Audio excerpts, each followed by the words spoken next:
certainly is.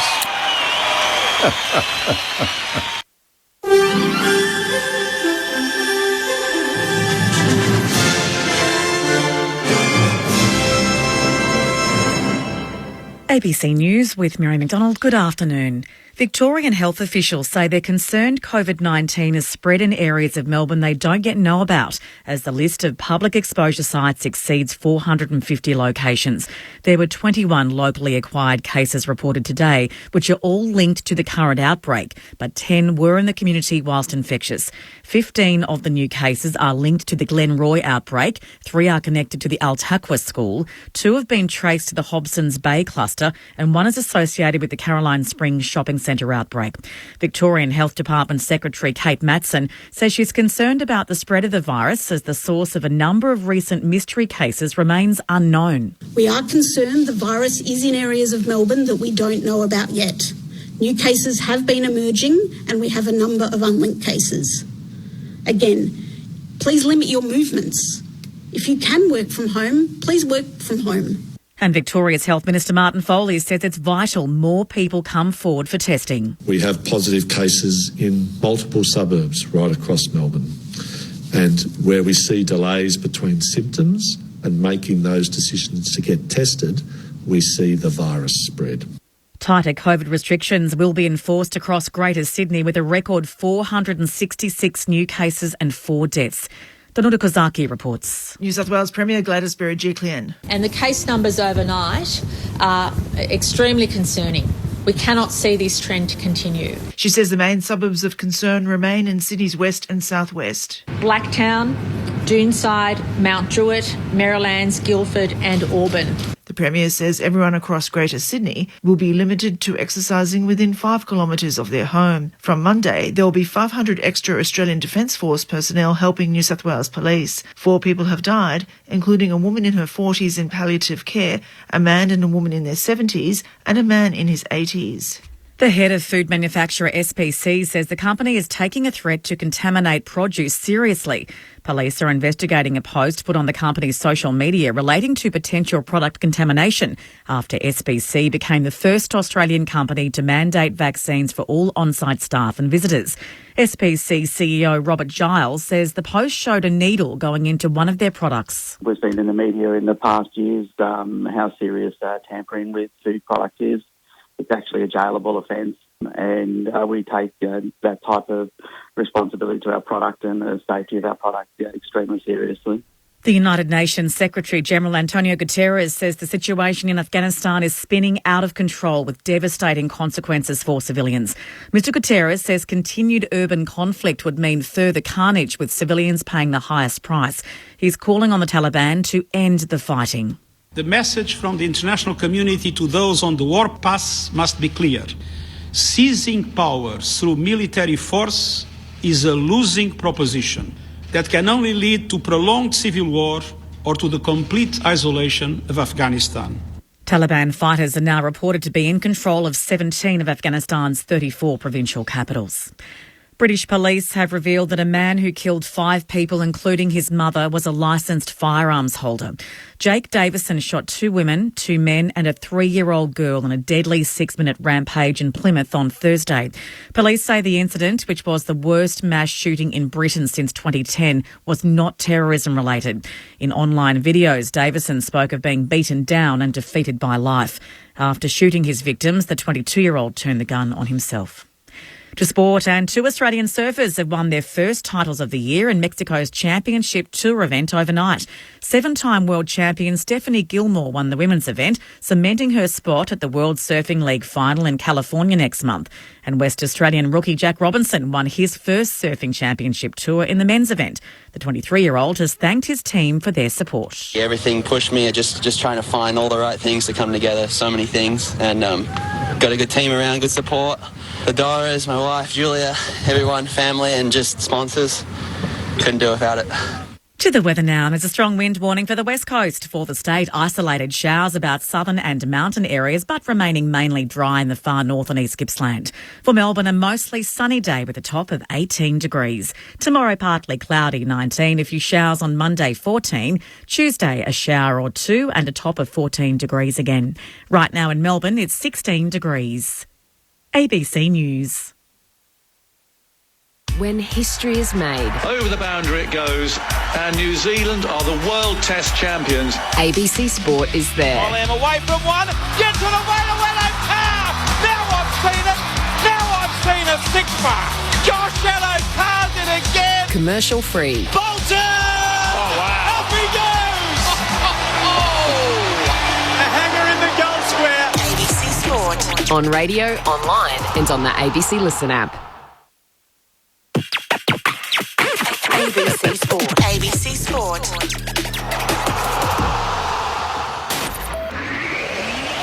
Bailey Williams goes for Bruce. He couldn't, could he? He could! The lead. It was one of those nights that you dream about as a little kid, and the reality's kind of sunk in this morning as I've woken up, and yeah, the phone's still blowing up.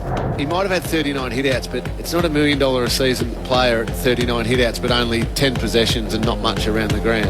I think Sydney exposed something in Richmond that now other clubs are looking at very, very closely.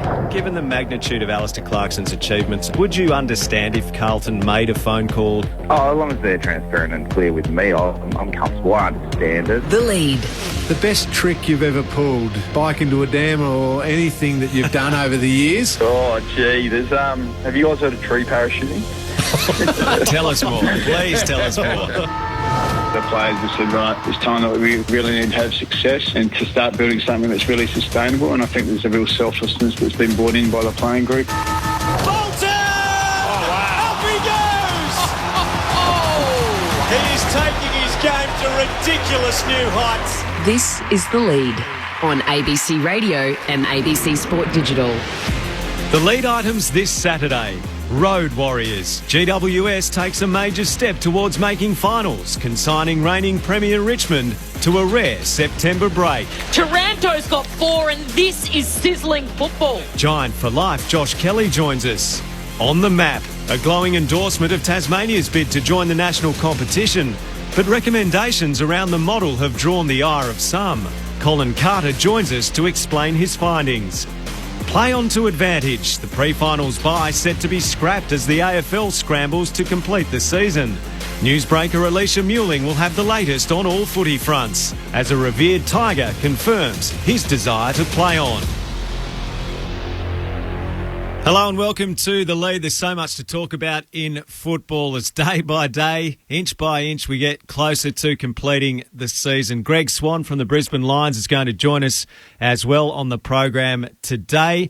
Last night, a superb performance from the GWS Giants, a 39-point win over Richmond. They were dominant from start, really until the last 10 or 15 minutes of the game. It does appear to be the end of an era. How quickly can Richmond come back? We'll hear from Damien Hardwick on that front shortly. Cameron Ling is in the studio. G'day, Lingy.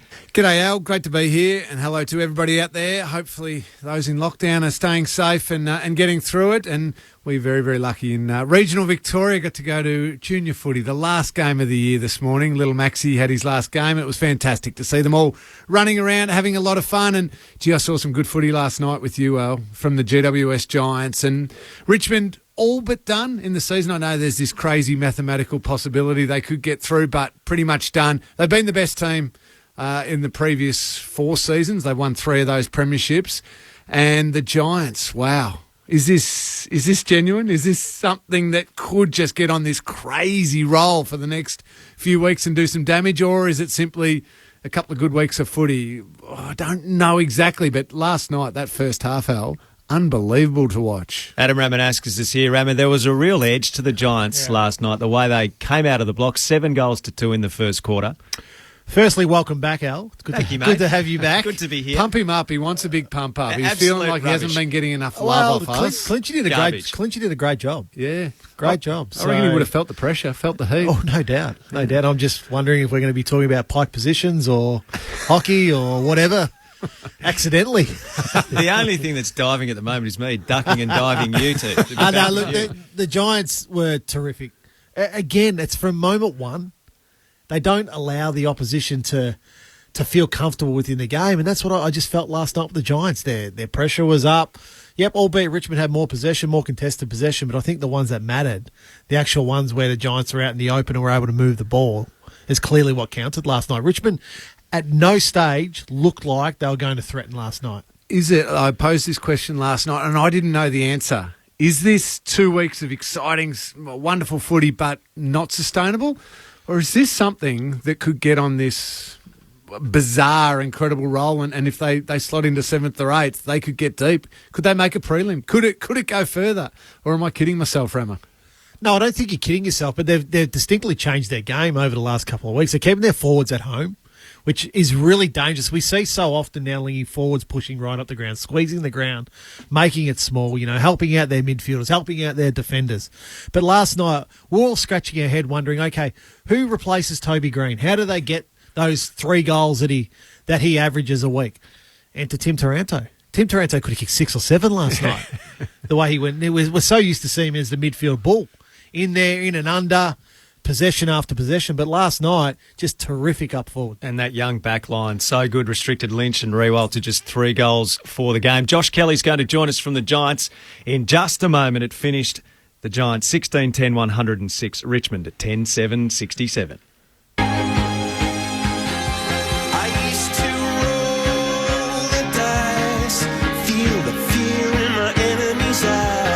Listen as the crowd would sing. Now the old king is dead, long live the king. Bruins kick inside 50. Taranto with a snazzy little dance move and a snap is even snazzier. Big packed forms, they fly in from all angles. De Boer on the outside of his boot, de bananas it through for a goal. Mumford knocks it down. O'Halloran, left foot kick inside the 50, will get to the back. A chance for Taranto as he soccers through his 3rd goal of the game. It gets better and better for the Giants. Off to Ash and then off to Whitfield from 50. Keeps it low. Oh, well done by Himmelberg. He dabbed it down to Taranto. Taranto's got 4 and this is sizzling football. Perryman from 50. Oh, wow. Bumping kick. Oh, he's put it through. So the former captain, he doesn't do that. Instead, he goes the traditional route. And when you can kick it 55 metres, it doesn't matter. And he takes off like a soccer player running through the corridor, high-fiving left and right. Defensive hand pass to Dan Rioli.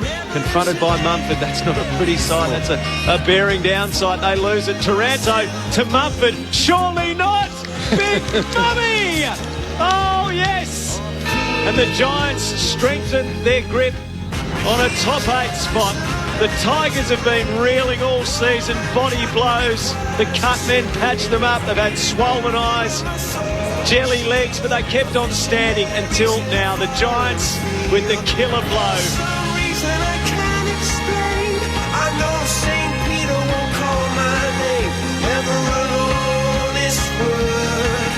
That was when I ruled the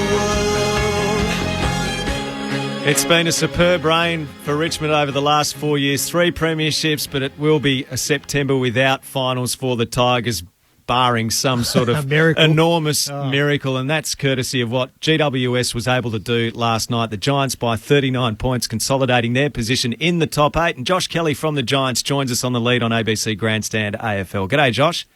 G'day, guys. Thanks for having me. Mate, congratulations last night. What a superb performance from your team. And given all the hurdles that you've had to overcome being on the road for so long this season, it seems like it's galvanised this group. What is special about what this team's doing at the moment, do you think? Yeah, it's been really good. I think the biggest thing is just we're playing with a lot of energy and excitement. Obviously, it's a young group and, there is that element that we've been on the road for a while, but we've really just tried to embrace that, come together as a group and I guess come game day, play with a lot of energy, excitement, enjoy playing with one another and just kind of enjoying our footy off the back of it. So I think that's definitely shown in the last couple of weeks. But, the whole experience for us this year, while it's been tough at times, I think the group's really come together and just enjoyed being together and then playing some good footy. And where do you think your footy at the moment stacks up compared to other seasons when you've contended for premierships?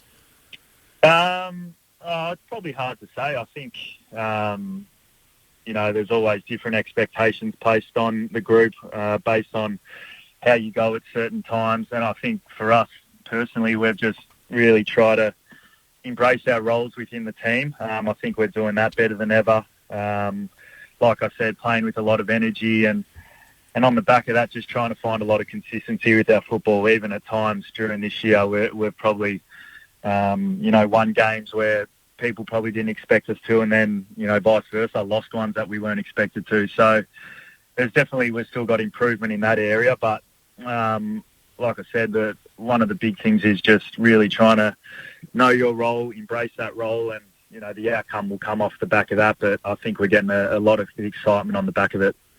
Josh, congratulations on last night and a very exciting week for you as well, personally, playing in a terrific win and obviously the announcement with the contract.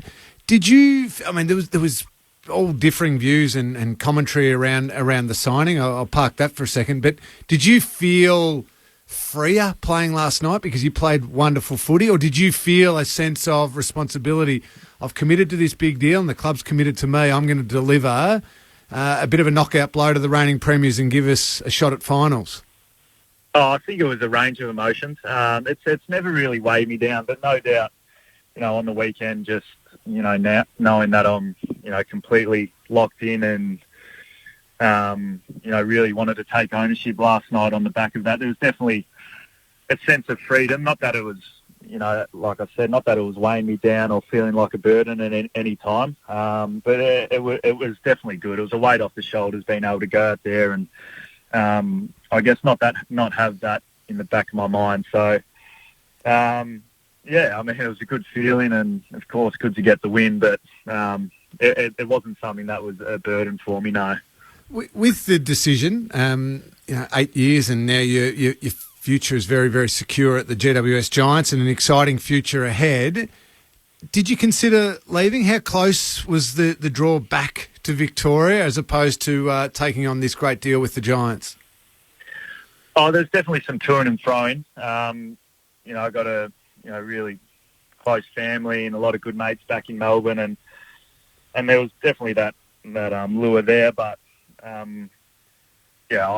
I love being part of the club up in Sydney. I think it's a really special place to be. I think we've got great people involved in the club. You form great relationships within that, and I think we're a really motivated playing group, as motivated as we've been. So that's something that I want to be a part of going forward, and I really want to drive that culture and continue to improve my leadership and take ownership of the team. I think it's, we've got a great core of players there now, and we've got some really exciting players coming through. So, when I considered all that, it was something that I wanted to be a part of. So it was pretty exciting to get it all done in the end. Josh, you continually mention the word club there, and you haven't been in existence for a long time as a football club, but you look like from the outside, and I use the example of running out on the ground last night. There's not a person in the crowd, but you can hear the Giants players yelling and screaming and oohing and ahhing and enjoying their football. Then they flash to the Richmond team, and it's really quiet, and they've won 3 out of the 4 last premierships. How have you been able to create a club, as you say, a club culture in such a short period of time where you see the challenges that Gold Coast have had? I think it all starts with great leadership. I think from the time the club started, had great people involved. That's right from the top, and then that's including, captains. Phil Davis and Callan Ward did an incredible job for a long time as captains. Leon's been, in his role as coach now and does an outstanding job. And I think just, that consistency and then, developing leaders on the back of that coming through makes it a really good place to be, having the right, coaches, admin, players. I think it just all adds up. And at the moment, on the back of that energy that a lot of our young guys are really leading the charge with, blokes like Connor Iden and Xavier O'Halloran, every training session, every game, really trying to bring that. And I think the group feeds off that. So there's numerous elements that make the Giants what we are and make it a really good place to be. But while it's hard to put a finger on those exact things. I think things like leadership, as I said, just having right people, building relationships, it all matters over time, and I think the club's done that really well. You guys are playing the game slightly different over the last couple of weeks, which has been very noticeable. You're actually holding your forwards, which we don't see a lot in modern football anymore. We see forwards have to push up the ground. Why the subtle change this late in the season? It's probably just, planning for different opponents at certain times. Last week Geelong are a very impressive drop-off defence at times, and if you give them that, it starts up their ball movement and gets them going. So we had a real focus to, not let them get on their terms. And similarly last night, Dylan Grimes has always been fantastic at that, and they've got a lot of exciting defenders that can start their run from the back half. So being able to bring the ball to ground and playing 6 ahead of the footy was probably a big way of stopping that. But it's clearly worked for us and helped us out and given us a great contest ahead of the footy. But, I think that can still continue to change week to week. Have you tapped Mummy on the shoulder to say, can you go around again next year, please? Because I think the record when he plays is, I think it's 7-2, and it's way below 50% when he doesn't. Do you know what he's doing next year yet? Because albeit he's got some limitations physically, but still just provides such a contest for you midfielders. Yeah, to be honest, I wouldn't put it past him. I got no idea what he's doing. For a long time, he's been saying this is it, but I think we've been saying that for a few years now, and he gets to about round 20, and then all of a sudden he's thinking maybe he can do it again. So I don't know what's going through his head, but it's pretty phenomenal. It's pretty well documented that through the week he barely walks and barely trains and finds a way to get up for the game. But what he does is just, really incredible. But also his impact on our other rucks. Matt Flynn and Kieran Briggs have come in throughout the year and played great roles and shown that they're going to be really exciting rucks. And he's also had the ability to work with Prusy, who's, been injured this year, but he's raring to go. So, not only is he playing good footy when he's out there, but he's developing these other ruckmen into pretty good players. Josh, good to chat to you, mate. Congratulations on the win last night and all the best for next week against the Blues. No worries, guys. Thanks for having me. That's Josh Kelly with us from the Giants. He's a colossus, Mumford. Yeah. That battle last night with Nankervis was fascinating. They just banged each other all night. Did you just say that Shane Mumford has limitations physically? Yes. You can go and tell that to him. Face to face. No. I won't be doing that at all, because he's got a habit of just falling on people really hard. Two of the best at it last night, Nank and him. Just on Kelly's deal, they got Kelly tied up long term. They got Canelio tied up long term. They got Whitfield tied up long term. They got Green tied up long term. Albeit, they're long term deals, but it gives some certainty around their salary cap now. Now, who knows? You don't know what's going to happen in the back end of these deals, but they've got a lot of certainty what they can and can't do now, the Giants. And you name those players, and then it feels like beyond that, it's a changing of the guard for them. I mean, Jeremy Cameron's moved on in previous years, Dylan Shield, Devon Smith, all these people who've moved on. Phil Davis will he play, won't he play? Those sorts of questions. It is almost the second iteration of the GWS Giants now, with those key players who've been around for a while, still in their prime and locked away long term. Interesting to see how it plays out from now, and this year could be the start of it. Sam Taylor announced a 3-year extension last night after the game. So they're in great shape. That defence looks superb. What about the Tigers? What does it mean for Richmond? They've got an excellent draft hand. I think they'll use that predominantly to try and get themselves going again. They're not going to make finals realistically this year, but Damien Hardwick's optimistic that they can come again in season 2022. Oh, I'd hope so. I think the situation is for us, when we have a good pre-season, I think we'll be a hell of a lot better. It's been a tough road. 3 out of the last 4 years have been, long, deep in September. Then obviously have the last year that we have. And I'm not going to lie, this year's been as hard as it's ever been, I think. And whoever wins it this year is going to have an enormous, tick beside their club. But, if our guys do refresh, regenerate a couple of things, get some young talent in and invest in the talent we've already got, I think we'll be reasonably placed to have another crack. So that was Damien Hardwick last night. Obviously, Dustin Martin's going to come back into that Richmond lineup next year, but they've got some players who are ageing. They're going to bring new talent in. They've got 4 picks inside 30 as it stands right now. So they'll regenerate from that point of view. You just saw last night at times a couple of their younger kids. They just haven't got the experience of playing senior football yet. So a couple little fumbles there, missed tackles. The Giants at times were able to just to push through tackles and get through that first wall. And on the flip side, those younger players pick up the footy and instead of standing strong in the tackle and still getting it forward to their teammate, the Richmond player collapses in the tackle. It spills back the other way and Giants go. A team that's going to get Dustin Martin back, Noah Bolter back. I think Tom Lynch will have a better year with a better pre-season. Same with Floston and Prestia. Lots of injuries this year. Does Bolton, Baker, Short, those types of players go to the next level? They're still going to be there. I'll give you an example, Lee. So Thompson Dow, who we think's going to be a good young player. This is his second year of football. He's played 5 real games of VFL football in 2 years.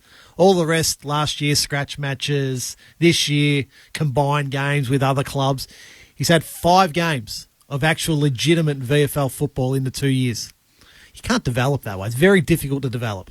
Yeah, it's been a hard team to crack into as well during the successful period that the Tigers have had. So that's last night. We've got a big game coming up down in Launceston for broadcast this afternoon. It's our first match of the day. We'll be broadcasting Hawthorn and the Western Bulldogs as the Bulldogs look to try and lock away one of those top 2 spots on the table. Later today, we've got Adelaide and Carlton at the Adelaide Oval, Geelong and St Kilda, also in a twilight match down at Cardinia Park. And tonight, Brisbane versus Collingwood and North Melbourne versus Sydney. Greg Swan from the Lions, the CEO, is going to join us after the CEO's meeting this week. He'll be on the program later. Coming up shortly, Colin Carter, the author of the Carter Report, looking into the viability of Tasmania's case for an AFL side. The case was built around a 19th licence. Carter has come back with a recommendation that while all of the options are viable, it's worth looking at whether a team would relocate first or whether there would be a joint venture considered. The Tasmanian Premier is having none of that. He says that a joint venture is simply not an option. Tasmania's pursuit of a 19th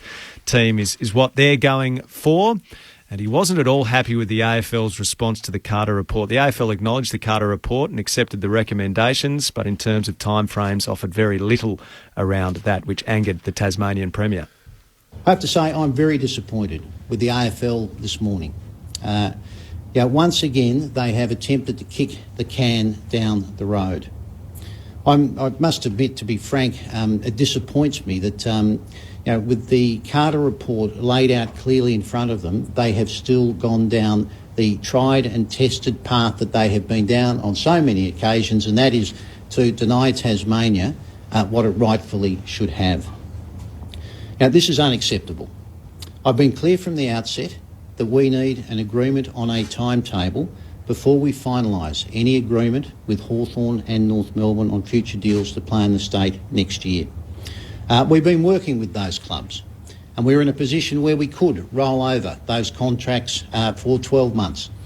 And work was done on the basis that if the Carter Report provided us with a clear direction forward and that the AFL were prepared to, at the end of this year, have that meeting to make the decision, whether it was yes or no, and very clearly from the Carter Report it should be yes, that we would roll those contracts.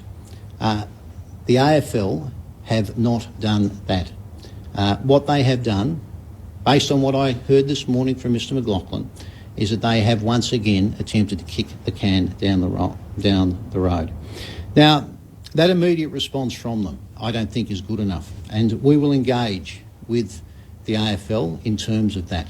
Now, I would hope that we could get to a position where we could roll the contracts with Hawthorn and North Melbourne, but we are determined that, as per the Carter Report, in terms of getting to a yes decision, that should be dealt with first and foremost and by the end of the year, and COVID should not be used as an excuse. That's the Tasmanian Premier Peter Gutwin speaking yesterday in response to the AFL's announcements and response to Colin Carter's report into the viability of a Tasmanian team in the AFL, both men's and women's. The author of the report joins us on the lead on ABC Grandstand AFL. Colin Carter, welcome. Thanks for having me.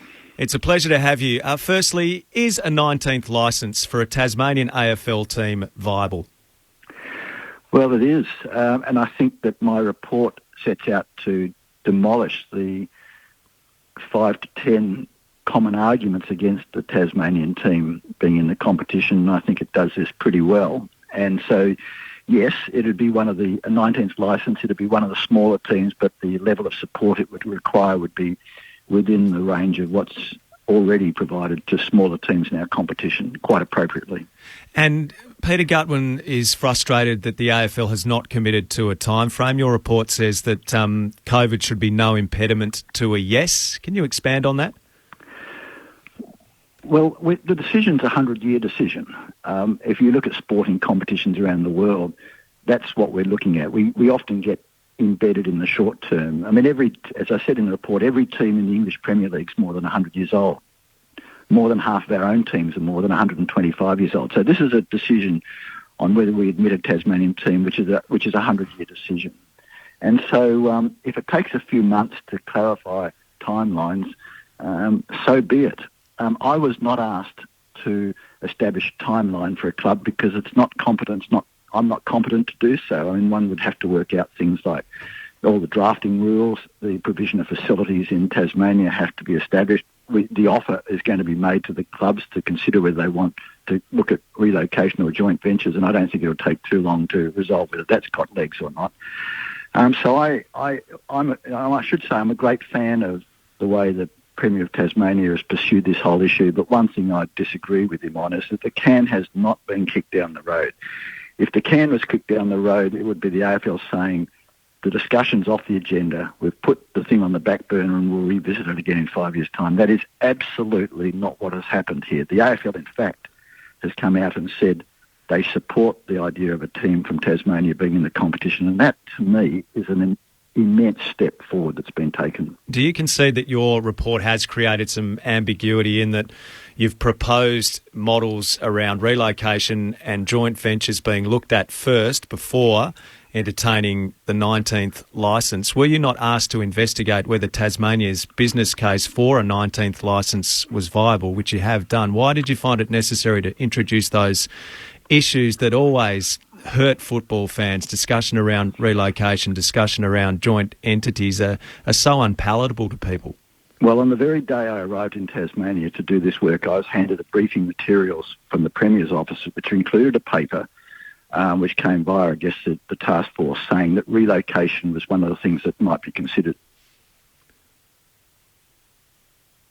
Yep. And any decision to create a 19th team, which obviously has some limitations to it, it would be irresponsible not to talk about various ways of doing it. And by the way, I did not say in the report, it's been quoted as such, but I did not say in the report that the relocation and 19th and joint venture should be considered before a 19th licence is considered. I said the case for a 19th licence has been established, but before that's landed on options which might produce more sustainable and better outcomes for all concerned should be looked at. And your view on that, Colin, is that should be resolved pretty quickly. I think the Tasmanian Premier has already said categorically that a joint venture won't be entertained. So can we put that one to bed now, and then leaving two options being the relocation? You would think that the AFL should be quickly able to determine whether there is any appetite either in Tasmania or in Victoria for Melbourne clubs that might be an option there, an appetite to go and do that. That would be pretty quickly resolved, wouldn't it? Well, it's presumptuous of me to say how long it would take clubs to resolve that. I don't anticipate it would take a long time, but it's presumptuous of me to guess. I have not seen it as. I thought it would be inappropriate for me to start going around with clubs and negotiating with them on this. So how they react to this, I can guess at, but it's up to them to make that decision. And one last one from me, Colin Carter, before I hand over to Rammer and Lingy. If it was quickly determined that neither of those other two options were viable, is it your determination that a 19th licence should proceed based on your findings? Absolutely. absolutely. And I think the AFL has said that the case for a Tasmanian team is now been established, and the question of the best pathway forward is the one thing that we need to look at. But yes, if those other options finish up being rejected and off the table, then the 19th licence, with all of its pluses but also some of its obvious disadvantages, is the way forward. And that's what surprises me about this whole debate. I would have thought that for the first time we've actually got to the point where this is now being talked about.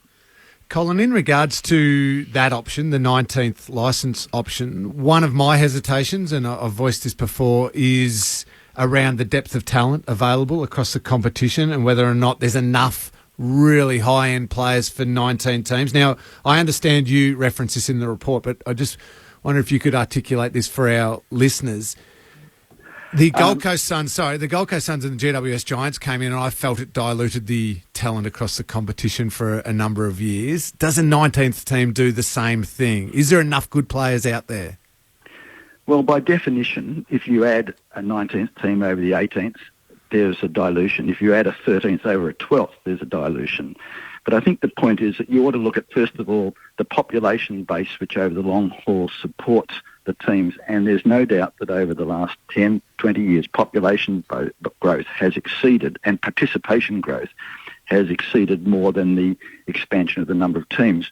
But more importantly, one of the things we pointed out in the report, and this is, I think, a really fascinating statistic. For 100 years, the average VFL then AFL player played about 45 to 60 games through their whole career. And suddenly that blew out to 90 games in 2000 and is now 125 games. The average player in our competition's career has doubled. That's a massive increase in the availability of players. And so just if you look at the facts, you can't sustain the argument that dilution is a reason for not including a Tasmanian team. And the other concern of mine, just to voice it and get your opinion on it, is if a 19th licence comes in, does that just put pressure automatically to make it a 20th licence? And again, my question around that dilution, can we honestly sustain the high quality of standard of play across 20 teams? Well, I don't think it necessarily proves that because, for example, we've had an odd number of teams in the past which have run for several years and the world didn't end. The Canadian Football League has been running with an odd number of teams for decades.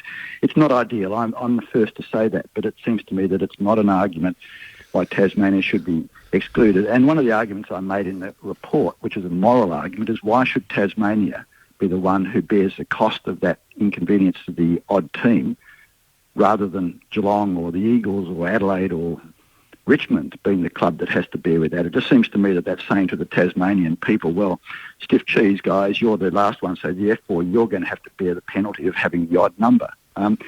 Not a sustainable argument, and given the fact that our sporting competition has survived in the past with odd number of teams, so be it. I'm not necessarily saying a 20th team is off the agenda, but I'm absolutely sure that the issues, the business issues, the funding issues, the sustainability issues around any 20th team would be a significant hurdle to get over.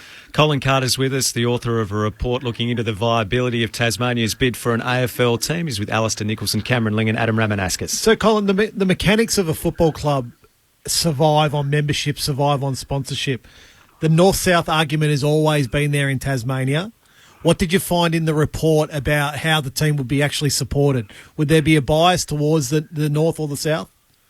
I met with people from the north and the south, and even they together, and there was unanimous support for a team based in Hobart but playing some of its games in Launceston. I was shown around Blundstone Oval by Tim Payne, the Australian cricket captain, who said to me that Tasmanians coalesce behind their Sheffield Shield team. We see many other examples in other states. So Northern Queensland, Cairns and Townsville are rivals, but when they have a team in Townsville, they unite for that. And so I think the passion that lies behind that traditional north-south rivalry is actually an asset, which will actually coalesce to support the team. I can't prove that, but no, I'm not fussed by that at all. I think that's overstated as a problem. How does a club survive longer term off government funding? What happens if another government comes in and says, we don't want to fund a Tasmanian team anymore? We don't think we're getting bang for our buck. How does a Tasmanian team then raise the $7 to $11 million that you're talking about that's needed from the Tasmanian government? Well, I think that's a very legitimate issue, and I touch on that in the report. I am convinced, in fact, the Tasmanian Premier, when I was down there, talked about an act of Parliament, and I met with the political leaders of the three major parties, all of whom are supportive and say that this is important for Tasmania. So I think the AFL would want long-term contracts absolutely locked in, which is one of the reasons why I think it's reasonable for people to ask exactly the question that you're asking, and it would be sort of silly for the AFL to say, yeah, this is a done deal before those things are agreed. But yeah, any football club that's dependent on either the AFL extra funding or government funding more particularly is in a more vulnerable spot than a team that can rest on its rock-solid, large supporter base. And that's one of the reasons why, as unlikely as it is, we believe that if a Tasmanian club could finish up with a strong position in Tasmania and a good slice of the Melbourne market, they would be a formidable competitor rather than always sort of on the edge. It'd be a brave politician to take on a footy team, Al, and scrap the funding for the state footy team. I don't think any politicians that I can't brave. see them getting back in with that sort of approach. Colin, just in terms of the investment required by the AFL, you break it down to about $11 million a year the AFL would need to contribute. You say taking the long view, football in Tasmania is now at risk, but the costs of securing it are reasonable. We can secure leadership in one of our heartland states and in so doing make an appreciable social and economic contribution to Tasmania. So from your perspective, why is $11 million worth the investment? Well, the $11 million, first of all, is within the zone of what 7 or 8 or 9 other clubs get. So it's not out of the zone. Secondly, if you spend that money in Tasmania, then the locals will run around and raise another $25 million through, that's where the government funding, through memberships, attendances, sponsors. So you spend 11 and you send 11 down there and spend 40. I mean, that's a pretty good deal for most people. And the other argument which I wanted to make in that report, which I think is really important for the AFL, is every competition in the world has large and small teams. There are no exceptions. The question is how you deal with them and the level of support that would be required for a Tasmanian team. And that 11 million, by the way, is only 5 million more than the wealthiest team in the competition would receive, is absolutely reasonable. Colin Carter, great to chat. As a Tasmanian, I have to say thank you. For the first time, someone's independently looked at the business case. You've debunked many myths around Tasmanian football, and I hope your work leads to what so many Tasmanians have been craving, and that's a team that truly represents Tasmania in the national competition. Thanks very much, and I hope so too. Colin Carter with us, the author of the Carter Report there. It's a 25-page document. It's available to you on various news websites. I'd encourage people to have a read of it before making any ignorant views on the matter, because people seem to jump to conclusions on Tasmania. I think they've done it for too long. And if you read Colin Carter's report, he systematically breaks down a lot of the misconceptions around why a Tasmanian team wouldn't work. What was the break-even membership number, Al, in 38,000 is the number that the task force has found. And I think what Colin hasn't been able to quantify, because it's a very difficult piece of work, is the number of people who no longer live in Tasmania who are enormously passionate about this and would be on board in a heartbeat. So I have absolutely no doubt this would be successful, but naturally I have a vested interest in it. So you're suggesting that those who've moved from Tassie, barrack for any one of a number of AFL clubs right now would buy a Tasmanian membership as well? And I know many of them, and their support is unwavering for it. A number of them would keep their existing teams, but they would support Tasmania unconditionally. I think Hawthorn have got about 10 or 15,000 members in Tassie. Yep. So you think they'll double up? Most of those members. I think if it was truly representative of Tasmania, yes, you would have every Tasmanian football fan wanting to be a part of it. So does every one of those Hawthorn members would shift, you think, to a Tassie membership, or at least double up? I think a lot of them would, Lingy. I think a lot of them would. And then they'd have an interesting decision to make about who they followed. I'm sure people would, as West Coast Eagles supporters, as Adelaide Crows supporters who had existing VFL teams did. See, I want a truly national competition. I want a team in Tassie and I want a team in the top end in Darwin. I want everybody represented. Now, Lee's question's a very valid one about the talent pool. Yep. Because you got to find another 80 players. But it comes back to the question of what is the function of the AFL? What's the charter of the AFL as the keeper of the code? Yep. Is it to grow the business? Of course it is. But is it also to look at social impacts? And here, I think in the case of the Northern Territory in particular, the social argument around that is enormous. Let's move on. Alicia Mewling is our newsbreaker on the lead on ABC Grandstand AFL. She spent a bit of time in Tassie, but we won't put you through your paces on this issue. Alicia, you've got plenty of other stuff to talk about, most particularly how we get to the end of this AFL season. What's your understanding around the pre-season bye? Welcome to you. Hello, Al. Welcome back to you. Hey, I think it was on Thursday that Gillon McLachlan gave his biggest indication yet that the AFL was really considering the option of just charging ahead with the season and scrapping the pre-finals bye. Initially, it was something that they were really happy to keep up their sleeve, but I think the thinking has changed, and right now it is just to march straight into finals.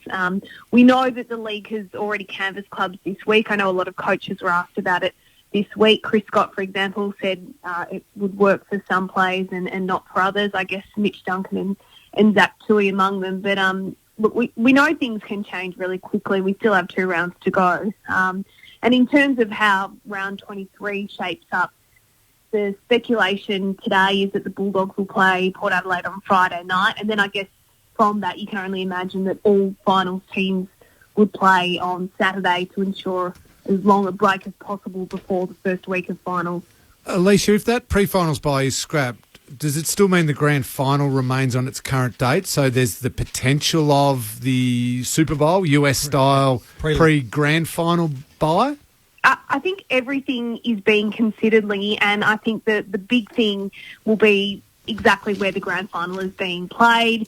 You know, if it is in WA, then there's quarantine issues that need to be considered. So, look, like they've said all along, every possibility is on the table for the AFL right now. And Alicia, a revered veteran Tiger, has said he definitely wants to play on. What do you know about Basher Hooley's contract situation? Yeah, I really enjoyed your chat with Basher last night. What a lovely guy. But he's 33 years old, obviously out of contract. He's only played the 12 games this year after that calf and then an ankle injury. He could be back for next week. But the Premiership star, he was pretty steadfast in his desire to play on in 2022. So let's hear first from Basher and then Richmond coach Damien Hardwick.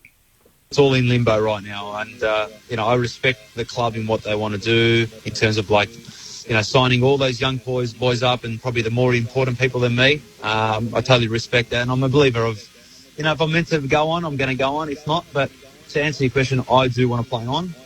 It's just the call is in the club's hands, and I'm sure we'll know the future in the next couple of weeks. My last 4 or 5 years have been in the same position. There's years I've had a better season. We've had better seasons as a football club as a whole, and it's still, taken till round 22, round 23 to make that decision. So I'm sitting patiently. I want to go on, but if the club thinks otherwise, and then I'll have to make a really honest and solid decision about what I want to do with my future. Basher, can I just jump in there? Are you not looking to go to Brisbane, are you? Like, we've had Hodge go up there in Birchall as 30-plus-year-olds and be very, very good players. Would you move interstate? Look, one great man told me, don't ever close any doors, and that's something that I was a bit hesitant about. But the more I think about that, the more it's true. Don't ever write anything off. From a list management point of view, we'll work our way through that. We sort of don't discuss those things in the media. So we'll sit down with Basher and figure out what that looks like moving forward. Obviously he's a very good player. He's been a fantastic player for us, and we'll continue to work through with Basher and his management what that looks like for next year. So still a bit to play out there, Alicia, around Basher Hooley and his contract. Interesting. And we might be able to put this to Greg Swan shortly. He's going to join us on the lead. Would they entertain a Basher Hooley move to the Brisbane Lions? Significant fears at Cardinia Park for Tom Stewart. Injured his foot at training this week. What more do we know about that? Oh, Al, I don't think we're putting mayo on this when we say this is potentially diabolical news for Geelong. So, as you say, Stewart injured his foot at training on Thursday. It's put him in a moon boot. He's on crutches. So he'll get another scan this afternoon, but sources at the club today, they're fearing the worst, and that is that it is season ending and we won't be seeing him again in September. So a shocking, potentially shocking outcome for both Stewart and the club. I mean, look, Lee, can the Cats win the premiership without Tom Stewart? Oh, Alicia, I'm just recovering from what you've just said. You've just broken my heart. He's one of my favourite players. He is crucial to the Cats, so that would be horrible news for Geelong and Geelong supporters. He is, you can see clubs last week, the Giants put so much time into preparing for him and what he does. That is a huge blow if that ends up being the case. Wow, I'm just going to go and have a quiet moment crying in the corner by myself here. Alicia, thanks very much, mate. We'll speak to you soon.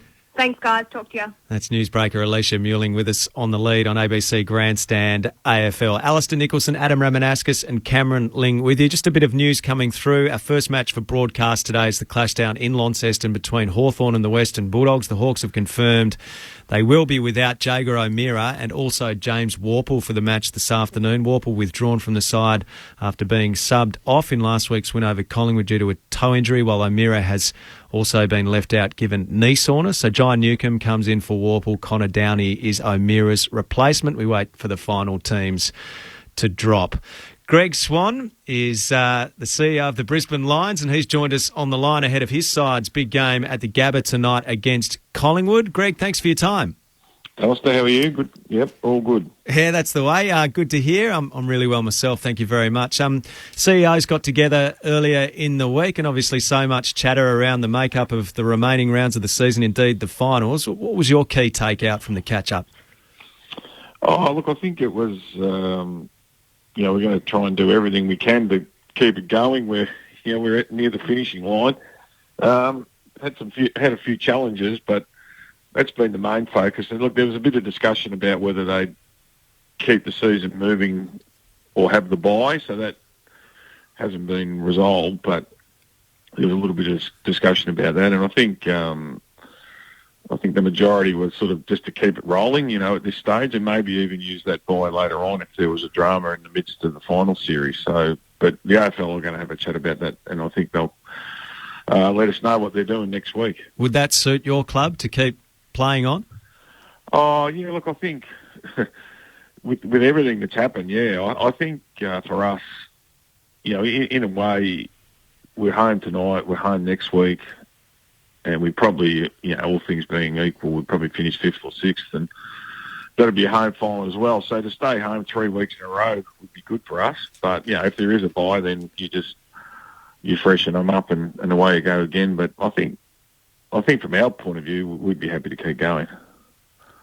Greg, we just heard from Basher Hooley, and I know this is fresh news to you, but given that Basher has just said that he's going to wait and hear from Richmond and, he wants to play on, will you guys make contact with him?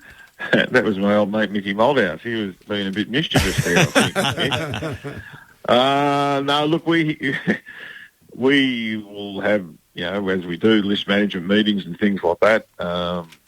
Bash hasn't been on the radar, but, we haven't finalised our positioning yet. We'll do that in due course. So that's very much a sit on the fence there for you. But, no, look, we won't have many picks. We'll go to the draft. Even list spots are pretty tough for us at the minute, so we'd be very unlikely to go down that path. That was a spot that was needed at the time with Luke Hodge because the list was still young. The list is a lot more mature now, Swanee. I think that's right, and and Birch came along and did a very similar thing, and you're right. So, and even even last week, Kadeem Coleman played down half back. Young Jackson Pryor's been going pretty well as well. So there's, we think now that spot's covered, and at the time you're spot on. Like Hodgie's leadership and everything else that he brought to the club was which we didn't have, was fantastic. And so he was a pretty unique individual, to be honest. And but it was, we thought we had a vacancy on a back flank, and so that was why we sort of got those two guys 2 years in a row. But we think we've developed some younger guys now, and hopefully we can we'll go forward with them. Just on Luke Hodge quickly, he's proven himself as an on-field coach. He's dipping the toe in the off-field coaching.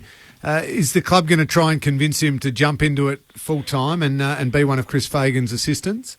Yeah, no, we've had those chats. He's still going to stay doing what he's doing. I think he's enjoying, obviously, the media piece, but it's also allowing him a bit more time with his boys. Like, he's got the 4 boys, and I think he's coaching a couple and footy and stuff like that, which he hasn't had that opportunity to do. So he's going to stay doing that at least next year, because we did have a chat about him coming on more full-time. He's still working for us part-time, but that'll stay, and he'll still keep doing the media stuff, is my understanding, for next year. So, Swanee, I read with interest during the week that it's costing the AFL, the game is costing about $6 million a week, I think, to run. Like never before have clubs been talking to each other about what's going on. What are the challenges still faced at AFL level, at CEO level, to continue to make sure the game continues to progress? Now, we don't know. We all thought we'd be having fans at games. Like, I watched the cricket last night at Lord's, and it's a full house. But then I changed the channel, and I look at Richmond and GWS at Marvel Stadium, at Docklands, and there's not a person there. What are the conversations that are being had at CEO level about how you continue to work together to get out of this situation? Yeah, I think those chats are always ongoing. I mean, again, one of the debates during the week was, do we play finals in front of no people or in front of crowds? What's people's thoughts on that? Because it is interesting, because people talk about the integrity of the competition, trying to maintain, for example, if you're the Bulldogs and you finish on top, you should get home finals. But is that good for the code that as you just said, you play a final at the MCG or Marvel in front of nobody? Or do you flip that game to Adelaide or Perth? What's your view, Greg? What do you think should happen? Especially if it's neutral. No, my view was that we should play in front of crowds. Because I think the integrity of the comp, as an argument, it's out the window anyway. I mean, look what's happened with Sydney and West Sydney.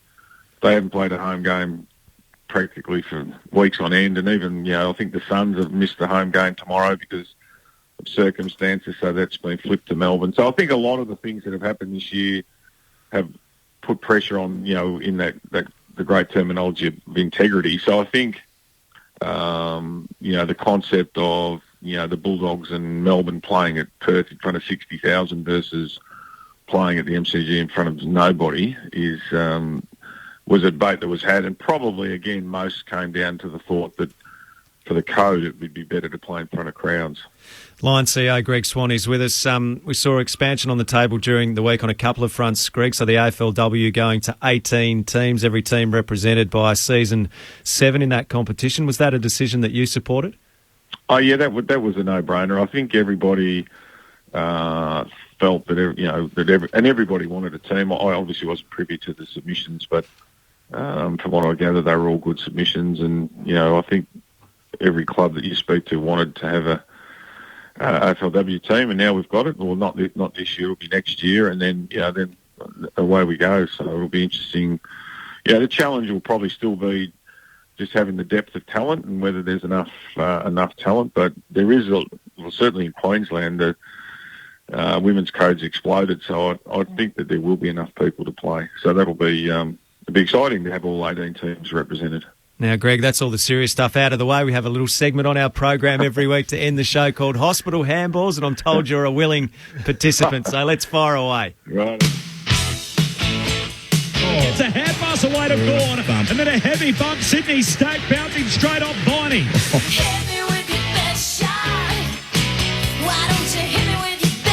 Baker has been completely flattened. That is the definition of a hospital hand pass.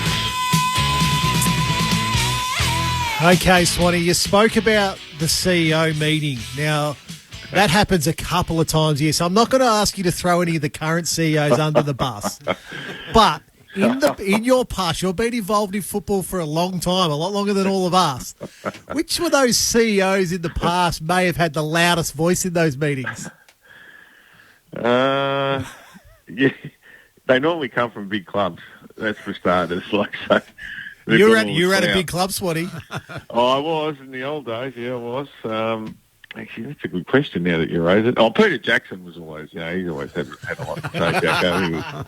He's one of the great men, but he could get a bit fired up, Jacko. He was great. Now, Greg, tell us, when the player agents call, the player managers call, talking about their players, and you see Adam Ramanauskas' name flash up on your phone, what's the first reaction? Big smile, can't wait to talk to him, or, oh no, not again. Well, normally it would be the latter, because if he rings me, there's trouble. He normally deals with Tom Ambrosio, and if he's had to go above there's something's happened. So, no, that's a worry if his name comes up. Swanee, time's not helping us out here, but really appreciate you joining us and having some fun on the lead on ABC Grandstand AFL. Good on you, mate. You guys. Have a good day. Thanks. That's Greg Swan, the CEO of the Lions. The Lions taking on Collingwood tonight. For most of you, you get no excuses. Next, John Murphy, father of Mark, playing 300. He's 300. I think Paddy Cripps is out of the Carlton team today. All right, we'll look into that.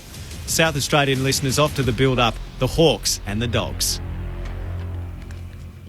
On Hard Quiz, only the most important facets of human knowledge are put to the test. Which US rapper's name sounds like a brand of colourful chocolate? Topics chosen are critical to the evolution of the human race. The palindrome rotator is what word spelled backwards? And experts are treated with the utmost respect. Well, I'm afraid your parachute hasn't opened this time. You are plummeting to earth. Catch Tom Gleeson with all new episodes of Hard Quiz. Back Wednesday, August 18 on ABC TV and streaming on iView. ABC Sport. ABC Sport.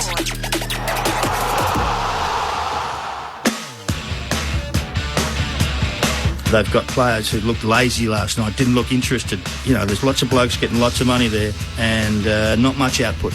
You want to challenge Richmond? Good luck. Bring your best game or you just get rolled over like everyone else does. Paul Kelly's with his Brownlow medal. Do you have it on display or is it tucked away somewhere safe? No, it is on display. Sid Jackson, welcome aboard. Thank you. To be put alongside some other great players, it's a great honour. Jim's given us a call from Warrnambool. I want to speak to Sellers about St Kilda. I'm here, Jim. Marilyn's given us a call from Shepparton. I want to speak to Mark and ask him if he remembered leaving a big photo of himself in white bathers in a house in Mornington when he was in his 20s. A very show-off one it was. I hope maybe, Matt, you can adjudicate, because I think that Mark's not going to like what I got to say. I like it, Ian. You bounced out of the corner. Righto, Sellers, over to you. Stay there, Ian. Stay there, Ian. Hang in there. Now here's Matt Clinch and Mark McClure on ABC Radio and ABC Sport Digital with no excuses. The countdown is on. 2 rounds to go to the finals. Last week, Carlton exited the peloton in the race for September. Last night, it felt like the Tigers' era came to an end. Could the Giants be emerging at the right time? 2 big Friday night wins. And with Fremantle and West Coast still to come, the final match of the round. What an enthralling race we've got to the end of the home and away season. Hello, welcome to No Excuses. I'm Matt Clinch, joined by Carlton Premiership player Mark McClure. A triple header today. We start at York Park in Tasmania with Hawthorn taking on the Western Bulldogs, Geelong and St Kilda from Cardinia Park, and the Brisbane Lions and Collingwood for most of our listeners to close out the match. Also, of course, keep you across Port Adelaide and Carlton later on this afternoon from the Adelaide Oval. We'll pay tribute to Mark Murphy, who becomes the 6th Carlton player to reach the famous 300 milestone. Sellers, welcome. Clinchy, I just pushed my button a bit. No, that's all right. Nice build-up. It works nicely. Yeah, it was nice. I watched last night. It was very interesting, and we've talked about Richmond at length, how they're going to go and how they're going to finish and how they're going to work and all those sorts of things. We know we're not going to cover it now. We want to talk about Mark Murphy more than anyone else, but that was startling in a sense. To the 3-time premiership side in 4 years, startling to what they do. So, and I looked at their statistics, and they're not very good. And their actual impact is pathetic, almost in a sense. And that. So to me, I think that it's done, and we all know that. It's been done for a while. And I remember watching early in the season, and the smell wasn't right. They just were not hungry and humble. That's what I thought about them, and. I still saying, we'll be there, we'll get there. Well, no, you don't. You've got to get there with some effort, and the effort wasn't there. Hold your fire. We'll come back to that. Did you get a certain joy out of it last night, seeing the end of an era? Oh, look, don't get me wrong, I love the way they play. I love the way they played. I'm not enjoying the way they play now because they're just not at their best. They're way off. GWS, in the last 2 weeks, have beaten Geelong and then Richmond, the last year's 2 grand final sides. Beat them both. Where are they going to go? Where are they going to be at this season? You wouldn't want to play them too quickly because they're actually charging at you. They're tough. They're strong. They've got some confidence. There's an issue here if you want to play them in the finals because they're really, really good at the moment. Hot, red hot. We touched on Mark Murphy, a former Carlton captain, gets to play his 300th game this afternoon, 300 out. It'll be his final match for the Clip Footy Club. So they've managed to get him through a tricky little period with a calf injury to sign off with his milestone match, and his dad, John, is about to join us. But firstly, Mark spoke to the media during the week. Football's been a big part of my family with my grandfather playing at Hawthorn and the old man playing a lot of games at Fitzroy, North and South. So, yeah, to reach a milestone for the whole family, I think everyone's pretty proud. And, it'll be a big occasion this weekend, albeit over in Adelaide Oval without, my family and friends unable to go to the football, which is a little bit different in these circumstances. It has been an up and down sort of 16 years. Obviously, would have loved to have won a premiership and had some success at this football club where would have loved to have hung my hat on a flag at this footy club. But unfortunately, that's not part of my story. But I know that there's a lot of premiership players downstairs at this footy club pretty soon. I'll be watching as a supporter and really lapping it up pretty soon, hopefully. Mark Murphy, pick one back in 2005. Sellers, Carlton have got him to the milestone, and it's been a tough period in Carlton's existence. We chat a bit about David Teague and the frustrations that it hasn't come to fruition as quickly as what Carlton fans would like. But for Marky, he's led the club through a trying time. He has, and I'm very proud of Mark. I think he's a wonderful young bloke, and I hope his life is just as good as what it was at Carlton when he was playing at his best. And so, for mine, I think he's been terrific, and I'm glad that they got him to the end, and I'm glad that they got the 300 games because he deserves it, and we need a feel-good story at this club. Of course, it's challenging in COVID times. We can't have families and partners in attendance for the game. So, John Murphy, Mark's dad, of course, it's a great history. 3 generations of the Murphy family, with Leo playing 132 games at Hawthorn in the 1930s, John playing 214 with Fitzroy and South Melbourne alongside North Melbourne. He can join us on ABC Sport on No Excuses. John, welcome. How do you spend the day trying to celebrate your son's 300th? It's a long wait, isn't it, to 4:30, whatever time the game is, but sitting down just watching a few races and a few bits, and 2 of them are won, so I hope it's a good sign for the day. So. Well, there you go, Sals. That sounds just like you. Watching some of the races, watching some of the footy, that's a good way to spend it. You don't want to open up too many bottles, Johnny, before you go. No, mate, no. I'll wait till about 7 o'clock before I have the first one of those, because I've got to remember the last one. Oh, well, you must be very proud. A very proud family when you think about it. Leo wins two best and fairest. You win 6, and Mark wins 2. That is an incredible story and family when you think about it. And the BNFs. It's probably unique at this stage, but records are there to be broken. But I think the old man, no doubt, I and Mark would rather give away those things and get a flag or 2, but. Yeah. Not to be, unfortunately. Old Murphy's Law comes home to roost again, eh? I was going through your stats. You played 264 games. You kicked 374 goals. Do you remember how many points you kicked? Probably just as many. 372. You had 750 shots at goal. Didn't handball very often in those days. I don't think he went to the back line. That was more the point. Occasionally. You couldn't get a kick and go down there. I know you've had a great time. And Mark's been... there's a toss-up between going to Brisbane and toss-up whether you want to go to Carlton as the first draft. That's an interesting time for him. Yeah, it was. It was his bottom age, under 18. He had he was born in July, so in those days you had to be... If he was born a month earlier, he could have been drafted in his bottom age, and he would have gone to Brisbane, no doubt. But then he played his top age. He played again. Was eligible to be drafted, obviously, and he won the Lark Medal, which is the best player in the under 18 carnival, and it was Collingwood, Carlton, and I think Hawthorn were the 3 bottom sides, and. Carlton and Collingwood both basically said, well, we'll take you with number 1 pick. And then, so he made the decision himself. I stayed right out of it. And he made the choice to stay in Melbourne and go to whoever finished on the bottom of the ladder. And Carlton was the one that he got to go to. So that's the way it worked out.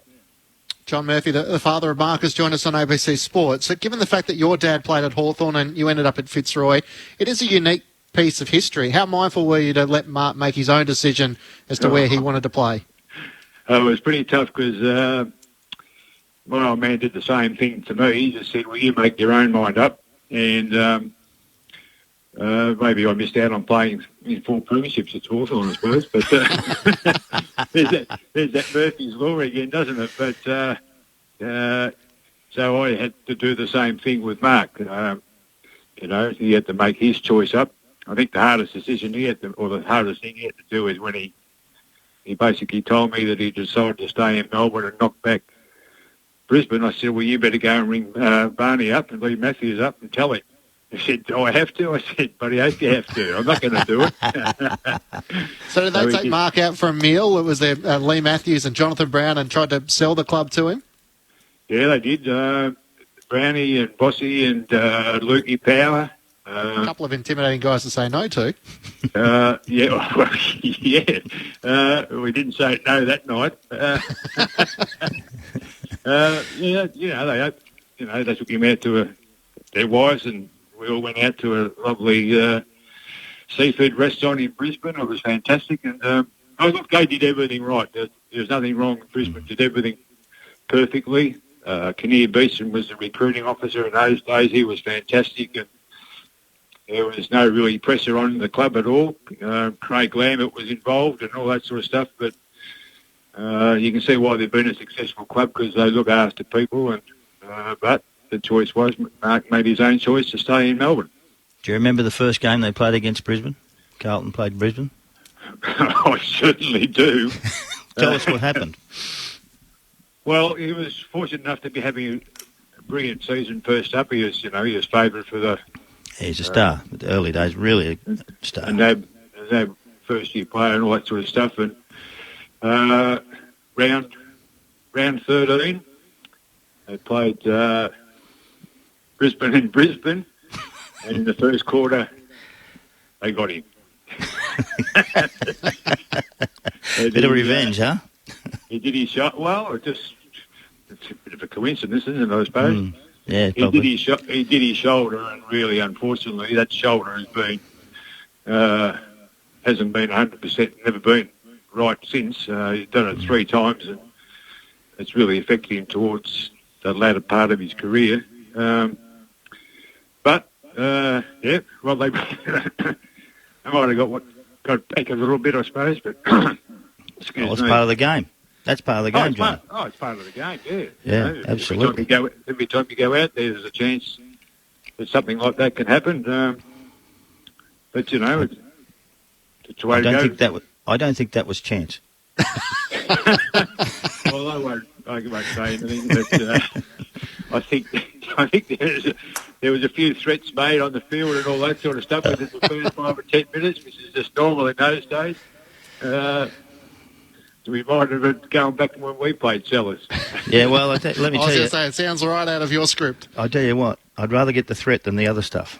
yeah, that's true. It's life. John Murphy, the father of Mark Murphy, plays his 300th game for Carlton this afternoon, has joined us on No Excuses. Obviously, being pick 1, there's so much pressure and expectation that comes with that. John and Mark, as you mentioned, arrived on the AFL scene and had an immediate impact. How hard was it in the early stages of his career to manage that expectation when you go to a bottom club that they want this next player to be the future star, the Chris Judd of the club? Yeah, well, Mark said straight away, it is only a number, but for some reason there's more pressure on number 1 than a number 2. It's just the way it is. And unfortunately, well, he grew up pretty quickly because Nick Stevens, who was the other on-baller at the time when Mark first went there, he had a bad neck injury in his second year, didn't play, and Mark was tagged from the age of 19 every week. for the first 18 games that season, he was tagged. And, you learn pretty quickly when you're an 18-year-old kid getting tagged by folks like Ryan Crowley and Stevie Baker and all those sort of folks. And then Rats took over and said, righto. So he made Mark tag for about 4 weeks. And he learned more about how to break tags and all that sort of stuff by just doing that job. I remember he had to play on Brett Harvey one day. He said, God, I don't know how those blokes do it. You know, it was tag blokes. But anyhow, so that's what he had to put up with. And but you know, every number one draft pick has to put up with the same thing.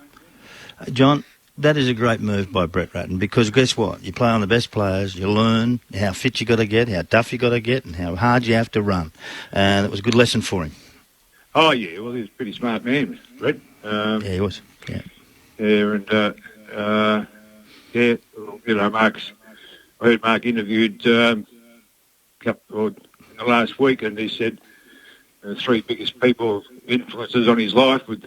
He put me in there. I don't know whether it was just to appease me, but he said Brett Ratten and Chris Judd. So there you go. Yeah, that's good. That's good. They're good names. Tell me about some of the great stuff that happened at Carlton with Mark.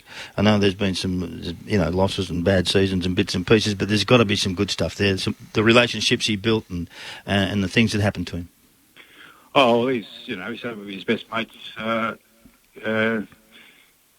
he'd have for life, like Cade Simpson and Bryce Gibbs and Juddy and Matty Cruiser, and the list goes on and on and on, and he's going to be friends with those blokes for the rest of his life. But as far as playing is concerned, that era when Brett took over, the 2009, 10 and 11, and winning a final at the MCG in 2011, beating Essendon by 80 points, and hearing the Carlton supporters singing the song like the Richmond ones have been doing lately, 5 minutes into the last quarter, that's something that Mark's never forgotten, and neither have I. And unfortunately, that was the end of that successful short period of any sort of success they had while he was there.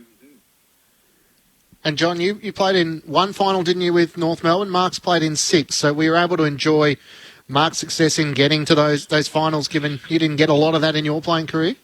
Oh, yeah, multiple, isn't it? 6 times, and I played one. Some blokes played 5 or 6 in 1 year, didn't they? Yeah. 77. It's the luck of the draw. There's probably, you blokes would probably know better than I do. The number one draft picks that have played in premiership sides, how many are there? I don't think there's too many. No, I guess history suggests they normally go to the bottom club. So that's right. Without putting too much pressure, John, Mark's children, Max and Imogen, hopefully we can keep a 4th generation going. Oh, Max is footy mad, so at least that's a good start. He's been kicking the ball around, since he could walk. So I've had to take him to the park a few times while Mark's been at training during the season when we weren't in lockdown, and he had me stuffed. I was gone. Running around, chasing him around. So as long as they grow up and healthy and they like sport, that's the main thing with the kids. Yeah, beautiful. John, thanks so much for your time. Enjoy this afternoon, and hopefully it's a good game to finish on. Okay, thanks very much. Thank you. Go on you, Johnny. Cheers, mate. John Murphy, the father of Mark Murphy, joining us on No Excuses. Some lovely messages coming through. Denny from Mildura, a 3rd-generation Carlton fan. Thank you, Mark Murphy, for all the games and wonderful clubman. All the best for the future. So, unfortunately, it hasn't paved out in the way he would have liked in terms of premierships, but he's played a pivotal part in the club's history. Not winning a premiership doesn't define him. He's been a super player for a long, long time. The first-round draft picks are dealt with differently to everyone else, I can assure you of that. And he was one of those and was dealt with, as Johnny said, straight away. He was tagged straight away at 18 and 19 years of age. He hasn't played in the middle of the ground for the last year or so. They've taken him out of the centre bounce. They put him on a wing and played him in places that he's probably wasn't at his best.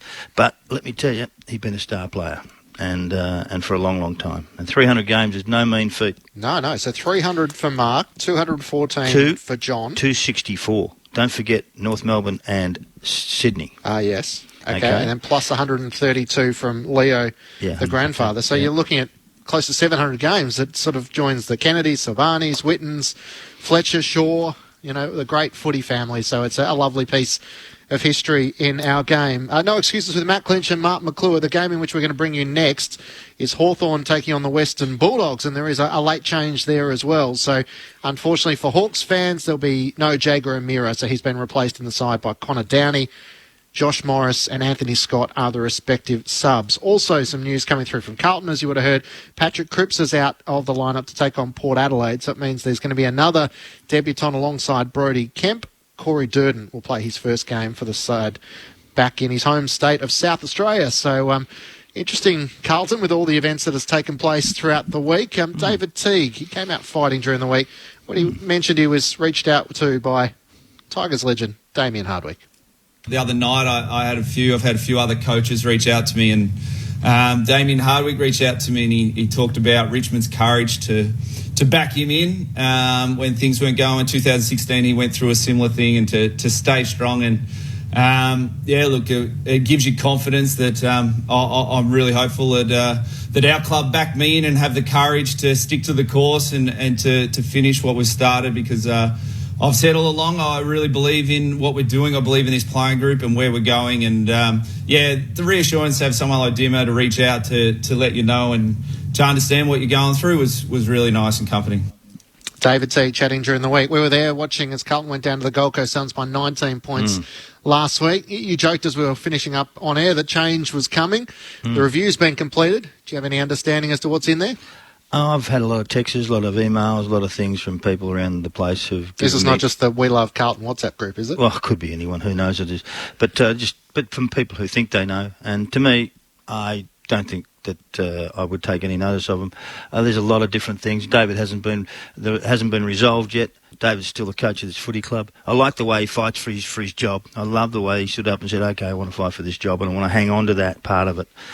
Is that going to happen? I don't know. The review's been tabled, I think, in the next couple of days or next week or whatever, this week sometime, and it'll be done. But to me, it's been a disappointing season for the Blues. And did we actually think that they were going to play in the finals? Did we actually think that they were going to make the top 4 or 3? I didn't think that. But it's been disappointing how they've finished off the year. And the review was actually called. I'm actually more disappointed in the administration of this football club, who actually, David Teague, they appointed David Teague as a rookie coach. Okay? Rookie coach. That's what he does. He stands there in his first year and 2 years and he goes, all right. And then all of a sudden it starts to get tough because they work you out and they do all those things. Did they help him? Did they educate him? Did they get him to somebody who could improve him? Did they ring up Craig Bellamy and say, can we just give this bloke 2 days a week with you just to go through how you coach and how you pick up what you do? Well, he had zero experience in a sense. Except for some assistant coaches' roles. When you got the big job, it's a different deal completely. You're on your own. So I just think that their development of their coach is an important thing as well. Education of how to do stuff. Cost you $30,000 to send someone to London to a soccer club and go and see Mourinho, put them in it's a small number when you think about what they pay these blokes, So to me, the education again, and Clarkson talks about that all the time. He wants to go away for a year and educate himself again on how to coach and all the nuances that have come out of all the clubs around the world, and those sorts of things. So to me, that is a failure of the club, and in a sense for not doing it. Not thinking about it. I've never even heard it from them, but I've been talking to other people about it.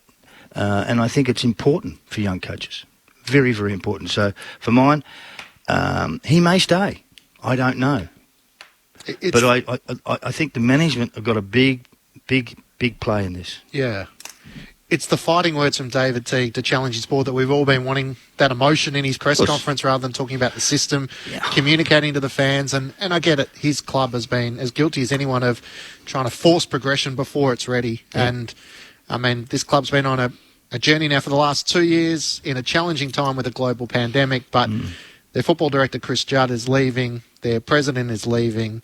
Their senior assistant, John Barker, has left. They picked John Worsfold as a mentor for David Teague. Now, he's in Western Australia. That doesn't make it easy. It was ridiculous. So they almost need to decide, is Alistair Clarkson on the table? is he the coach they want? Because this is not a decision solely around David Teague. It's a decision around who you can get, who constantly wants to find the shortcut to get to the next step. That's the point, the shortcut. Sometimes you've got to go the long game. Sometimes you've got to educate this player. That's what I was talking about. The education of this guy might have got him to go on for another year or two. You know what I mean? And bring the team to what they wanted, which is finals, and which is, you know, and performing well in front of the crowds that they can actually drag. So for mine, you know, is Clarkson the panacea? Who is there is, of course, that stat going around that 27 of the last 33 premiership coaches have been first-time coaches. That being said, we're in an industry where we don't reward second-time coaches, so it's interesting. We'll see. I'm not certain about it. So anyway, look, to me, it's an interesting thing, and it'll right itself. I quite like David, but I just don't like what he talks about after a game. It's not real for mine. I like this group. Well, if you like them that much, how come they don't play for you? Because last week, if they played for them, the game was in the balance, and there was no effort at all in that last bit. We've seen that ourselves at the game, and I thought to myself, wow, this is different. So Port Adelaide and Carlton will provide you regular scores from that match later on. From the Adelaide Oval, the breaking news, Paddy Cripps is out, so a second debutant to take place for the Blues this afternoon. We know Al Nicholson in the lead, Rama, Lingy, they had great to hear Colin Carter again. What I did like was the response from the Tasmanian Premier, Peter Gutwin, who came out yesterday and just put everyone back in their spot, and there might have even been a little reference to our own show here. Have a listen. He's vindicated our business case. He's vindicated the views of so many Tasmanians in terms of our desire to have a team. This is 30 years of frustration, not all mine, but 30 years of frustration from a community that has, once again, it appears to have been treated with disrespect, in my view. Once again, the AFL have taken the view that they can kick the can down the road. Well, let me be clear. There will be ramifications for that. What I heard this morning indicates to me that the AFL are so paralysed by COVID that they're not prepared to lift their eyes to the horizon and deal with matters that are in front of them. The AFL doesn't meet that timeline, and if we can't get to a decision by the end of the year, we will not accept any more excuses. And if that means that AFL content is not in Tasmania next year, then be it on the AFL's head. So Tasmanian Premier Peter Gutwin saying we're not accepting any excuses. If we don't have a timeline, we're willing to withhold footy in this state. I hope he listens to us. Okay. We're going into Tassie. Cheerio if you are. Cheerio if you are. Look, I'm with him a bit on this. I mean, they spend $25 million a year on the Gold Coast, and it's going to go on forever and ever in the history of this game. They're already spending $12 million on taking two sides going down to Hobart a year. What's another 12? Yep. It's nothing. You know what I mean? So let me assure you, I know they've missed out on gate receipts and they've missed out on lots of funds in the last couple of years, and the coffers may be a bit shallow, but they can take a less bonus, can't they? The AFL House, maybe. You know, sometimes you can just sort of squeeze it a bit, and I know they've removed a lot of players and they've removed some coaches and they've done all those sorts of things, and I like that, but I like Peter Gutwin's stance. You don't give us a team.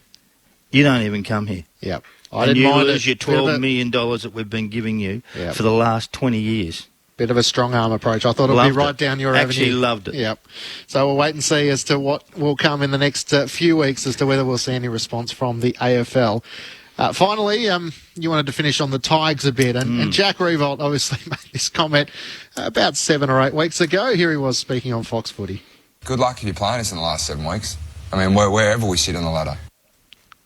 Now, if you could see listeners inside our studio here, Sells is smiling. He was happy with that comment.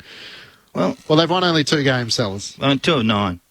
And to me, that reeks of, not being hungry and not being humble.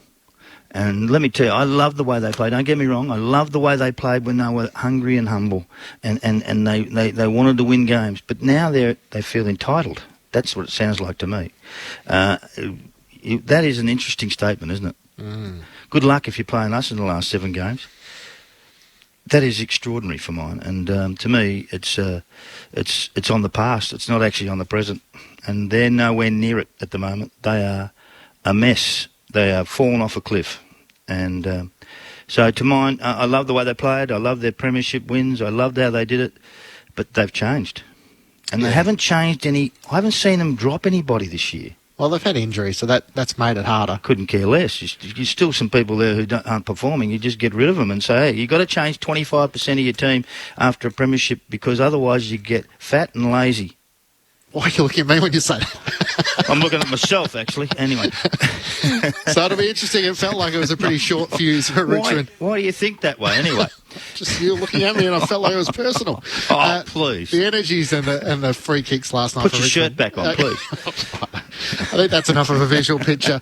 We're going to head to York Park in Tasmania. It's Hawthorn taking on the Western Bulldogs. It's a fascinating game because the Bulldogs all of a sudden have to reshuffle without Josh Bruce. And the Hawks, with Alistair Clarkson on his way out, they're looking at possibly winning 3 on the trot. So all of a sudden, Clarko's phone might ring a little bit more if he can continue this second half of the season surge. Thank you, Sellers. It's a great note to finish on. Who doesn't want Clarkson? He's the most wanted bloke in the world. Absolutely. You'd be silly not to call him and at least try and talk him into it. This has been No Excuses. The full call coming up. Hawthorn and the Western Bulldogs next on ABC Sport.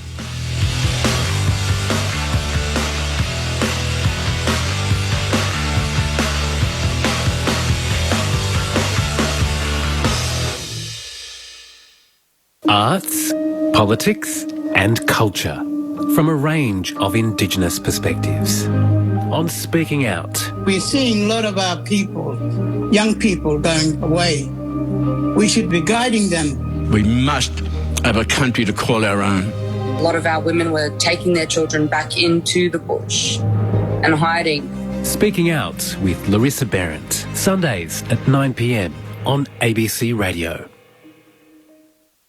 ABC Sport. AFL. Get set for the deafening roar. The pent-up emotion is about to flow. Listen to the crowd roar. AFL. Fans are on their feet. Can't believe what they're about to see. The 2021 AFL Premiership Season. Grandstand AFL.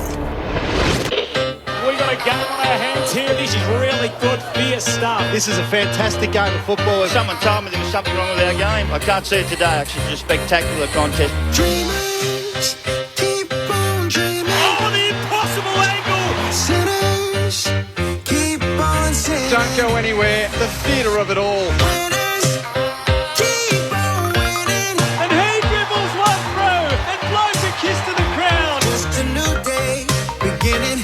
Breaks the paint, has a shot, makes no mistake. Sends it to home, a sublime strike. Hard against the boundary, that's the classy finish. That is sensational.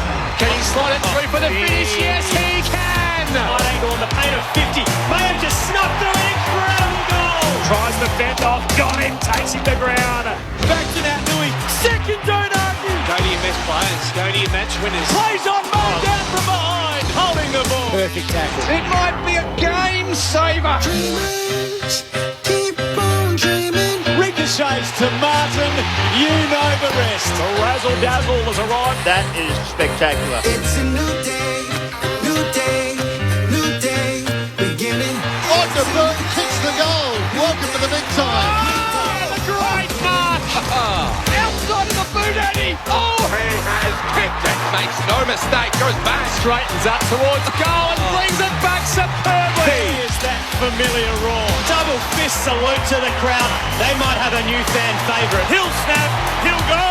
A ripper from Gripper. Snaps off the single snap and bounds it through. Grandstand AFL. The 2021 AFL Premiership Season. Dribbles it through and ends the game. On ABC Radio and on ABC Sport Digital.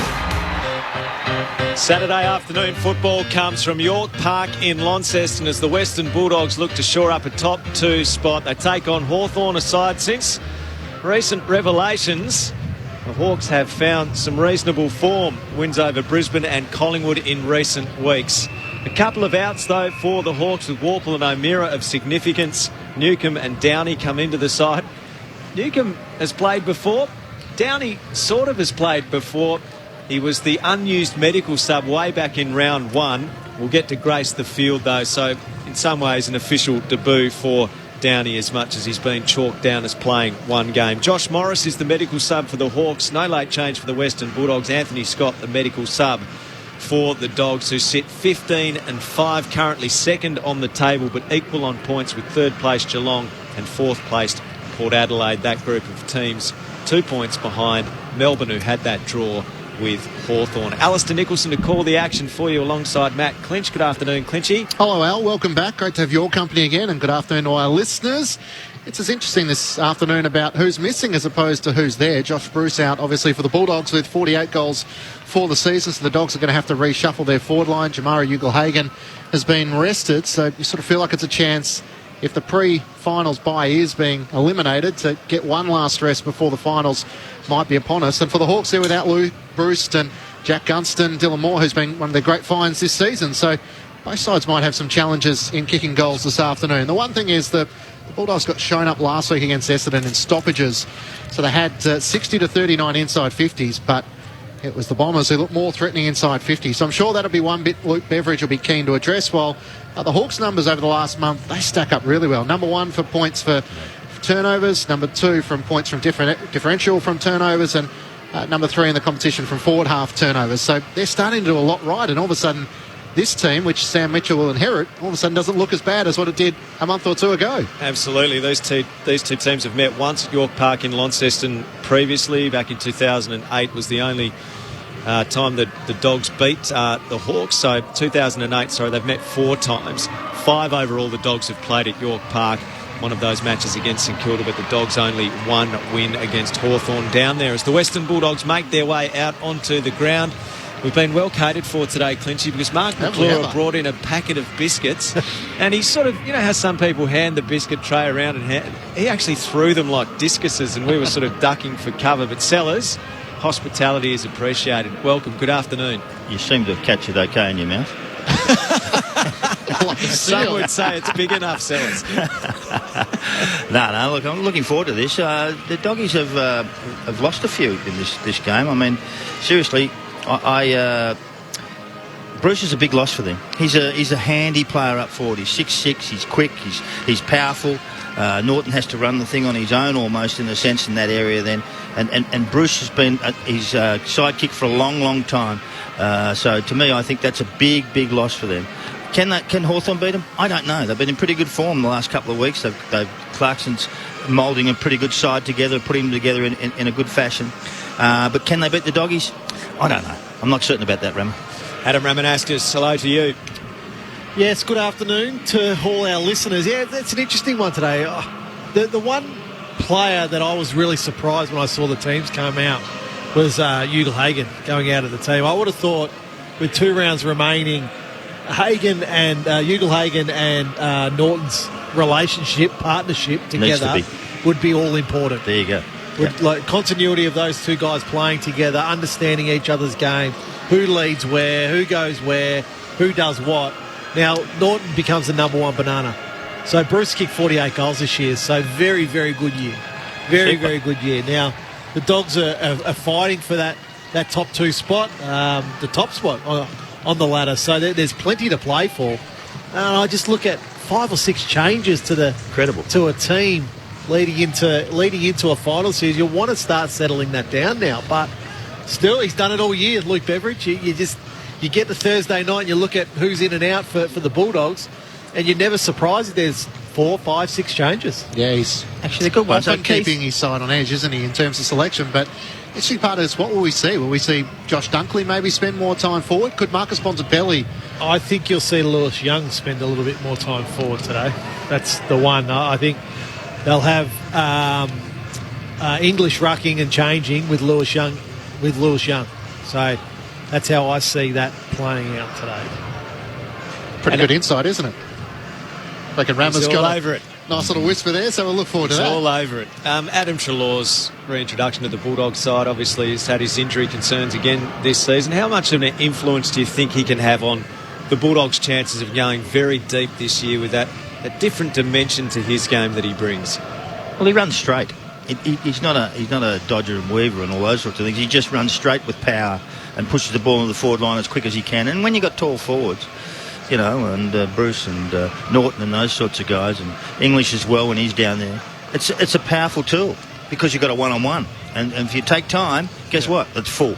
and then you've got two or three on one, so which is really difficult. So for that speed and that movement forward straight is important. You mentioned the Hawks clinching and how they've played since the announcement. Let's not beat around the bush.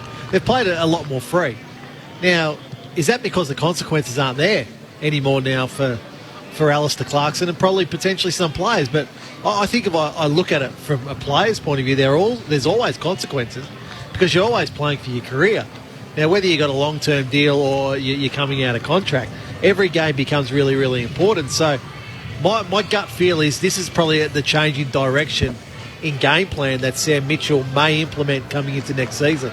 I think he'll want to free up the players a lot more. Alistair Clarkson was a tactical genius a lot of times, where the way he would be able to manufacture a win. Now, whether he's not really that concerned about the tactical side of the game anymore and saying, well, let's just free the players up to play, I think I'm liking what I'm seeing from Hawthorn. Do you think it's likely that Sam Mitchell and Alistair Clarkson, now that it's been resolved that Clarkson won't continue, that Mitchell will take over next season, that Mitchell's had some influence on what he wants to see now from the remaining games of the season? A few players that he wants to see tried in different positions or different game styles? I absolutely, Sellers, because he'll be saying to Alistair Clarkson, well, this is the way I'm going to play. I need to actually see if this player can do that. There's no doubt they'll be sharing some information amongst each other. But, Clarkson's his defensive work when he first started, and the way he set up his teams was fantastic. Changed everything, and he was brilliant. And he's not a mug. He doesn't put up with ordinary players. He doesn't put up with things that don't work properly. He won't put up with that. And some do. So for mine, I love what he does. But you know what? I think he'll still coach in his own manner today and the last game. And then he'll hand over. But I'm sure that there's some talk between the two. Why don't we try this guy here? Why don't we try that guy there? Because we need to have an idea for next year what we're doing. Yeah. And let me tell you, it'll work. They're obviously working together.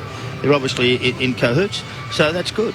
I love what they did. I actually, the bust-up was quick, fast, but they're back together again. It's interesting when you have the injuries the likes of the Hawks do, with Bruce Gunston, Sicily, MP Cousins, GF, Warple, Day. It's a pretty handy list, so it can kind of go one or two ways. Either the bottom falls out and the team's uncompetitive, or as you said, Ramo, there's opportunity because players with uncertainty think, well, here's my best chance to showcase that I want to be a part of the next chapter and making sure that I stay on the list. And Dylan Moore's the other one who's had a really good year this year. Yeah. So, but you're finding new players, I think, with Ramble. With injury comes opportunity. So those guys that are out of the team, they come back. If they come back into the team next year, okay, it's like, well, hang on. We know this kid can play now. We know this guy can play in this position. If you're not prepared to do that, well, guess what? Go and find somewhere else to play. I'm interested in the comparison with Adelaide, who have told some of their players like Tom Lynch and Daniel Talia, we're all in on the future. We could give you a rookie listed spot, but for where we're heading, we don't see you as a part of that. It'd be interesting for Hawthorn with some of those guys like Jack Gunston and Luke Bruce to have been great servants for the club. Sean Burgoyne, who passed 400 this year, as to what that looks like next year. You're only going to get rid of those players, that calibre of player, if it's very favourable in the club's way. Now I'm talking about draft picks because that's where they'll want to go. Mitchell went. Yeah. They got draft picks for him. Lewis went. They got something for him. And then you got Hodge went. Hodge is one of the greatest players you'll ever see in your life. They let him go because they couldn't afford him. They had to grow from youth again. I don't think Gunston and Bruce are at that stage of their career yet. I think they've still got peak years of football still to play. Whereas you talk about Mitchell, Hodge, Lewis, they're going down the mountain at that stage. I think Gunston and Bruce particularly, they're still at the peak there. But you know what? Clarkson said to him in a manner like this: if you want to play on, go. This is your chance. Go and make some money somewhere else and do that, because we need the space and we need this to grow our football club further. And I love you, but you got to go. But it's a forever question. Do you sell your business at the height, right at the peak? You do. Or do you hang in there and wait till it's sort of just slightly going down? I'll sell it now. Like, you know, that's the art of list management. It's so tricky. And it's probably been a part of Alistair Clarkson's tenure that doesn't get the attention that it deserves when it gets to the calibre of club legends like a Jordan Lewis, you say you might have one more year left, but you might spend half of that in the VFL. Yeah. But if you want to go elsewhere, I'll do everything I can. We'll take a third-round pick for you. Yeah. But he's looking 2 or 3 years ahead, Clarko, not looking to next year. Because next year is, you've got when you get Lewis and Mitchell and those sorts of guys out of the joint, next year's not there. It's 2 years down the track again. You've got to reload with different stuff and improve them. And it takes a while to get them to speed. And I was proud of him when he did all that sort of stuff. The blokes weren't. They didn't like it. But in the end, they went, it wasn't bad. Made it quit. Now, there is the threat of a little bit of rain around Launceston today, a maximum temperature of 13.1 degrees. The feels like is 8.5, so it's a wintry day in Launceston. Wind gusts of around 30 kilometres an hour. The wind predominantly in the north-northwest, 24 kilometres an hour. So it's not the perfect afternoon for football, but let's hope we still get a very good spectacle. What are you expecting, Adam Ramanauskas, Mark McClure? Good way to talk it up, Al. Tasmania. Anyway, but look, to me, I'm looking forward to watching the Hawks, and they're playing some young kids, Hanrahan and Bramble and a few other guys around the place. Kaczynski I really like to watch. Nash is another one who I think has got some talent and can improve in those sorts of areas. So for them, there's some youth coming through and doing a really good job at Hawthorn, and they're combining well. Finals football becomes about stoppages, about contest. Bulldogs were beaten up enormously last week against Essendon through that part of the game. Essendon scoring at will. I want to see if the Bulldogs are just changing that slightly, because if they produce that same type of contest in a final series, they'll go out straight sets. So we're about to go on Grandstand AFL. The Dogs looking to secure their top 2 spot, solidify their possession there at the moment. Matt Clinch on Grandstand AFL. So John Segler in his 100th game up against Tim English here to get things underway in Launceston. English won the opening tap. Mitchell trying to get after it. Wingard's hand pass just a tad wide for Connor Nash. Onto it, Liberatore for the Dogs. Kicks towards half forward. Back with the flight was Burgoyne. Treloar trying to get a hand pass through the congestion. Got it to Bontempelli. Run down by Shields. Great tackle. That's the type endeavour you want to see from the Hawks, and they'll take it at centre-half back. Come out wide towards the members' grandstand. Hardwick kicks Hawthorn to half forward. Not a well-used disposal. Bailey Williams with an easy intercept for the Western Bulldogs. Right half back. And it's very short. Wanted McRae. A diving spoil made by Wingard. Morrison gave it off to Phillips. Kicks inside the 50. Up goes Lewis. 2 Hawks flew at the same ball. The Dogs emerge with it. Daniels' hand pass puts McRae under pressure. Slick hands though away to Liberatore. His kick towards the wing. Hits the deck. Frost picked up. Pushes off Hannon. Hand pass off to Burgoyne. Burgoyne's hand pass. The Hawks go forward around the boundary line. It's off hands and out of play. And that contest with Lewis and with Kaczynski is exactly why you need Gunston and Bruce. Because experienced players will be telling those boys, come on, talk. One of those boys should have marked the ball there. And it should have been Kaczynski, because he was going back with the flight of the ball. Adam Ramanauskas on ABC Sport. A shallow throw in. Segler got it to Shields. Kicks long inside the 50. McAvoy spoils it down. Hanrahan with a hand pass, trying to link up with Nash. He's tackled by English. Ball spills clear. Hanrahan's hand pass intercepted by Bontempelli, and now away to Williams with a laser pass. Finds Vandermeer at right half back. Sweeping hand pass releases Treloar. Treloar from the boundary line near the interchange. Kicks to half forward, a one-on-one, and Frost with a delicate little nudge on Norton takes the intercept mark for the Hawks. Kicks into the middle of the ground. Intercepted. Waiting Mitchell. Dale took the mark. His kick partially smothered. Hannon gets it. Hand pass to Johannison. Shoots it forward. Goal coming up for the Dogs. Young. Rammer's man has missed. From the top of the goal square. Off the outside of the boots, it rolls through on the right-hand side for a behind. Adam Ramanauskas was celebrating his declaration that Lewis Young would play forward, but he didn't account for his defender's kicker. Behind the Dogs, the Hawks no score 2 minutes in. Good try, Rammer. You don't manage him, do you, Rammer? No. I can crystal ball the game at times. Right, use some of your Nostradamus skills on that quaddie, please. Drew Morfield Memorial. Jeez, that could have been perfect. Nick Smackwell get in some trouble with starting forward. Hardwick from the back pocket. Drops it up to the wing. Howe trying to feed the hand pass away, and then the kick to Wingard, who marks centre wing. Can feed the hand pass away to Hanrahan, who's at half forward, kicking long into the Infame forward pocket. Kajitsky races after it. Wood tangles at him, and the ball rolls out of play up against the right behind post. Deep in attack for the Hawks. No score for them. The Western Bulldogs 1 behind through 2.5 minutes. Hear the wind through the effects microphones. Significant part of the elements today. Just as Zephyr Ellis wouldn't get the spinnaker up for that. Off the pack, Howe gets a hold of it. Hand pass comes off the knees of McRae. Howe goes again out towards Morrison, knocked away from him. Liberatore clears from the back pocket out to the railway workers side of the ground. Hardigan spoils it away from the pack. Picked up by Lewis, tackled by Treloar. Ball up top of the attacking 50, right half forward for the Hawks. Tossed up quickly. Segler tries to take another ruck. His kick couldn't clear. Bontempelli, who's tackled by Howe. Twice. And holding the footy. That's twice he's been caught holding the ball. So Daniel Howe rewarded for his immediate latch on to Marcus Bontempelli, and he can do most things pretty well, the Bont, but he couldn't break clear of the vice-like tackle there. And a chance for the Hawks to strike gold here in the opening 4 minutes of the match. He'll shoot from just inside 50 out to the right. 7 goals, 3 so far this season, so used in several roles, but he has been pretty accurate in front of goal. Averaging a career best 18.5 disposals. Trying to make the most of his opportunity. Howe comes in, puts it out to the left, and it's offline and through for a behind. Locks things up at 1 behind apiece through 4.5 minutes in the opening term on ABC Sport. See the wind affecting that kick on its trajectory as Dale kicks in for the Dogs, finds Easton Wood, dishes it off to Lockie Hunter. Bumped as he kicks around the outer wing. It should be intercepted and is by Hardigan. Hardigan marks on his chest. Hand pass forward. Hardwick now. Kicks Hawthorn to the top of the attacking 50 again.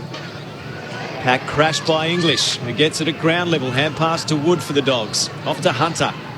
Walks to hand pass. Now sends a low kick out of defence and finds the chest of Johannesson. Back point of the square. A hand pass to Daniel at centre half back. He comes towards the defensive side of the broadcast wing and Williams. Williams looks further afield. His kick is just a little bit too wide for Waitman and Vandermeer. It bounces just inside the field of play and a boundary throw in. So it's going to be a challenging afternoon, it feels like, for both sides as they try and adapt to the swirling breeze. Behind a piece through the opening 5 minutes. Overcast day in Tassie as it's thrown back in. English in a tangle with Segler. Segler trying to drop it down. Bontempelli couldn't take it. Daniels hand pass pinched by Nash. Got it to Phillips and now to Hardwick. A grubber through the middle of the ground with a quick kick in there. Young overran the footy. A chance for Easton Wood. He picks it up for the Dogs. Hand pass to Bontempelli and now to Hunter. Between wing and half forward. Kicks inside the 50. Norton on the lead. Couldn't take the mark. Scrimshaw dumped in a tackle by Garcia. The umpire circles and he'll ball it up in the left forward pocket for the Dogs. Norton with that athletic leap got a good first bite, popped it up in the air but couldn't complete the mark. At the throat, the ball up. Young knocked it down for the Dogs. Bontempelli a hand pass. Dunkley screws his kick back from the boundary and finds Vandermeer in the corridor, 30 out. So a chance here for Latham Vandermeer to kick the first goal of the game. He's a goal kicker. He's in there for his smarts and where he gets to. And the kick inboard was just special. Latham Vandermeer on approach to the city end. 6.5 into the first quarter. For the first goal of the game, Vandermeer hits the post. He wanted to work that back on the breeze, but he drove it into the left goal post. And the Bulldogs have 2 behinds. Hawthorn 1 behind on Grandstand AFL on ABC Sport. It's a poor crowd down there. Just to be honest, is there a restriction on people? Or maybe not? A statement. I think there is a restriction, but we'll double check that. Sean Berg on his game 406 with a long kick up to the wing. The Bulldogs come up with it through Williams. Back to Dunkley and now to Daniel. Trying to get around from Morrison on the wing. Feeds a hand pass back to Dunkley. Through traffic to Bontempelli. Turns back on his left and a high ball towards half forward. Norton out number 2 on 1. It clears the pack. Bounces out with a 50-metre arc. Meets the boundary. Left half forward for the Western Bulldogs. They're 2 behind. Hawthorn 1 behind through 7 minutes. Grandstand AFL with Alistair Nicholson, Matt Clinch, Adam Ramanauskas and Mark McClure. Live action from York Park in Launceston. Thrown into play. Cleared the ruckman. Liberatore couldn't get a handle on it. Picked up by McRae, off to Bontempelli. Works his kick through the pack to the pocket. Waitman bursting onto the ball, takes possession of it. Off to Garcia, brushed a tackle, hit the middle of the ball as he tried to snap. Towards half forward it goes. It's offhand. Segler gets a hold of it for Hawthorn. Off to Mitchell. His hand pass didn't hit the target of Newcombe. Bailey Smith had it lost. Dunkley takes it. He's tackled from two sides. Downey and also Mitchell. A ball up 49 metres from the Bulldogs' goal. 10,000 is the restriction on capacity, and I wouldn't say there are many more than 3 with sellers at the ground. Yeah, not much there. Young one down the tap for the Dogs. Nash tried to sock it off the ground. Is the Premier there? He is a Launcestonian. He might be there. Gutman.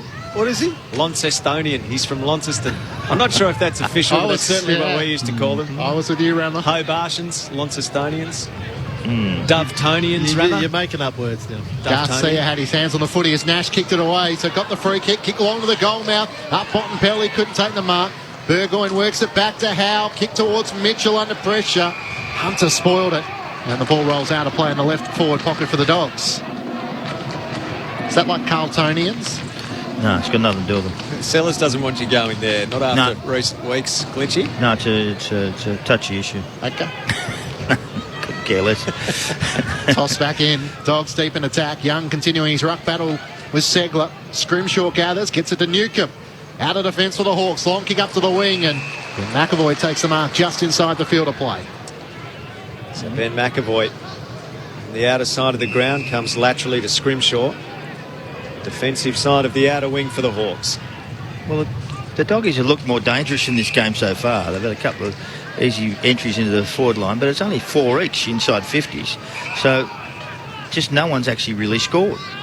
Kick went to Newcombe. Newcombe kicks around the wing, and up goes Lewis and launches on the back of his opponent, Duray, and takes a superb aerial mark. Off to Howe. Howe kicks to the edge of 50, marked by Wingard. Right half forward, low kick to the pocket of Beauty. And McAvoy takes the mark in front of Keith. He's hard on the boundary, 35 from goal, right forward pocket.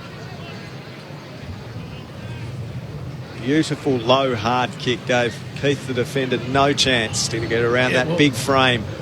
That wind, definitely, you've got to punch it in hard and low. So forward's really important. In front, McAvoy there, comfortably in front of his opponent in, I think it was Cordy on that occasion. Usually a good kick, Benny McAvoy. Usually. McAvoy for his 100th career goal. And he's straight. Just missed it on the right-hand side. Straight through the points.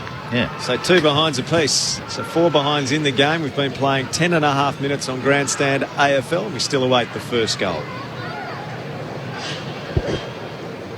So it wasn't Cordy, it was Keith whose direct opponent was? Yes, it was Keith. Dale brings the Dogs back into play, kicks to Daniels, who marks in the left back pocket, works it up to the wing where Hunter takes the mark.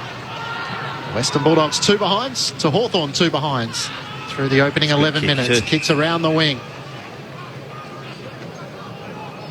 So the Dogs have the chance to try and move it forward. Duray with a long kick. Waitman couldn't quite take the mark. Norton was there as well. Hardigan's hand pass didn't clear the congestion. Vandermeer swoops onto it. Garcia broke away. Got the hand pass to McRae, who retreats back to Hunter. Left half forward. He dribbles the kick inside 50. Waitman can't gather, and then a ferocious tackle by Dunkley. And Waitman was over the shoulder. And a free kick to go the way of Tim O'Brien, who's back in defence for the Hawks. He'll take it as he chips the ball out to the right back pocket, and Hardigan takes it. One thing I love about watching the Doggies is their handball. They just keep it alive and keep it alive and just keep it alive. It's fantastic.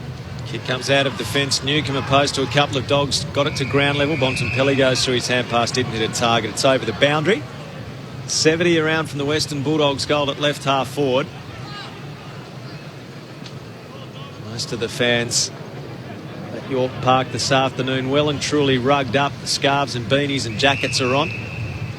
Free kick in the ruck contest. It's going McAvoy's way for the Hawks. Young pleading his innocence, but always seems to fall on deaf ears when you question an umpire's decision. McAvoy plays on, kicks Hawthorn to the wing. Pack of about 4. Lewis in front, Kaczynski over the back, punched over the boundary line. Throw in slightly Hawthorn's attacking side of the wing. 2 behinds apiece at the 13-minute mark. Launcestonians is definitely a thing. I was born there, says Sean in Sales. On you, Sean. Love your work, mate. 043774 so that's 2. He got out though, didn't he? That's 3/4 of the population. Righto. Dale from halfback. Cheerio to our Tassie listeners who are loyal fans to ABC Radio. There's no one at the game because they're on the way to the airport, Rammer. They're coming for you. Correct. That's okay. To Nash through the hands of Tom Mitchell. Vandermeer tried to break his way through, couldn't do so. Now Tom Mitchell has another go. Gets it to Hanrahan. Through hands, finds its way out to Hardwick. He gets a hand pass to Morris. Kick just finds Mitch Lewis and rises vertically in front of Alex Keith and takes the mark centre wing. Scores level 2 behinds apiece through 13 minutes. From the interchange, Lewis kicks to the edge of 50. Koschitzki had 2 to beat. He sort of held them off like the biggest kid in the playground. Ball hits the ground in front of them and they all pile in. He had 2 little grade 7s by the scruff of the neck. That is amazing. Bontempelli one side, Giray the other. Ball up 40 metres from the Hawthorn goal at the Invermay end. Lewis tries to take it out of the ruck. Couldn't do so. Giray roved it off his hand. Gave to Keith. He's tackled, dispossessed. No one's really got possession. They're lying on top of it. And another stoppage 40 metres from the Hawthorn goal. 25 goals this year, Koschitzki. So just wonder if he's the actual answer. Is he the answer for their long-term key position player? Liberatore got a quick kick for the Dogs in the middle of the ground, but Brambles onto it. Hand pass just wide of Nash on 50. Races back after it. Daniel after him. The Irishman can't break clear. Great tackle by Caleb Daniel. Got the arm. Made sure Nash couldn't get a hand pass away and wins a free kick on left half back for the Bulldogs. He's the smallest player in the competition almost, isn't he? Yep, about 168 centimetres. Doesn't matter. Plays a big role though, doesn't he? There you go, Craig. I think that's our one highlight so far through the opening 14 minutes. Long kick up to the wing. Norton tried to claim the mark off hands, wasn't given it. Hand pass intercepted by Newcomb. He's tackled by Johannesson. O'Brien got it forward to Scrimshaw. Hanrahan through the middle of the ground. Nash now to Wingard. Kicks inside the 50. Good vision. Brockman takes the mark at the top of the 50. It's been ordinary. There's the game. I just prefer it when you say that rather than me. Well, but it has. There doesn't feel like a lot of enthusiasm in both teams at the moment. The disposal's been scrappy, balls being dropped, tackles being missed. They're under pressure. Wingard's able to find Brockman, but it just hasn't been a great start for both teams to this game. The Western Australian who burst onto the scene and kicked some pretty handy goals early in the season, but it's dried up since then. From right on 50. It's a talk. It won't get the journey. It's offline, and Alex Keith takes the intercepting mark for the Dogs. Wants to move it quickly to Bontempelli, and now to Hunter at left half back, taking a bounce. And another runs around the boundary line. Goes with a long kick around the wing. Up in front, Hannon had it go over his head and seen over the boundary line by O'Brien. The Dogs attacking side of the outer wing, where a lot of the players been in this first quarter.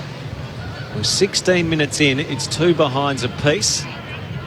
Alistair Clarkson coaching his last game as Hawthorn coach in Launceston, where he first coached back in 2005, has a winning percentage of 74%. Incredible. Liberatore off the stoppage, kick towards half forward, no mark taken. And a lot of congestion around this. Treloar ripped it free, did brilliantly out the back with his hand pass to Hunter. Hunter kicks inside 50. Norton from behind on Hartigan, couldn't mark.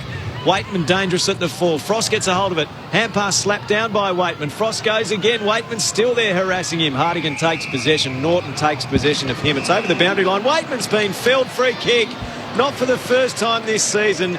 He's been able to sucker in a defender and win a shot at goal. He was dumped by Frost. He went flying. And he's going to have a shot now from hard on the boundary, 35 out. And he loves this scenario. He's a clever finisher. On the bend, he makes no mistake, as if born to do it.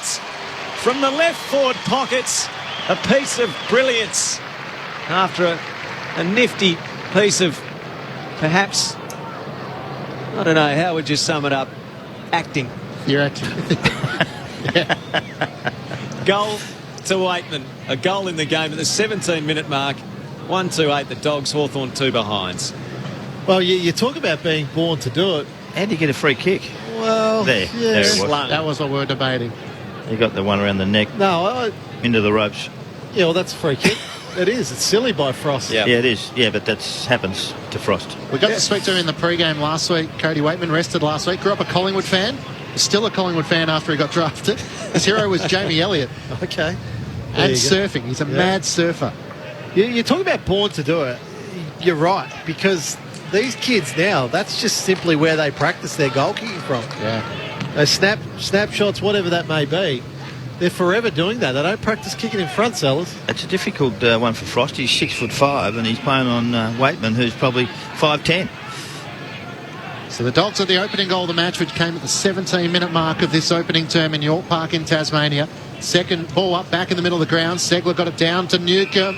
He's slung in a tackle by McRae, and the umpire will throw it up just forward of the circles, Hawthorn's way. What would have that dive got on the Olympics, Al? You're the expert now. Yeah, the entry wasn't great. It was sort of in a horizontal position, Rammer. I'm a bit concerned about the splash it would have created. Not a pike position? No, that was more of a tuck. Treloar with the hand pass to Vandermeer, kicks inside the 50. O'Brien takes the intercepting mark. Don't waste all that good stuff early, Rammer. We might need it. I think we need it now. We've had 2 points kicked for each side, and we've been going 15 or 20 minutes. Out to Hardwick, who takes the mark at left half back. So the Hawks still chasing their first goal with a long kick up to the wing towards Segler. In the pack, Mitch Lewis as well. Brockman crumbing front and centre. Kick straight to the boundary, and it's out on the full. So the Bulldogs take it back between wing and half back. And they're not blocking back. There's this open football, really, and they still can't score. This is quite an amazing sort of game when you think about it. No one's dropping back. No one's filling in spaces. Williams kicks the Western Bulldogs to the half-forward flank, pack of 6 or so. Up goes Hardwick, knocks it down. Howe and Bontempelli contest for it near the boundary line. It goes out of play. 45 from the Dogs' goal. Right half forward, the Bulldogs to the city end of the ground. Bontempelli's been caught with the ball a couple of times in the first quarter. Hasn't yet really had much of an influence. Thrown back into play. Segler tapped it down. Treloar almost the rove. Couldn't get a handle on it. Brockman had it, lost it. McRae goes through his hand pass. Tap down. Treloar now top of the 50. Hand pass to Young. Curling kick to the pocket. Big fly up from O'Brien overhand and tried to spoil it. Bontempelli took it. He's nailed again. Got a hand pass out. Hardwick toe poked away by Treloar, who gives to McRae. Top of the 50. That's a free kick. Knocked down by Shields, who was flattened. Young's hand pass still down in the back play. That's Shields. And Hunter tackled. He has worn one, an absolute shirt front there as he contested the ball. Shields is up. He's a tough cookie. Free kick, Hunter.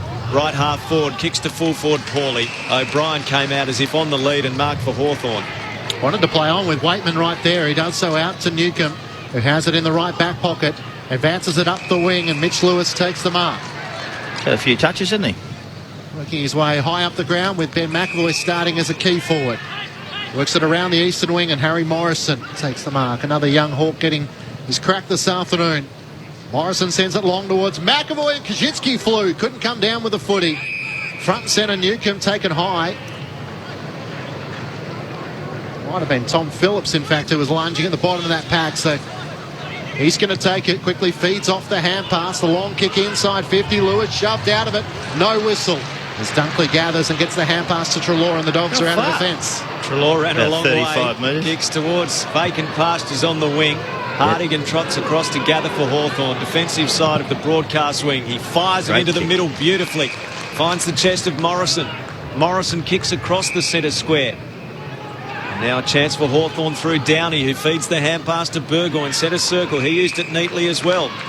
Newcomb looks at the options. Low ball inside 50 was the right option. Nash marks 45 from goal directly in front. See the missed away towards the far side of the ground. Kick went to the pocket strangely for Mitch Lewis, and Cordy made an easy spoil. McRae picks up for the Dogs. Hand pass didn't hit a target. Downey tackled, dragged down by Vandermeer. A ball up right forward pocket for Hawthorn down at the Invermay, and the Dogs by a goal approaching quarter time. Cody Waitman, the lone goal scorer so far. Hawthorn deep in attack. Young tries to flick it over the back to Morrison, to Shields. Screws it back into the corridor. Kaczynski caught behind. And Bailey Smith takes a good mark for the Dogs. That mullet's just growing nicely, Rammer. Yeah, Is it a mullet? Not for me. No, okay. Let's get back to the footy. Haircut time. Too many mullets rolling around the AFL. Yeah, we've got no hair. We're not interested, okay? Correct. Okay. Smith long out of defence. You're the only bloke with hair in the room. Oh, easy. Just hang in there. Downy worked underneath it and the ball spills out of play. Might need a little bit of Rogaine or something like that, I think. I'm already feeling like we're divided. I don't know what side of the fence I'm on. Why don't you just join us? Shave it all off. Thrown back in. English Twins down the tap. Dale trying to break away from Wingard. Does so successfully. Shanks a kick towards half forward. Bouncing ball. Loose in defence. The Hawks have the numbers. Scrimshaw got the hand pass away. Kicks long towards Segler. Can't take the mark. Front and centre Dunkley feeds it to DeRay. Now to Dale. Can work it over the top to McRae. McRae, awkward kick, skids along the ground. Johannesson in front position. Tried to take possession of it with Bramble right on his hammer. Ball up centre wing out of side. 1-2-8 plays 2 behinds. And we have a couple of minutes until quarter time on Grandstand AFL. Was that song, Sellers? The only way is up, eh? From the stoppage, no takeaway from Dale. Or imagine. Or imagine. Imagine. We could be imagining something we're here. off imagine. That's what we need, just in the background, just playing. Underneath the backing track. Imagine if we can kick a goal, eh? Bontempelli kicks it forward for the Western Bulldogs. Intercept mark taken again. Hartigan slides in at right half back for the Hawks. Measures his pass onto the chest of Wingard. They're both a bit frightened to lose the ball here, these two. They're just chipping it around, trying to hang on here and saying, I don't want to give it to them because they'll score against us. And it's becoming a difficult game to watch. It goes, and Segler, he should have been paid that strong mark. He was belatedly on the wing. He was in the pack. He flew in front, got a good piece. It's very tricky to do that in windy conditions. I agree with you. So you're better off just trying to take territory as much as you can, particularly against the wind. Segler sends it towards half forward. Mitch Lewis in the back. Bontempelli back in defence. Spoils it with support from English out of play. Some of your thoughts on the SMS. Phil in Heathcote wants to know any thoughts on young Reeves at Hawthorn. My view is, along with Newcombe, he could be the future of the club. Ned Reeves, the big ruckman. Ned Reeves not getting his chance this afternoon. Yeah, I think he's still a bit away from a development point of view. He probably needs another 20 or 30 VFL games. These conditions aren't good for him. And we know ruckmen are slow to develop. English trying to get the clearance. His kick was smothered though. Smith onto it. Got it to Bontempelli. A chance for Dale, who hand passes inboard to Smith. Good linkage by the Dogs by hand from centre wing, long inside the 50. Up went Norton, pulled in an excellent one-handed mark. Well, great body position against Frost. It's a highlight. And Aaron Norton's able to complete the mark, and now he just needs to complete in front of goal. Hard out to the left. He'll kick from about 40 metres out. He's a pretty special player, this bloke. Yep. Powerful unit. Jumps and leaps and does lots of things really, really well. And marking's one of them. 38 goals, 37.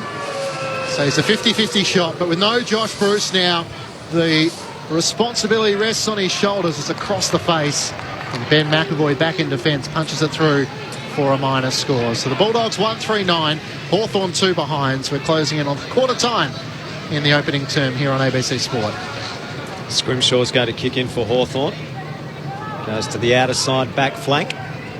Segler up in front, off hands, rove by Bailey Smith. Tackled by Newcombe, dropped it cold. That's a classic holding the ball. Free kick Hawthorn. Bailey Smith bit off a bit more than he could chew. He's a tenacious tackler. No free kick. Oh, come off it. It's gone out of play, a boundary throw in. Come on now, settle down. That is blatantly dropping the ball. Anyway. Settle down. Okay, Sellers.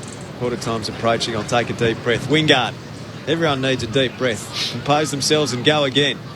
Kick goes towards the wing. Keith knocked it down. Cordy over it. He's tackled. Picked up by Dale of the Dogs in the corridor. A hand pass off. Eastonwood looks indecisive. He kicks laterally. Johannesson will take us down to quarter time. That's in the book. 1-3-9 the Bulldogs. Hawthorn 2 behinds. The spectacle just leaving a little to be desired in that first quarter. The only goal was kicked by Cody Waitman of the Western Bulldogs at the 17-minute mark. On the SMS 0437 774 774, Dave of Launceston says he's at the game. Don't be deceived by the empty bay at the southern end. Other areas are well populated, says Dave. Thank you, Dave, for your text. Simon in Hobart. Hi, guys. It's Launcestonian Sellers, and now I'm a Hobartian, but I suppose I'm a Carltonian because I tried out in 1976, says Simon. Good on you, Simon. Thanks very much for that. And Sellers, can you please get a job? Was that Simon Cook, was it? Simon? If it's you, let us know. Let us know, Simon. Yeah. Sellers, can you please get a job upstairs at the Mighty Blues, mate? We need you back. Been too long between drinks. Need a touch of the tough 70s, says Norm. No, they don't like feedback, so don't worry about it, okay? 0437 774 774 if you want to touch base with us in the grandstand commentary position. Quarter time, it is the Bulldogs leading Hawthorn by 7 points on Grandstand AFL on ABC Radio, ABC News Radio and ABC Sport Digital. Well, the whole idea of bulldozers coming in and raising these beautiful houses. In the process of some of her campaigns, she made a lot of enemies. There's just too much money around. She would not be intimidated. Confronting revelations. Guess what? I have found her. Kieran McGee closes in on the truth. I was quite prepared to say no to you. I wonder what is the bottom of this story, and you wonder and you wonder and you wonder. Hear Unravel True Crime, Juanita, on the ABC Listen app or wherever you get your podcasts. The 2021 AFL Premiership season on ABC Radio and on ABC Sport Digital. Waitman dangerous at the full. Frost gets a hold of it. Hand pass slapped down by Waitman. Frost goes again. Waitman's still there harassing him. Hartigan takes possession. Norton takes possession of him. It's over the boundary line. Waitman's been felled. Free kick. Not for the first time this season. He's been able to sucker in a defender and win a shot at goal. He was dumped by Frost and he loves this scenario. He's a clever finisher. On the bend, he makes no mistake, as if born to do it.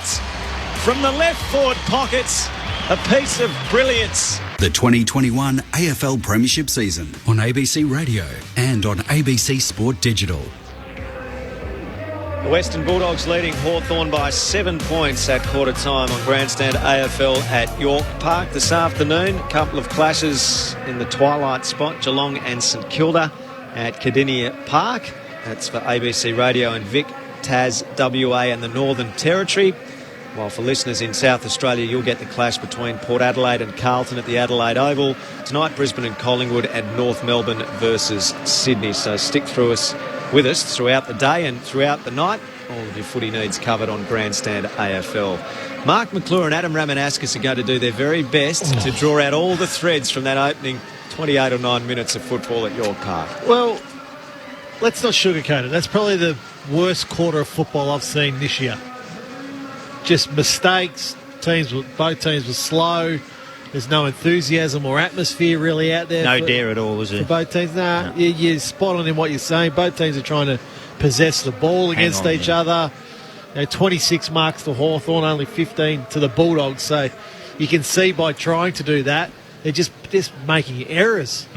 I don't blame Hawthorn for that. Doggies are a really good side. They move the ball beautifully. They got some really good players, and Daniels and Liberatore and Hunter and Treloar and Waitman, and you throw in Vandermeer who can move the ball as well.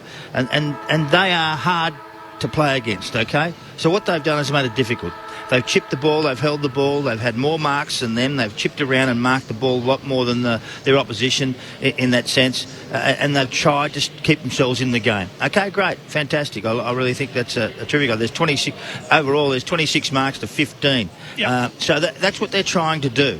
I understand it completely, and they're slowing the game down. They're making it difficult for them, but that's not going to work for 4 quarters. We know that's going to happen. So, in a sense, they've got to try and score at some stage. They've got to try and push the ball forward and do that. The Doggies will keep coming at you. They'll keep coming because that speed and when you've got Norton in your forward line and maybe English who's going to outstretch them a little bit at some stage of the time, they will score. But I actually understand exactly what he's doing, Clarko. You know that, and I know that. He's trying to take away the Bulldogs' strength. Correct. Their greatest strength. Now, that's what Clarko's been brewing at for his entire career at Hawthorn. So he knows the Bulldogs are a quick-moving ball team. They love to possess it. We're going to slow them down. We're going to almost bore them to death today. Yeah, they're doing a good job. And you look at Bontempelli. Bontempelli, you rarely see him get run down. He got run down 3 times. 3 times? 3 times in that quarter. You just don't see that. So it's a pressure game from Hawthorn, but it's going to be a slow game from Hawthorn. So then you go, okay, Bulldogs, how do you then counteract that? Yeah, but then they might mess them up a little bit too. They might trick with their brains a little bit, and all of a sudden they get a bit worried about it, and they mess it up slightly, and they got a chance to pounce on them, Hawthorn. So that's how the thought process goes. See, Hawthorn laid 24 tackles in that quarter, which is a great sign for them. A really, really, we're almost going at 100 tackles for the game if they can keep that up. If Hawthorn lay 100 tackles for this game, they'll probably win it, because that will force the Bulldogs into enough turnovers to give Hawthorn enough chances to score throughout this game. But I'm not certain they've got enough brilliance to do it. That's the point. So not too far away from a start in the second quarter. Chris on the text from Maryborough in Victoria. Rama, hey boys, great calls so far. Do you think Essendon will make finals, or is it all over? We're going to miss Tipper this week, says Chris. Well, things have to go right. So I think the more likelihood is hoping for West Coast to lose in that last round. We're assuming they beat Freo tomorrow, but Brisbane in the last round, and West Coast could be the game. Second term underway. Dogs by 7. Liberatore, a hand pass to Bontempelli, off to Daniel. Left foot kick is a high one along the line of the centre square. English back with the flight, got one hand to it. Treloar's little hand pass. Dunkley couldn't take it. Hardwick for Hawthorn, gave to Shields. He's caught, dragged down, one arm pin, dropped it cold. That is holding the ball. Sellers, Liberatore, the free kick. It wasn't a smart hand pass. It put Shields in a real bind. Liberatore kicks the Dogs to the forward pocket. Norton on a bursting lead, back with a flight. How superb. Beautiful, mate. Didn't care what was coming in the opposite direction. That's where you want your winger, in that hole in front of the key forward, being courageous. Got it left back pocket for the Hawks. He'll drive a kick up the eastern wing. Up high, Norton punches it. Eastern Wood punches it away and across the boundary line for a boundary throw-in. So the only goal has come through Cody Wakeman. 17-minute mark of the opening term. The Dogs 1-3-9. To the Hawks 2 behinds. You can see what they're doing with Bontempelli. They're not giving him any space whatsoever. Thrown back in. Segler tries to take it out of the ruck. He's tackled by Liberatore. Just got it away as Daniel took the hand pass. Got it to Bontempelli. Now to Hunter, who breaks away from the Mitchell tackle. Kicked in the man on the mark, though. And Newcomb regathers for the Hawks. Hand pass to Howe and now to Shield. To Segler. To Hanrahan on the wing. He tries to thread the needle and spot Wingard. The kick is just wide. He sockers it off the ground inside 50. A chaos ball that clears. Everyone almost got to Kaczynski. Smith taps it back to the goal line. Under pressure on the goal line. Ben McAvoy did the rest, and that's his 100th if it went through. We're just going to check if it was over the line. That was a goal. Otherwise, he's raising the bat. His 100th AFL goal, and Hawthorn's first. I'm not sure what Bailey Smith is doing there. No. He's under enormous pressure. It's a definite goal to McAvoy. Yeah. But just take the ball through. Like you don't paddle the ball when you're 3 or 4 metres away from goal. Seemed like he was building it nicely just to deliberately fumble it over the line and then in the end gave up a goal. He wanted to pick the ball up to get a possession. Whereas so he just rushed it through. Comes through, a goal, and Hawthorn have their first at the 2nd-minute mark of the second quarter. See, this is what they can do. The little chaos things, the push to shove, sometimes some effort in front of against the opposition. All of a sudden, they're in a worried state. They're 1 goal 3 to 1 goal 2, and they've played better than them at this stage. I would have thought the Doggies. There's a lot of fumbling. There's a lot of a loose ball around the place, and that was exactly that. McAvoy just got his toe on it in the goal square. There was a sort of like a chaos ball into the forward line and a kick off the ground. So good pressure by Kaczynski. Oh yeah, big terrific. Key forward there. So his 14th year in the AFL system. Ben McAvoy, good, isn't he? 6 at the Saints and 8 at the Hawks. He's now, of course, a 2-time premiership player and the captain of the Hawks. He has their opening goal. His record's pretty good. Very well respected in the game. English in the middle of the ground for the Western Bulldogs. Segler for the Hawks. Segler comes from the side. English rises on his side and knocks it down. Newcomb over it. Dunkley knocked him off it. Going through Mitchell, a hand pass away. Howe gets a spiralling ball from half back to the half forward flank for Hawthorn out of side. Kaczynski won't be able to keep that in play. A boundary throw in 60 metres from the Hawks goal at the city end.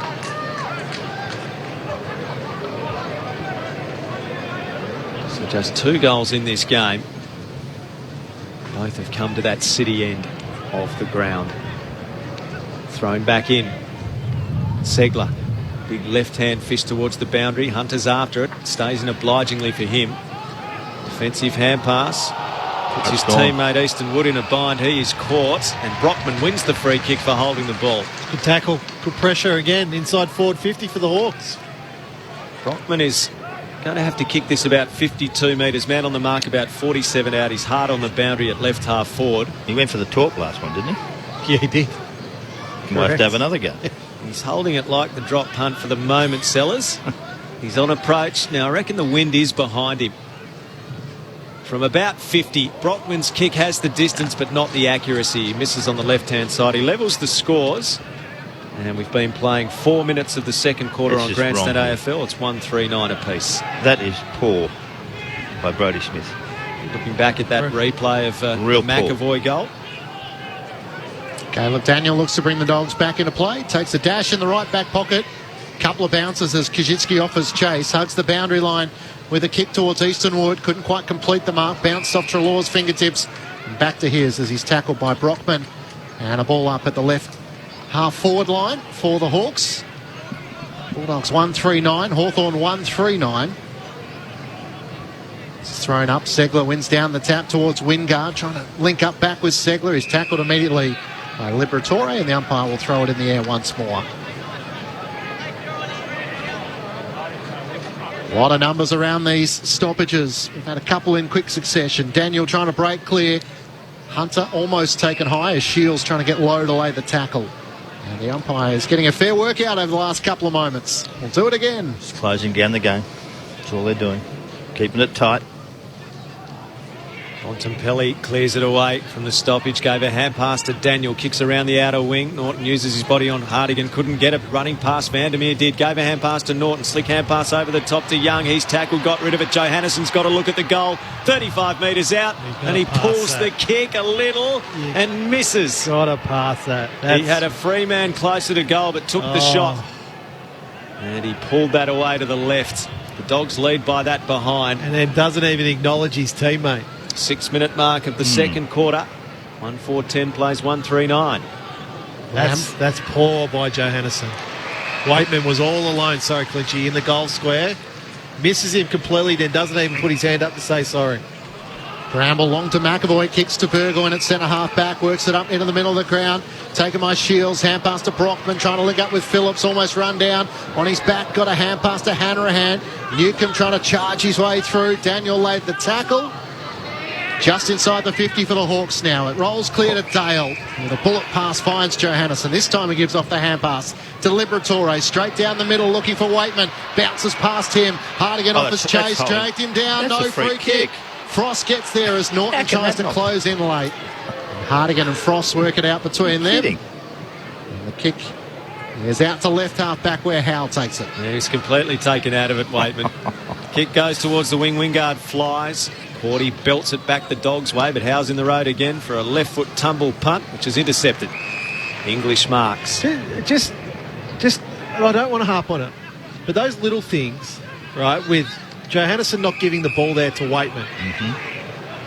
Unselfish teams are the best teams. That could just bring the Bulldogs unstuck a little bit. Just English little to plays Cordy. like that. His kick smothered. Taken by Liberatore, worked hard to get a hand pass through the pack to English. All happening on the wing. He gives it straight up to McAvoy, off to Phillips. Hawks in possession, off the half-back flank. Hardwick receives and shrugs a tackle. He fires the kick out wide. Downey has a bounce on the main grandstand wing. He's confronted by Bontempelli. Dink kick over the top was effective. Mark taken. Newcomb to centre half forward. Shields next in line. He's got Burgoyne who can assess. A little bit of space in front of him. He's 60 from goal. Front point of the square for the Hawks. Takes his time, Sean Burgoyne. Now kicks towards full forward. Up they fly. Lewis couldn't get hands to it. Wingard Rove, dribble kick. Oh, he's always getting those online, but Geray was there to escort it through for a minor. And we have the scores locked up again at the 8-minute mark of the second quarter. 1-4-10 apiece. They played that pretty well, Hawthorn. Moved the ball from back to forward. Had an opportunity to score. I like this from Lewis. A couple of times that he's flown in those packs really hard. Put the knee up. You know, you want to stand in front of him, you're going to get a knee in the back. That is his strength. He took 27 contested marks back in 2019, so that is what he's capable of. Daniel out of defence, long kick up to the wing, comes the way of Tim O'Brien, sends Hawthorn into attack once more, 1-2, mark just not paid to Kajitsky. And Cordy with a clearance, gets the hand pass to Dale. From half-back, the kick towards Dunkley, Sport away from him. Mitchell just keeps it in play for the Hawks, around the boundary line. But numbers favour the Dogs, and in front position, DeRay takes the mark for the Western Bulldogs in the right back pocket, scores level at 1-4-10 apiece. Taylor DeRay. To the outer wing he goes, a 2-on-2. Segler punches it away from Young over the boundary line. Ever so slightly Hawthorn's attacking side of that wing. So John Segler playing his 100th game. 1-4-10 Hawthorn, 1-4-10 the Western Bulldogs. Sellers is not overly wrapped about it. Kick comes clear of the pack. Wingard marks and into the pocket. He finds the chest of the intended target, Lewis. 35 from goal. It's just the class factor there, going inside forward 50. Wingard hands on the ball, able to hit a target, able to just compose himself, where probably Hawthorn's last 3 entries have been just bomb kicks. Suits the Bulldogs defenders. Mitch Lewis has kicked goals in all 12 of his games this season. For his first today, to put Hawthorn in front for the first time today. Kick on its way is a beauty off the boot. You can see the wind get a hold of it though and pull that away to the left-hand side, and it misses. Hawthorn is in front, but only by a point. 1-5-11 plays 1-4-10 at the 10-minute mark. Off the boot, that looked a good kick. Dale quickly brings the Dogs back into play. Spots Easton Wood free at right half-back. He takes the mark. It's about time they held the ball for a little bit of time, the Doggies. Just worked their way up the ground, because everything they try to do is really quick, and this breeze doesn't help you. Into the corridor to McRae. Kicks looking for Liberatore. Gathered after it was spoiled away initially from him. The hand pass to Daniel in the middle of the ground. Turned it over. Looking for DeRay, and Kajitsky takes the intercepting mark. Spreads it wider onto the wing. Howe has it between wing and half-back for the Hawks. Leading by a point.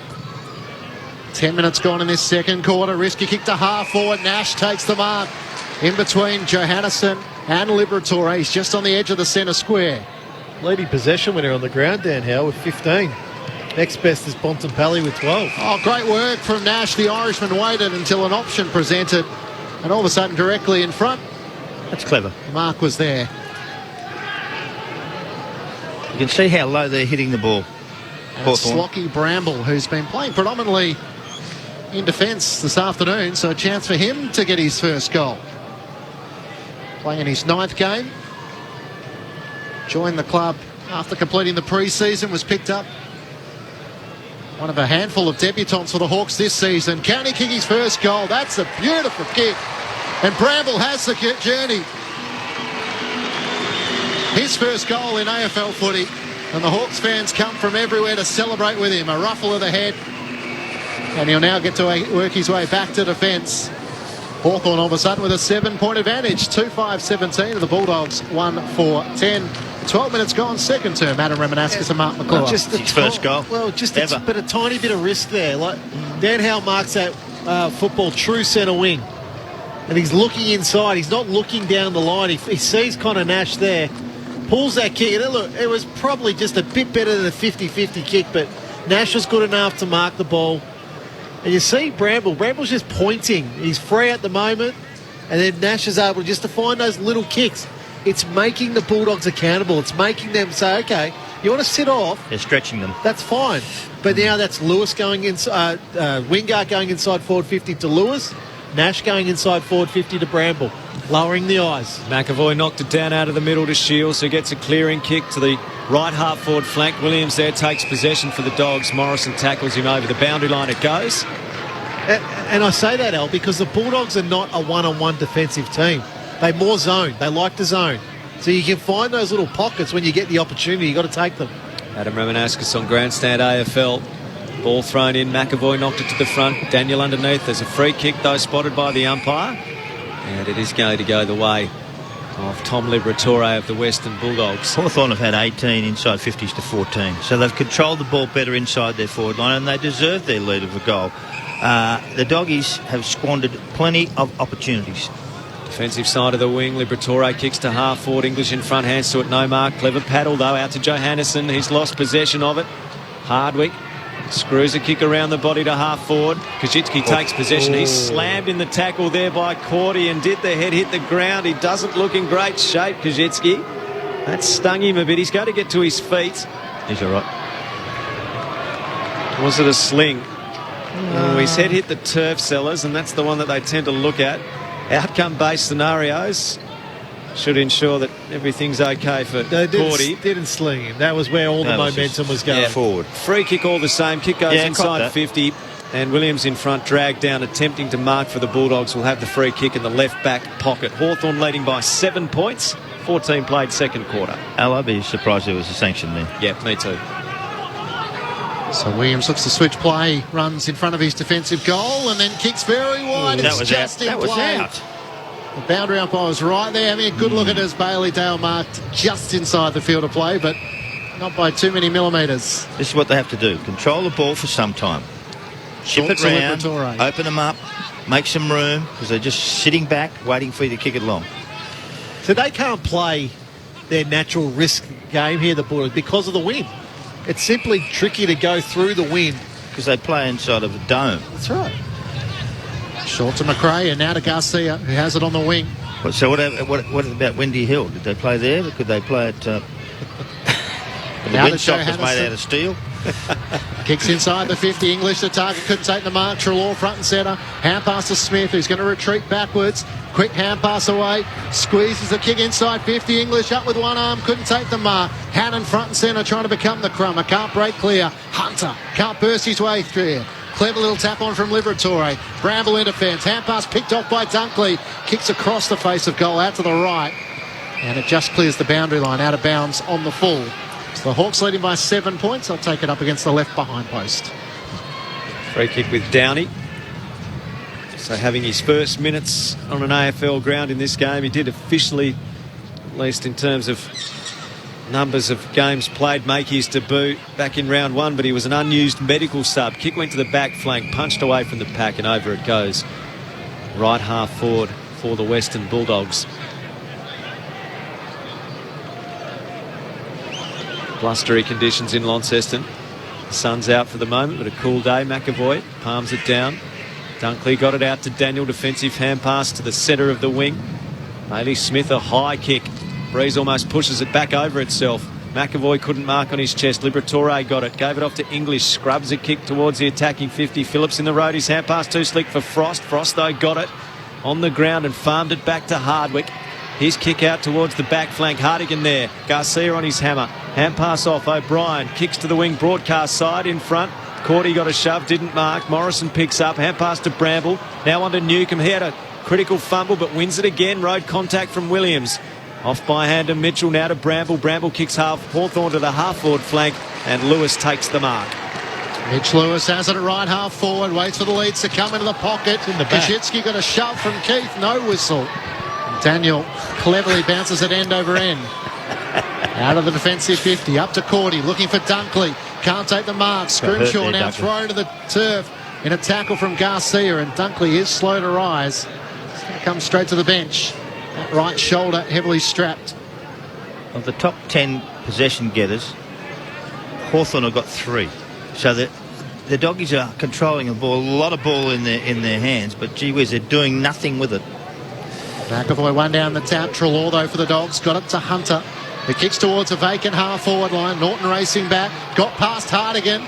Expecting Frost just to see it casually out of play, and in the end he did just that. It was interesting listening on the Could Have Been Champions earlier today. Steve McPherson was on the program. He talked about the way the Dogs play and said come finals he wants to see just a few less handballs. He reckons they're just a little handball That's what they're happy. doing here. They're doing it here as well. Just over the top. So well, they're at 76 kicks and 76 handballs right now. So that's definitely not how you want to play the game, 1-to-1. Phillips clears the ball out of defence for Hawthorn. Picked up by Brockman. Hand pass to a running Downey. Worked it beautifully. To the wing. Lewis takes the mark. Edge of the square outer side for the Hawks. They lead by 7 points. 18-minute mark, second quarter. The kick goes inside 50. Morrison in front. Knocked away by Williams. It gets to the back, goes through the major opening, but just a knuckle on it from Bailey Williams, and the result is a behind. An 8-point lead to the Hawks. 18 and a half played second quarter. Hawthorn 2-6-18. The Bulldogs 1-4-10. 8 shots to 5. pretty good going by the Hawks, I tell you. They're peppering. Yeah, the Bulldogs had the only goal of the first quarter through Cody Waitman. The Hawks have kicked 2 goals in this second quarter. So taking it up to one of the ladder leaders this afternoon in Tassie. Williams short out of defence to McRae, got it back. And then the kick is intercepted by Frost on the wing. Oh, that's a spinning ball into the middle of the ground that missed its intended target. Shields won it, got it back to Bramble, the intended target. His hand pass is loose though, and Hunter on half back for the Dogs. Over the top to McRae. He looks towards half forward where Waitman has space. He marks on 50, plays on immediately, puts it towards the top of the goal Great square. kick. Haddon racing back, gets there and puts it through from the goal line. The Dogs have their second goal of the match. Some great ball movement from half back to half forward. And Waitman found Hannon, and the margin is back to 2 points Hawthorn's way. 2-6-18 to the Bulldogs, 2-4-16. Played 19 minutes in the second term on ABC Sport. Well, they finally controlled the ball for the whole ground. And McRae with his kick in there to Waitman, it was a beauty. And then a little chip pass again. All of a sudden, Haddon's on the end of it, which should have happened before. Now, the Doggies, it's the best bit of play they've played for the whole hour and a half they've been out there, or an hour they've been out in the ground.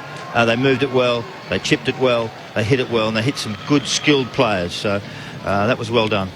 It's their first goal for just over half an hour in the game, the Western Bulldogs. Cody Waitman's had a key hand in both of them. A beautiful snap for the boundary in the first quarter, and now helping set up that goal for Hannon.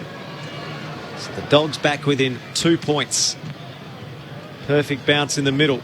One down by Young of the Dogs. McRae knocked over. Young goes through. He's met heavily. Caught one in the head from Howe. Play goes on. Howe gets a hand pass to Segler. Defensive hand pass to Wingard. Wingard kicks to the half-forward flank. Morrison marks opposed to Dale. 70 from goal. Morrison wheels and goes. Kicks Hawthorn towards full forward. Out they come. Lewis there. Off the back. Taken by Daniel in the goal square. Measures his kick. He's so calm and finds the outlet. Young by hand to Bontempelli on defensive 50. Lamont long out of defence, up to the wing. Waitman the target, couldn't hang on to the mark. Frost gathers for the Hawks. Hand pass looking for Scrimshaw. Hannon got in the middle, couldn't get a clean disposal away. Bramble pinches it for the Hawks. Gets the hand pass away to Nash. He can chip it to Newcomb, who takes it between wing and half forward for the Hawks. Hawthorn leading by 2 points. Kajitsky wants it long. He sends it in that direction. He'll set himself and fly in front. Could have almost been dragged down by Keith. Brockman, hand pass to Hanrahan. Great kick off the outside of the boots. Pure instinct. As he was able to answer back for the Hawks. And all of a sudden they just get that little bit of breathing space back. 3-6-24 the Hawks to the Bulldogs 2-4-16. 22 minutes gone, second term on ABC Sport with Mark McClure and Adam Ramanaskas. Just a contest there, Kaczynski and Keith. Ball hits the deck. Hanrahan just quick on the boot there. Brockman with a little handball. That's what you like. That's where you want your little forwards. Small forwards. That's what they're there for. On a windy day, it's more often going to be on the deck. So you've got to be there. You've got to be around that contest. I like it when they're front and square. Looks like Kaczynski's hurt himself in that contest. He's coming off the ground there. Hopefully just a corky of some description, but he's a fair limp that he's got coming off the ground. There's a blood rule as well. It's going to result in someone coming from the field, and it's a reluctant someone. It's Connor Nash, who's got just a trickle of blood coming from his left knee. Slowly makes his way off the ground. He was right in the middle there, so Hanrahan having just popped off the ground, having kicked the last goal, which is customary these days. Don't ask for an explanation, Sellers. He's coming back on the field. Is CJ injured? Yeah. Out for the rest of the year. Rule Day's another one, as you said before the match. They've got some very good players out. Gunston, Bruce at the moment. Still going pretty well, aren't they? Segler knocked it down. Wingard's kick was smothered, and McRae took possession. Gave it off to Bontempelli. Kicks the Bulldogs inside 50. Back with a flight. Garcia couldn't mark. Picked up by Norton. Got through a couple. Hand pass too slick for Bontempelli. Garcia's going to run through and try and win it. Vandermeer as well. Still alive inside 50. A hit of pushing the back there on Hardwick. No free kick forthcoming. Mitchell's got it. Treloar's got him. Ball up 35 metres from the Western Bulldogs goal at the Invermay end. You got some numbers on Treloar there, Sellers, in front of you. How many possessions he's had in the game as it's tapped down by Young. Mitchell takes possession. Hand pass into the face of Newcomb. Newcomb now tackled. Bontempelli and Treloar get a hold of him. So Treloar's had 11 40, disposals. 40 from goal. McRae's had 16. He's the leader at this stage. Tossed up, Segler was able to work Young underneath it and get a clearing kick out of defence for the Hawks towards Mitch Lewis. Couldn't take the mark. Ball spills out towards Dunkley. He can't pick it up cleanly, and Newcomb for the Hawks can do so. Feeds the hand pass wide to Tom Mitchell, a right half back. Turns onto his left-hand side. Good kick into the middle of the ground. Opens up play in front of him. Lewis looks wide to the furthest wing. A bouncing ball for Howe. He's got enough time to gather. Now can he use it with purpose? He gathers 55 metres out. Kicks to the lead of Morrison. Good contest. Good contest, as you said. Dunkley came in from the side. Spoiled it away. Daniel gathers. Hand passes it out to Bailey Smith. His kick is too wide, but it sees off the damage for now. He hasn't got up yet, Dunkley. I'll tell you what that did. That was going to test that right shoulder. Yep. So if it can... Oh, yeah, right on that surgically repaired shoulder where he's oh. Full marks to the surgeon. Well, full marks to Dunkley. And the rehab. He might have to go and see him again. No, full mark, because if you think about it, he could pull out on that contest and go, you know what? Absolutely. This is craziness, me doing this with the finals campaign coming up. He showed no ill effects of it, though, so that's great news in terms of the repair job done on that shoulder. That's how he play. Only knows one way, Josh Dunkley. Yeah. He's a big boy. He's huge. Yeah, you got no idea how big he is. If you don't see him in live. Hey? Ball's out of play at right half forward for Hawthorn. The Hawks by 8 points. 25-minute mark, second quarter.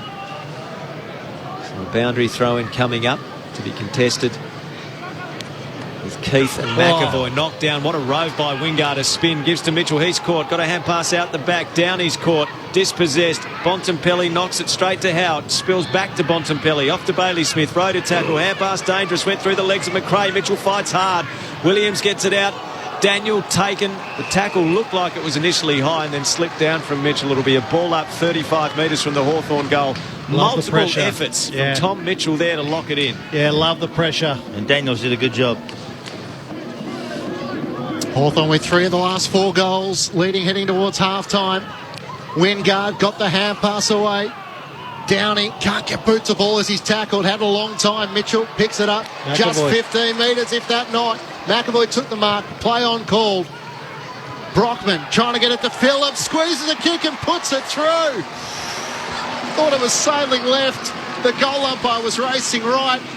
And somehow, maybe the breeze blew it back straight through the major opening. Hawthorn now have a handy little break ahead of half-time. 4:6:30 to the Western Bulldogs, 2-4-16. 27 minutes gone, second term, and all of a sudden the Hawks, who hadn't kicked a goal in the opening term, have kicked 4 goals to 1 in the second. They sure have, and 4 goals in the quarter of this footy has been fantastic. When they didn't score in the first, McAvoy and Hannon, and then you got Phillips and also Brambles, who's got the other one as well. It's been good. That was a bit of a chaos goal. It was just bodies and bodies hitting each other, and all of a sudden tackles and chases, and then Phillips just gets his boot on the ball and puts it through the goals. But that was a good, hey mate, they pushed and shoved, and it wasn't pretty, but gee whiz, it was effective. Nothing pretty about it. No. Hang on. Now what's happening here? Because the umpire is bringing the ball back down. Must be touched. See if it was touched, I think, whether there was a brush. Daniel's gone to the goal square, so presumably the score review has occurred here, and there might be a finger on it. There is, I reckon. Is it Giray? There's another Bulldog there as well. He touched it. Giray has got a finger to this, and that celebration for Hawthorn is going to be wiped out, along with the marks in the books in front of us. So that's going to be a behind, and the margin will be 9 points. So they were reviewing that decision as they went back to the middle of the ground, and you can't argue with the evidence. It's clearly been touched, and Daniel will now bring the ball back into play. So Phillips wipe the goal from his column and slot in a behind. Daniel brings it out of defence for the Bulldogs. Over the back, Young got hands to it, couldn't mark. Vandermeer, a hand pass. A nice dummy from Smith. Smith kicks the Bulldogs towards half forward. Waitman there, but good mark taken by O'Brien, who then armbars Waitman, holding onto the ball and drags down the little fellow. Sort of like you see in the wrestling. He absolutely WWE. did. Kick goes to Frost. Frost on defensive 50, kicks to the wing. Brockman can't mark. Bulldogs pressure good here. Hunter gets a hold of it. A hand pass off to Giray. Duray against his former team, kicks to the lively Waitman, top of the 50, open forward line. Haven't said that too much for the Dogs, but he holds it up, waiting for the perfect option. He's going to go long here, Waitman. Now, I think he's kicking into the breeze, Waitman, based on the flags at the top of the grandstand on the outer side. And the man on the mark is 50 from goal. Cody Waitman arcs around, then chips it towards the hot spot. And it all just took too long because so many Hawk defenders were able to flood back, and Scrimshaw marks top of the goal square. Margin 9 points to the Hawks, 29 played second quarter.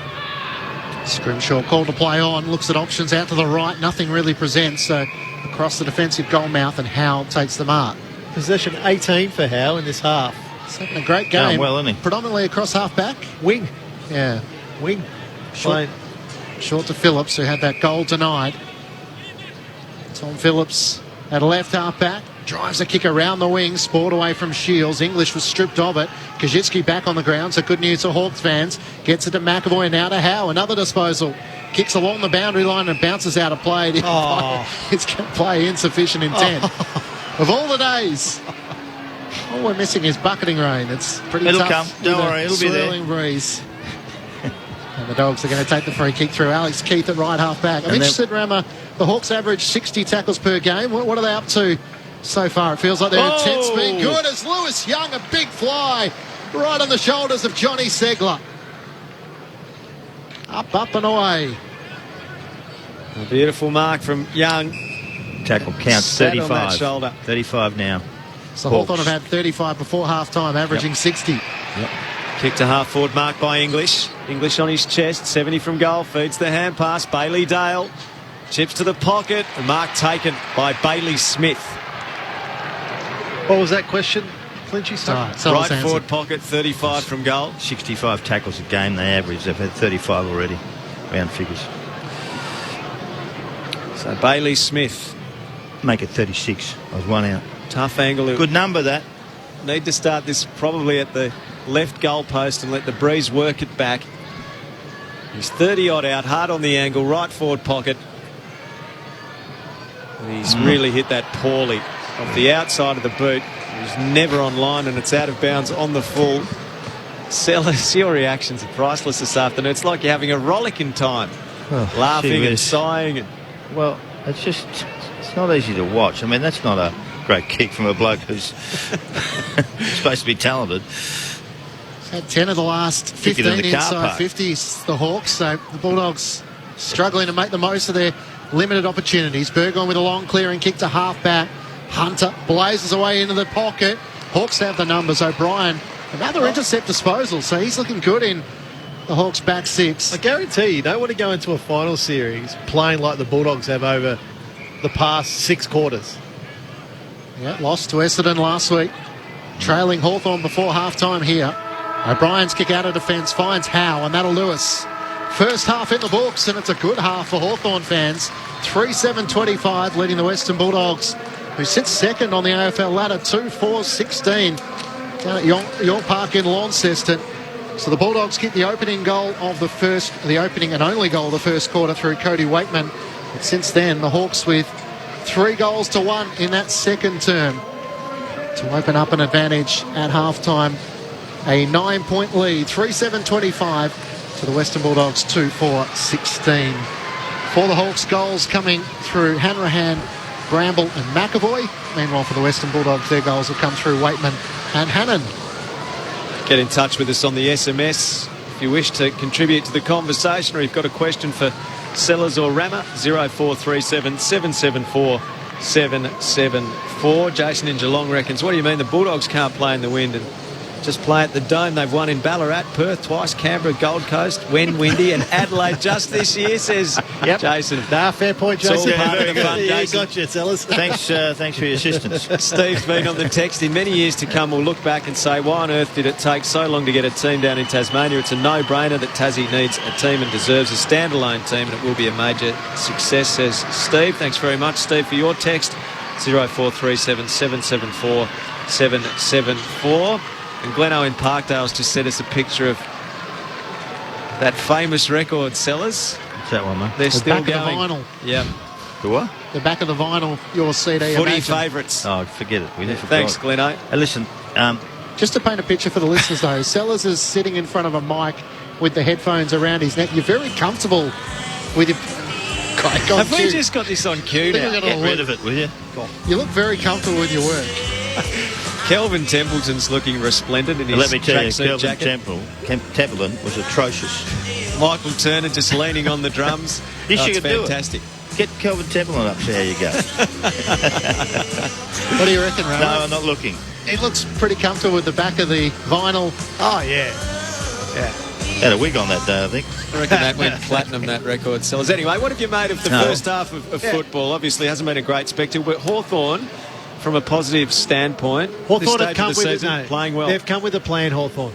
And the plan is really to bore the Bulldogs to death and deny them the football. And they've been able to do that. They've had 20 more possessions in this game, but they've had 20 more marks. So in windy conditions, they've had 55 marks in a half of football. So it's been slow. The game's been really, really slow. Bulldogs don't like that. They like to play. They like the ball in motion. They like to be able to utilise their skills. They like to be able to take the ball back through the middle corridor. But with Hawthorn playing so slow, it's forced the Bulldogs, when they have won the ball back, kick down the line, kick to a contest, knock it out of bounds, throw it back in, start again, tackle. 38 tackles to Hawthorn in that half of football. It's a good number. It's a good, really, really strong number. The Bulldogs' kicking efficiency in that half alone sells 59%. You know, for a team that really prides themselves on their skills, that's very low. So That's forced, though. Yes, correct. That's what I'm getting at. I think this is more about the way Hawthorn are forcing the Bulldogs to play in that half, rather than how the Bulldogs are playing. Because this has really been all about Hawthorn just trying to slow the game down, trying to apply pressure, trying to lock the ball in their forward line, applying forward pressure, not allowing the Bulldogs to free players, not allowing the Bulldogs to use their handball, which they love to do, not allowing the Bulldogs to take the ball back through the middle of the ground. So, I agree. Really interesting half of football. So Totally. 44 uncontested marks for the Hawks, to 28 for the Western Bulldogs. And it feels like the Bulldogs, if ever a team with midfield speed could expose an opposition, it would be the Dogs, but they can't capitalise when they're being stretched so far wide. Well, let me tell you, the Doggies have had 2 shots on goal that quarter. That's it. 2 shots to 6 for the Hawks. And that's a big difference when you think about a scramble. Hawks are a scramble better than the Dogs. And Rama's right. They like clean ball. They like quick ball. They like on the run, handball, hit me here, hit me there. And movement all the time. And it's mark and roll and keep going. And you know what? They're not allowed that. The Hawks have dismissed all that. They've said, no, you're not going to do this. We're going to push it over the boundary line. We're going to have a ball up. We're going to have a boundary throw in. We're going to bash you until we can get ourselves in front. And they are in front, which is a really good sign for mine. I like what they've been doing. They're not as talented as the Doggies. They're not as clean as the Doggies. They're not as pretty as the Doggies. But they're very effective in what they're doing, and their scoreboard is showing so. I like what they've done. Howe's been sensational in what he's done, really. He's had the 19 possessions in that half of football. That's a big number on a day like this on the wing.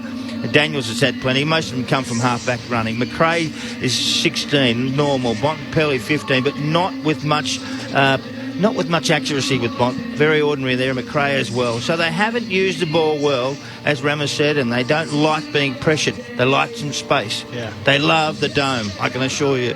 Where the fast dome where you can actually move the ball really well. You get them in the open on this, where it's slow and hard and tough. This could be an upset for the Doggies just before the finals. Right now, Hawthorn are playing the conditions. Yep. The conditions, as you've mentioned a number of times, Al. It's windy there, no doubt. It's favouring one end of the ground.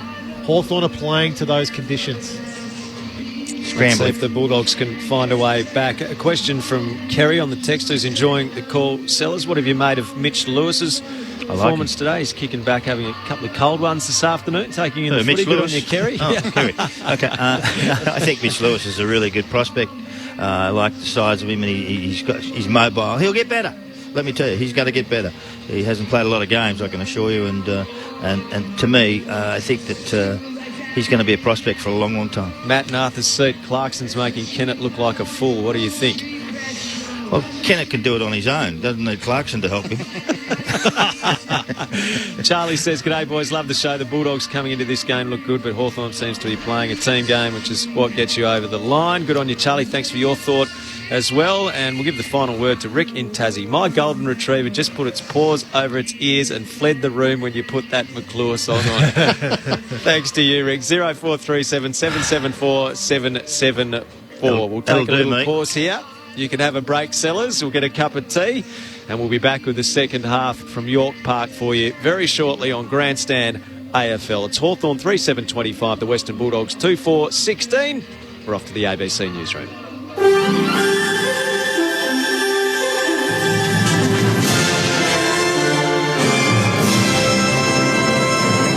Good afternoon, this is ABC News with David Rowlands. New South Wales has had the worst day of the pandemic to date, with 466 new locally acquired COVID-19 cases. 4 people have died from coronavirus overnight: a woman in her 40s who is in palliative care, a man and a woman in their 70s, and a man in his 80s. In Greater Sydney, people will be limited to 5 kilometres from their home for exercise, in line with current restrictions in the 12 councils under harsher lockdown in Sydney's west and southwest. Premier Gladys Berejiklian says police fines have been increased as well in order to help with compliance. $5,000 for on-the-spot breach of home quarantine, which is currently $1,000. $5,000 on the spot for lying on a permit. $5,000 on the spot fine for lying to a contact tracer. $3,000 on the spot fine for breaching the 2-person exercise rule. $3,000 on the spot fine for breaching rules going into regional New South Wales. And there are 26 new locally acquired COVID cases in Western New South Wales. There's also been sewerage detected in Broken Hill, Bathurst, Tamworth and Ballina. Dr Jeremy McAnulty from New South Wales Health says most new cases are in the Dubbo area. In Western New South Wales, we're still seeing cases emerge in the outbreak that's affecting primarily Dubbo and Walgett. Public health units are working very hard there to identify cases, work with the community to make sure that people are tested and identified.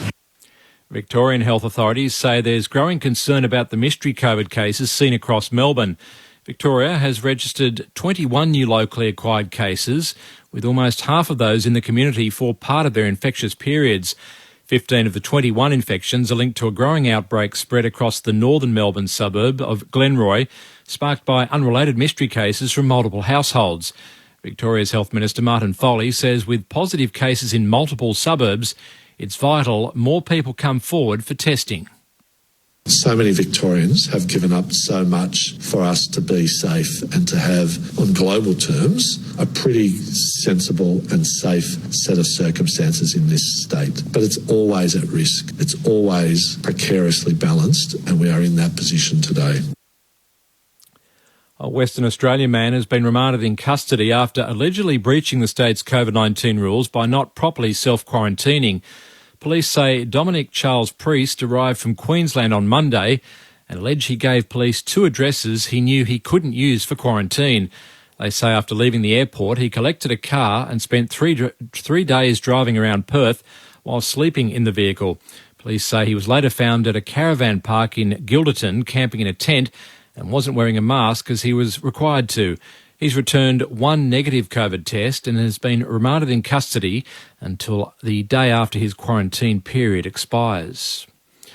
Queensland has recorded 7 new cases of COVID-19 overnight. Elizabeth Cramsey has the details. 6 of today's cases are locally acquired. All are linked to the Indooroopilly cluster and all of them were in quarantine while infectious. 5 of those are adults related to both Boys Grammar and Ironside State School. The 6th is a 1-year-old child whose sibling has already tested positive. 1 case was detected in hotel quarantine, a 4-year-old child who had returned from Cambodia. The Indooroopilly cluster now stands at 143 and there are 165 active cases in the state. The ACT has recorded 1 new locally acquired case of COVID-19, taking the total number of active cases in Canberra to 7. 1 woman is dead and 2 others are missing in torrential rains in Japan. Some parts of the country are receiving record rainfall and risk alerts now cover 1 million people. A landslide has engulfed 2 houses in Nagasaki Prefecture in western Japan. Rivers have overflowed in the city of Hiroshima, and the river level in the heart of the ancient capital Kyoto is also high. A 62-year-old man has appeared in a Perth court after being extradited from the UK to face historic child sex offences. Kian Burke reports. Video released by WA Police shows 2 officers dressed in full PPE escorting the man from Perth Airport yesterday. The man appeared by audio link in the Northbridge Magistrates Court this morning and spoke only to confirm his name and to acknowledge the case had been adjourned. He's been charged with sexually assaulting 4 young boys between 1983 and 1989 across 4 Perth suburbs. ABC News. You little ripper! Hey, Kurt. Hey, another world record! Hang on a sec. Who are you talking to? No one. Gold for Australia! Oh, the Olympics. What did we win? No, mate, nothing yet. I'm just warming up. The main event starts when the Paralympics start. Oh, I see. Just how have they pulled that off? See? You'll get the hang of it. Catch You Little Ripper with Kurt Fernley and Georgie Tunney, your daily Paralympics podcast. Find it wherever you get your pods. Open your ears to the world with the ABC Listen app. Join Yumi Steins as she delves into taboo topics in Ladies We Need to Talk. If I straightened my hair, I was fitting in, and if I didn't, then I was suddenly sort of a Black Panther or something. Or immerse yourself in the life of someone else in conversations with Richard Feidler and Sarah Konoski. I remember hearing this tremendous roar, and then the boat was literally picked up and thrown upside down. Open your ears to the world with the ABC Listen app. The 2021 AFL Premiership season on ABC Radio and on ABC Sport Digital. Hanrahan on the wing. He tries to thread the needle and spot Wingard. The kick is just wide. He sockers it off the ground inside 50. A chaos ball that clears. Everyone almost got to Kajitsky. Smith taps it back to the goal line. Under pressure on the goal line. Ben McAvoy did the rest, and that's his 100th if it went through. Shields won it. Got it back to Bramble, the intended target. His hand pass is loose though, and Hunter on half back for the Dogs. Over the top to McRae. He looks towards half forward where Waitman has space. He marks on 50, plays on immediately, puts it towards the top of the goal square. Haddon racing back, gets there and puts it through from the goal line. Kajitsky wants it long. He sends it in that direction. He'll set himself and fly in front. Could have almost been dragged down by Keith. Brockman, hand pass to Hanrahan. Great kick off the outside of the boots. Pure instinct. The 2021 AFL Premiership season on ABC Radio and on ABC Sport Digital. Half-time at York Park in Launceston, and Hawthorn leads the Western Bulldogs 3-7-25 to 2-4-16. Grandstand AFL, Al Nicholson, Matt Clinch, Mark McClure, Adam Ramanauskas with you. Hasn't been a high-scoring game. Hawthorn has come with a clear game plan, and the Western Bulldogs need to find something in the second half. For most of you this afternoon, you'll next get the clash between between Geelong and St Kilda down at Cardinia Park. And for listeners in South Australia, you'll get that clash between Port Adelaide and Carlton as Mark Murphy brings up game 300. So superb achievement for him. Curls is loving the call. Lads, very enjoyable out here in the Pilbara, driving the truck, having a great arvo. Thanks to you, Curls, and good to have you with us. 0437 774 774. John from Bacchus Marsh. Is Sellers doing this year's grand final entertainment? Please don't play it anymore. I'm up a ladder with paint and a brush, laughing so much I might come to grief, says John. I think he's a one-night wonder. Or one-song wonder. Fall off, John. A few of the thoughts coming in on 0437 774 774. So great to have you with us wherever you are around the country. Bit of an interesting one, Al. Luke Beveridge was interviewed by the television broadcaster before the game, and apparently Ryan Gardner was going to make the trip but wasn't allowed to because he's serving a 14-day quarantine. So he's the latest footballer caught up in an exposure site. Given the fact that he went to a Tier 2 exposure site, it was deemed that they weren't able to take him to Tasmania. So, of course, they had Josh Dunkley, who had to have his own isolation challenges, and now, unfortunately for them, Ryan Gardner not available for this game. So I wonder whether we might have a few of these challenges when you're looking at the depth of teams, and maybe that might kind of come into consideration when you think about hubs for finals and having everyone in the one spot. Yeah, another of our listeners pointing out, and Alicia Muling had this on the lead earlier today on ABC Grandstand AFL in most states, that Tom Stewart is out for the season for Geelong. So that's a huge blow to the Cats and their premiership aspirations. He's such a key player for them, Sellers. Oh, he's unbelievably a good player. And it is a big blow, huge blow. Who's going to fill that space? Henry? Someone like that in that sort of area? No one's got the skill this kid's got. He's terrific. So, but you know what? They'll make do. They've got plenty of talent down there. They'll have to stand up without him, and let's hope they do. So the Dogs have lost Josh Bruce. Cats have lost Tom Stewart. Melbourne have had the best run with health all season. They barely had injuries, and yet if they could find their best footy, I mean, all of a sudden, the curse of Norm Smith, could it be broken? I think it can be. It definitely can be the way they've played. I'd like it to be. It's been so long, and we've talked about it, and they've been, really, in that period of time of 50 years, they've been good probably 4 years. No, honestly, really good 4 or 5 years of footy. The rest of it's been average. Real average. If you think about it, Rami, you played them in a grand final in 2087, obviously, when Jimmy Steins ran across the mark, and they almost made the grand final that year. Didn't you beat them by 87 points, isn't it? 10 goals. 10 goals. Yeah. 2000s had some teams that made finals, weren't able to reach the grand final again. Yeah. Oh, look. Yeah, it's all in front of them. You know, it's one thing to win. It's one thing to make the finals. It's another thing to win it. Yeah, win the whole lot. So they're not easy. No, they're very, very tricky. But that Tom Stewart news, that's. I'm not. I think he's probably their most important player. I was about to say that. He'd be a bigger loss than.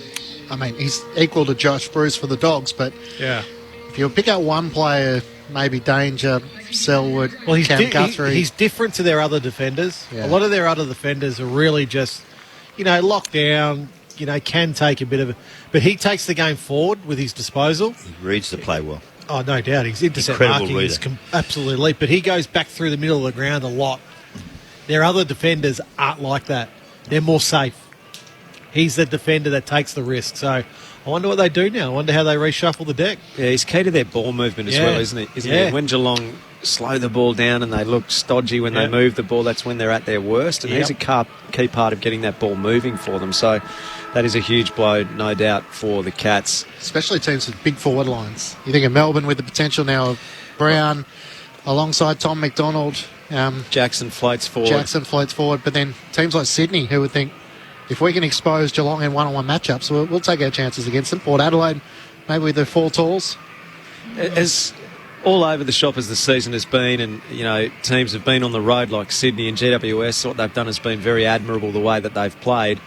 The football itself and the intrigue around, let alone who makes the final, then who will win the premiership, it seems like it's such an unknown still, which is a fantastic thing to know, that we're coming into a period of the year where there's still so much to be determined. I think we'd all say 6 teams can win a grand final as it stands right now. Do you think Port Adelaide can win? Yep. You do? Yeah, I do. You couldn't see GWS getting on a run the way they're playing if they continue to play with the edge that we saw last night? Well, their last fortnight's been as good as anybody in the competition. Absolutely. So have to stay up for a long time, won't they? That's right. Yeah, but the Bulldogs can't continue on this path. Can the way Brisbane they're playing. win? This is not a game that the Bulldogs should be losing at this stage of the season. That's what I'm getting at. Got to turn it around. The Bulldogs' last 6 quarters have not been good. Second half underway. Here we go. English and Segler doing battle in the middle of the ground. Comes the way of Tom Mitchell. Squeeze the kick off hands to Segler. Gives it to Wingard. Chips it over the top. Newcombe back with a fly. Great spin out of traffic. Got it to Phillips. Tackled. And the momentum's lost. A chance for the Dogs to scrap back in on defensive 50. Easton Wood. He won't take a backward skip as he fights for it and locks the footy up with Downey over the top of him. Now, M from Melbourne's taking us to task, Sellers. What about? Hi, team. Love the commentary, helping me to follow the tactics of each side. Welcome back, Al. When will Clinchy and Rammer get their break during the season? They just keep working through tirelessly. Workhorses, Clinchy. Consistent. No FIFOs here. Here's a chance. Sellers sunning himself on a boat for 3 weeks. Al thinking he's an expert on hockey and diving. There's nothing wrong with that, is there? I wanted to be with you. That's what's wrong with it. Well, you should have paid your money. That got us out of joint. No invite there. Daniel for the Dogs. A chance for them to go forward now from the wing. Kicks it to Vandermeer, who takes the mark at right half forward. Works it over the top to Tim English. Trying to push forward. and utilise his height and athleticism. Has it at right half forward. Got to move it. Too slow. Allowed pretty much Hawthorn to get 3/4 of their team inside the defensive 50. Wait a bit longer. Now he just puts it towards the teeth. The goal, Norton flew from the back and marks on his chest. Maybe there was some logic to the plan. None. Or maybe it was just Aaron Norton. No, it was Aaron Norton. Who made anything look good. So you got to look now where Norton comes from and who's his direct opponent, because that's his one wood, the way he flies for the ball there. So we're just not getting a replay just yet of who his direct opponent is. It could have been anybody, could have been a block, but you don't let Aaron Norton run and jump at the ball. I reckon Marcus Bontempelli might have put a nice little block on Hardy, and we'll get another look. So Norton's had a sider, failed to capitalise on that opportunity. 35 metres out directly in front. He misses to the right-hand side. So the Dogs just can't quite click into gear this afternoon. 2-5-17 to the Hawks, 3-7-25. A couple of minutes into the third term. Well, we know he's simply 50-50. From set, what is that, 38-38 now, Clinchy? Yep. Bramble to bring the ball back into play for the Hawks. Up goes Duray, punches it down, roved by Nash of Hawthorn. And pass to Howe, been prolific with his ball getting today. Kick around the body to the wings, marked in front by Kajitsky. Playing on English there, he did well. And pass back to Howe. Howe with a low kick around the boundary line. Young back with the flight, got a fingertip or two to it. And it's out of play. Hawthorn's attacking side of the Railway Workers wing. 8 points is the lead to the Hawks. The railway line there. Back in the day. The Railway Workers wing. He's got the Melways in front Don't of worry him. about that. Okay. If there are any Taswegians out there who could clarify Launcestonians before for Rammer and can do the same with the Railway Workers wing, fire away. Got the Doug Hawkins wing of the Whitten Oval. Thrown into play. Adam Ramanaska swing at Windy Hill. Ball taken over the boundary line by Nash. I think Michael Long probably got that one wrapped up. They got rid of the joint. There are two two weeks, Rammer. 2 weeks. Seriously. They got rid of the whole joint. They said that we're in a sack on this. They've been going back there, Rammer, increasingly reconnecting with the history of the Essendon Football Club, which many have said has helped the Bombers as they rebuild. Hawthorn in possession. Little kick out of the pack marked by Morrison. Off to Wingard. Wingard took on Dunkley. Tackle. Got a hand pass to Mitchell. Dribbles a kick inside the 50. Again, it's percentage play in these conditions. Duray gets it. Gives to Young. He's under pressure. Left foot kick. Bounces over Daniel. They didn't have to bounce too high. Vandermeer's hand pass. Wood can't win it. Goes again. Lost possession. Morrison. Hand pass to no one. Picked up by a spinning Phillips, who gives it to Downey. High kick towards full forward. McAvoy goes the shove. Couldn't take the mark. McRae waited as Howe, coming the other way, tried to take possession. Ricochets off him over the boundary line in front of the terrace in the right forward pocket underneath the replay screen, which reads the Western Bulldogs 2-5-17 trailing Hawthorn 3-7-25 through the early going of the third. So Josh Dunkley's gone to Daniel Howe. Such has been his impact. Thrown back in. McAvoy wins down the tap. Slick hand pass out for the Dogs. Finds Bontempelli. Left half back. Drives it around the eastern wing. Good kick to Hannon, who takes the mark on the lead just inside the boundary. Works it further still to Johannesen. Dogs trying to control the tempo. Now wobbly kick inside 50. Finds English. Not the best kick off the boot, but it got to the intended target. Tim English has got a bit of blood streaming from the bottom lip. If the umpire spots that, he might have to come off. Well, the value of mark and roll. That's what it is. Keep moving the ball quickly, and English gets kicked there. But English stood there for 2 or 3 minutes waiting for someone to move or do something. They just filled the back line up, but not that time. So the Dogs need someone to stand up. In the absence of Josh Bruce, Norton's had a couple of shots, hasn't capitalised. Now Tim English's turn. Left forward pocket, tight angle, 35 metres out. English slow approach, and he puts it across the face. Misses to the right-hand side. Yeah, the yippee-yi-yo and a twist, and did a couple of little dosey-dos, didn't he? What did he do? A 7-point lead for the Hawks. Wow. A couple of itches there, hasn't he? So the Dogs have had a couple of early chances in this third quarter, but have not capitalised upon them. Burgoyne brings the ball back into play to the main grandstand side of the ground, and up goes Easton Wood to intercept for the Western Bulldogs. 65 from goal, right half forward. Must be at least 25 players inside the attacking 50. Goes short. Liberatore, not 15. Plays on, wheels around. High kick to full forward. Out comes Norton and mark. reaches over Hartigan. The way his hands hit the ball. Bang! And he'll shoot a goal from 30 out directly in front. Don't let him jump at the ball. You should lay down. Hurt yourself. What a beautiful What a great aerialist mark he it is. was. Well, Hartigan tried everything there. Played in front of him. Mate, fantastic. They tried, but simply, sometimes players are just too good. He's too good. And this is his absolute one-wood, as I mentioned. He's so good at flying for his marks. Aaron Norton, can he find the major opening here? That's much better. Norton goals and draws the Bulldogs back within just a point here in the early stages of the third quarter. 3-7-25 Hawthorn. The Western Bulldogs 3-6-24 on Grandstand AFL with Adam Ramanauskas and Mark McClure. Just got to watch this mark. It's the replay of it there. He comes from way back. He was 15 metres behind where the ball was. Segler was there, one of the tallest players on the ground. He just out-jumped him completely and then finished off really well. This guy, if you give him a chance, he will mark it. If you give him some run, and his height, he's probably 6'5", 6'6". Can you imagine the two of them there with Bruce as well? It's a handful. This guy's a handful on his own. Aaron Norton, he's a star. Mary in South Hobart. All Hobartians know where the railway roundabout is, despite our lack of trains too, says Mary. And the Inverest precinct was once where locos and rolling stock were made for the Tas railway system. Some of that is shown in the museum in the precinct. Rammer, if you ever went to a museum, you might take a look. Good work.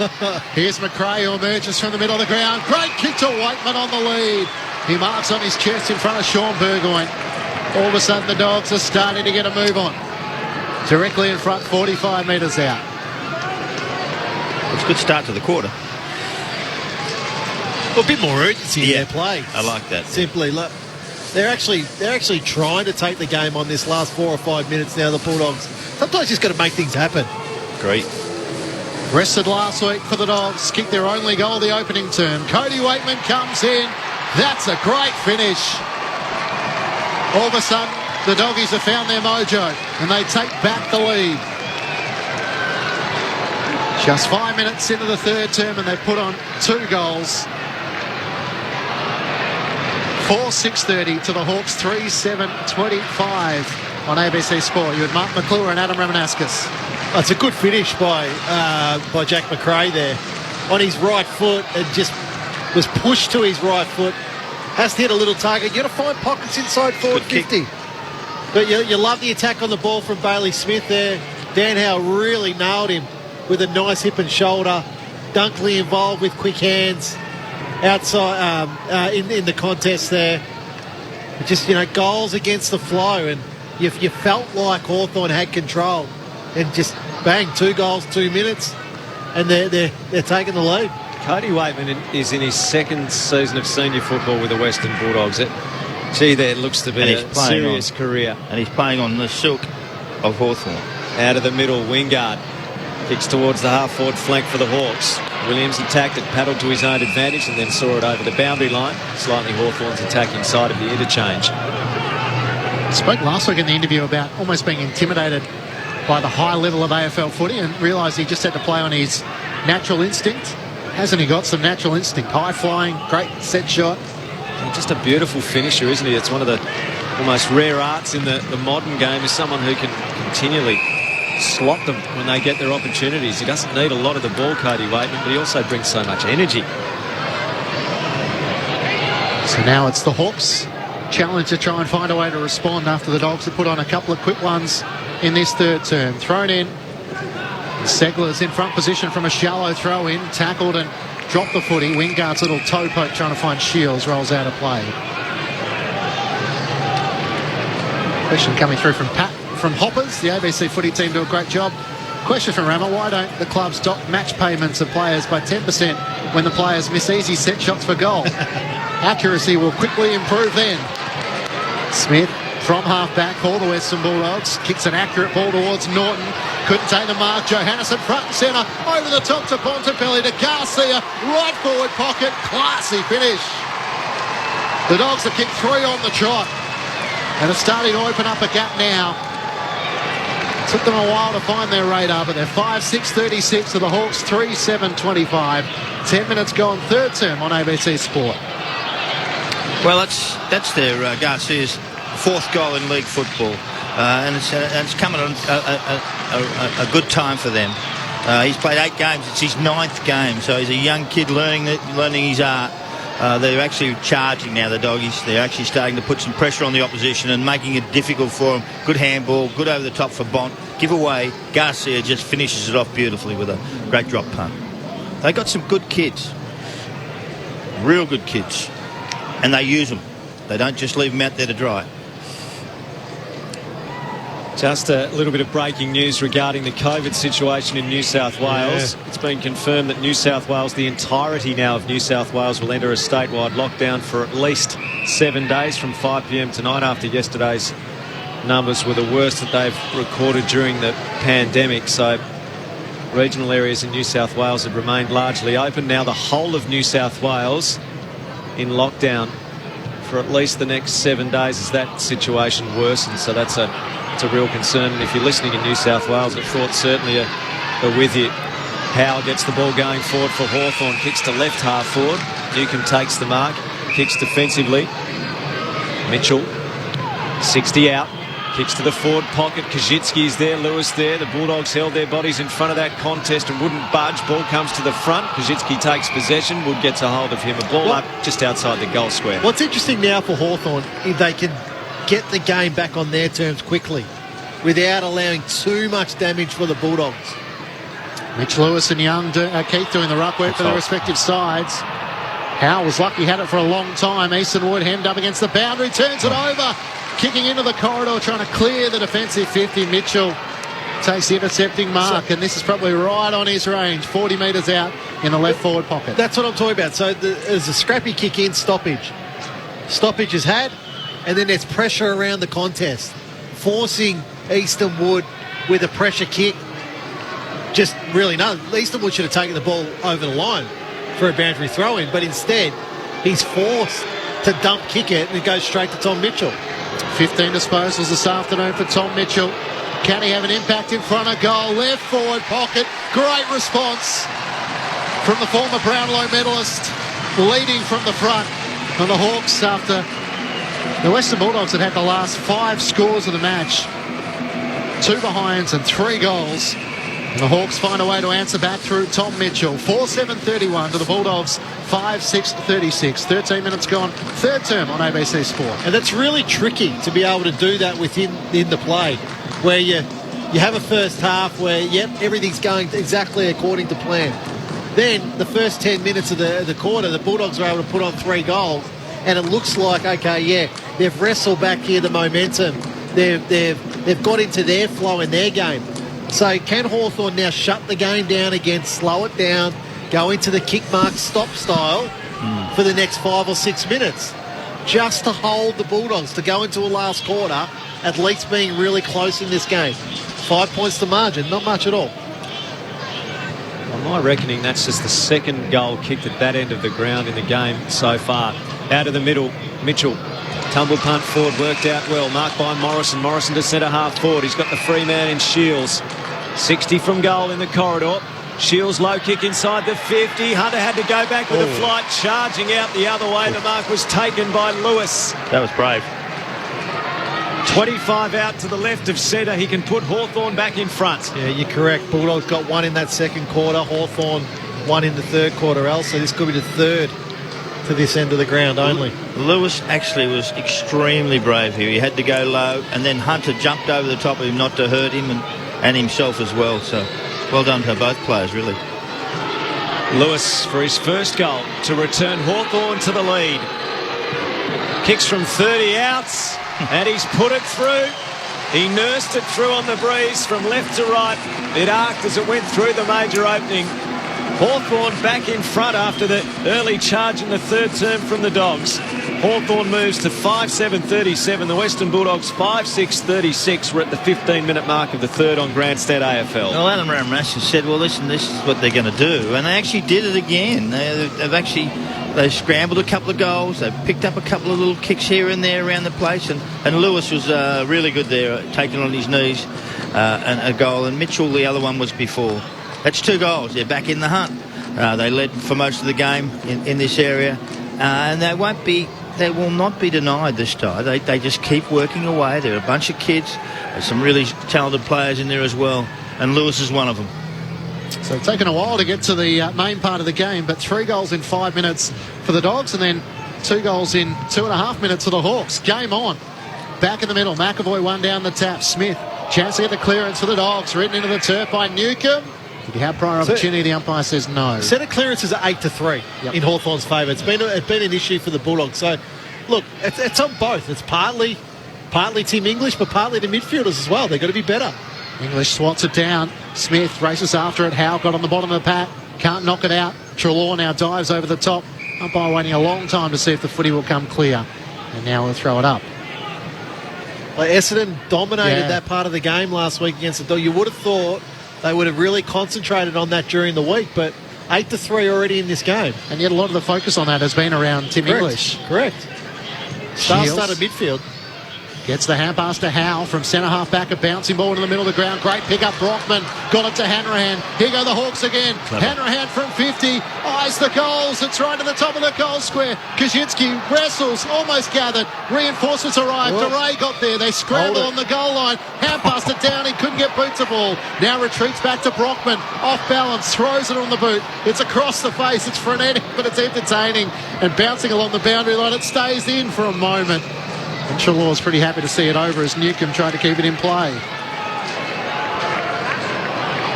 What a funny little passage of play. Seems certain the Hawks are going to score a goal and the Bulldogs frantically denying them. Hawthorn by a point. Taken out of the ruck by Lewis. His hand pass pinched by Liberatore. Runs through left half back for the Bulldogs. Kicks to the wing. Waitman edged under the ball by Frost, who lunges back to take the mark. Defensive side of the outer wing for Hawthorn. Sam Frost in the sunshine now at York Park. He kicks to half forward. Smith held Howe out of the contest and Duray floated across the front and took the mark for the Dogs. So the wind predominantly going across the ground but favouring the end to which the Dogs are kicking. Duray kicks towards Hannon. He's been quiet. Up he goes, can't mark. Segler walks it over the boundary line. A throw in the Dogs attacking side of the outer wing. That's what I'm talking about there. Segler could have easily given that handball backwards, but chose to take the ball over the line. Stop the play. Stop the play. Slow the play down. Start again. Set up around the ground.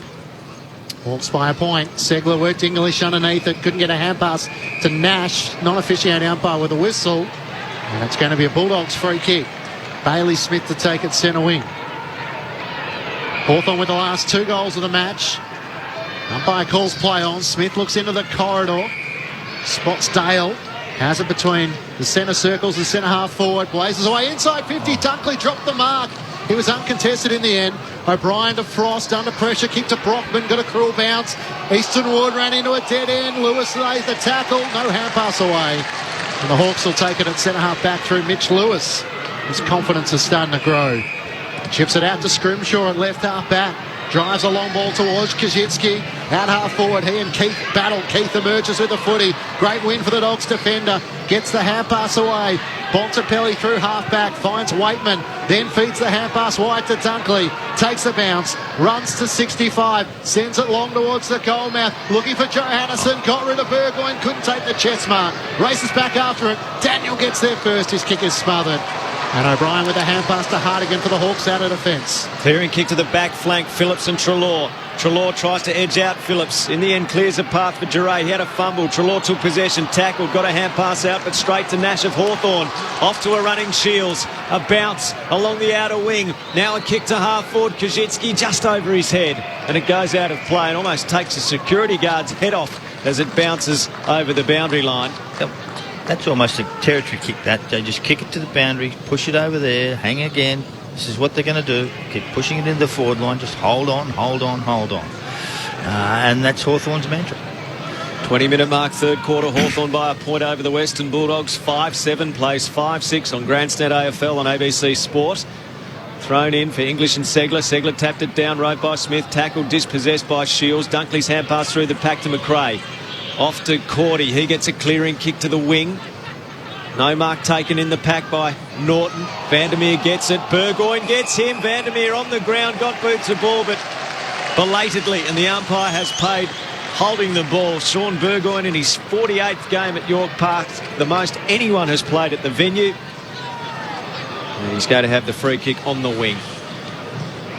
So send the ball long towards half forward. Where's the tall timber? Shields is in the middle of the pack.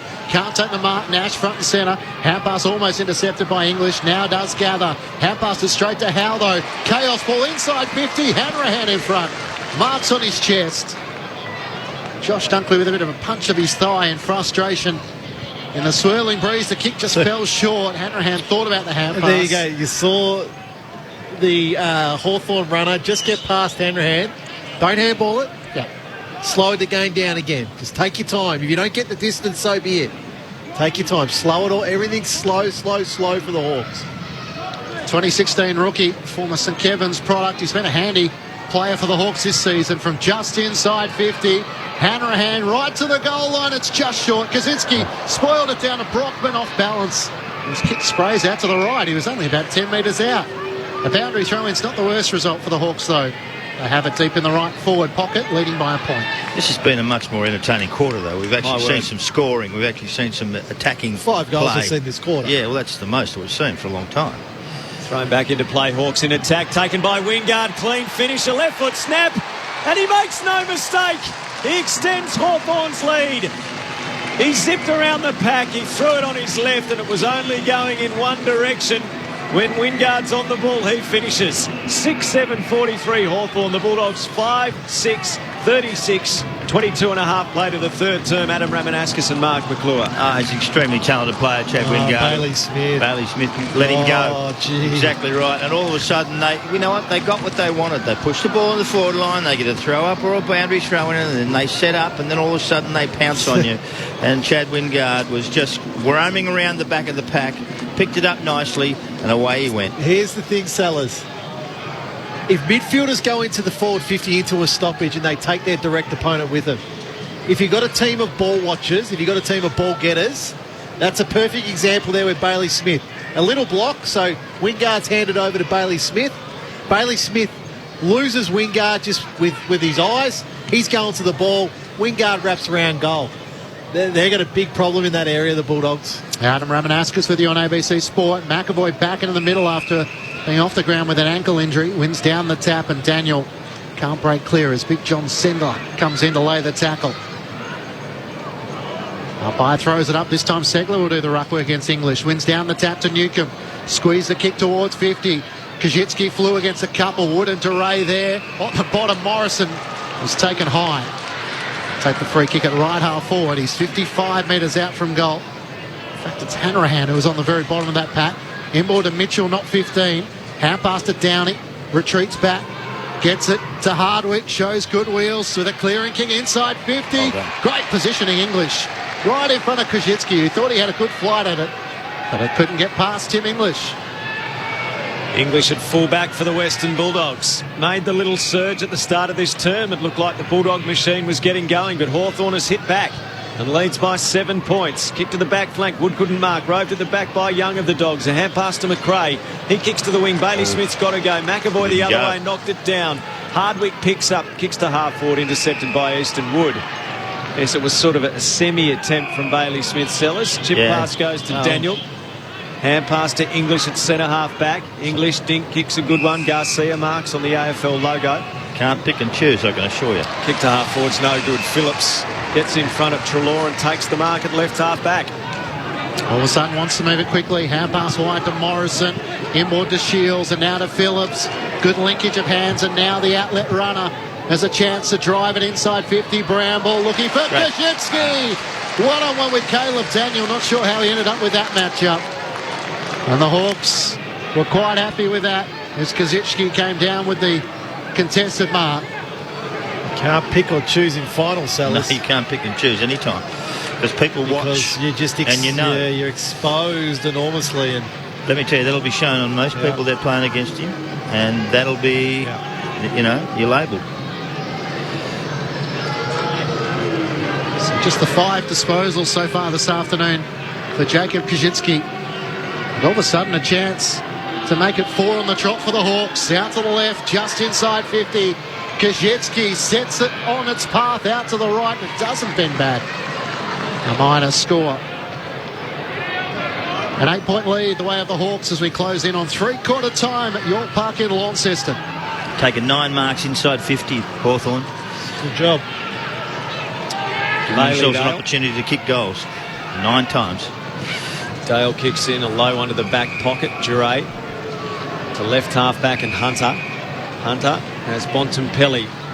Sends the hand pass in his direction. Bontempelli runs at 5 metres. Penetrating kick to half-forward. Waitman flies on the back of Hardwick. Can't take the mark. Liberatore Rove tackled by Hardwick. Dispossessed. O'Brien gets it to Hawthorn. A hand pass comes to Morrison. Back to Hardwick. Left foot kick towards half-forward. Kajitsky crashes in and belts it back to the wing where Hawthorn has numbers waiting.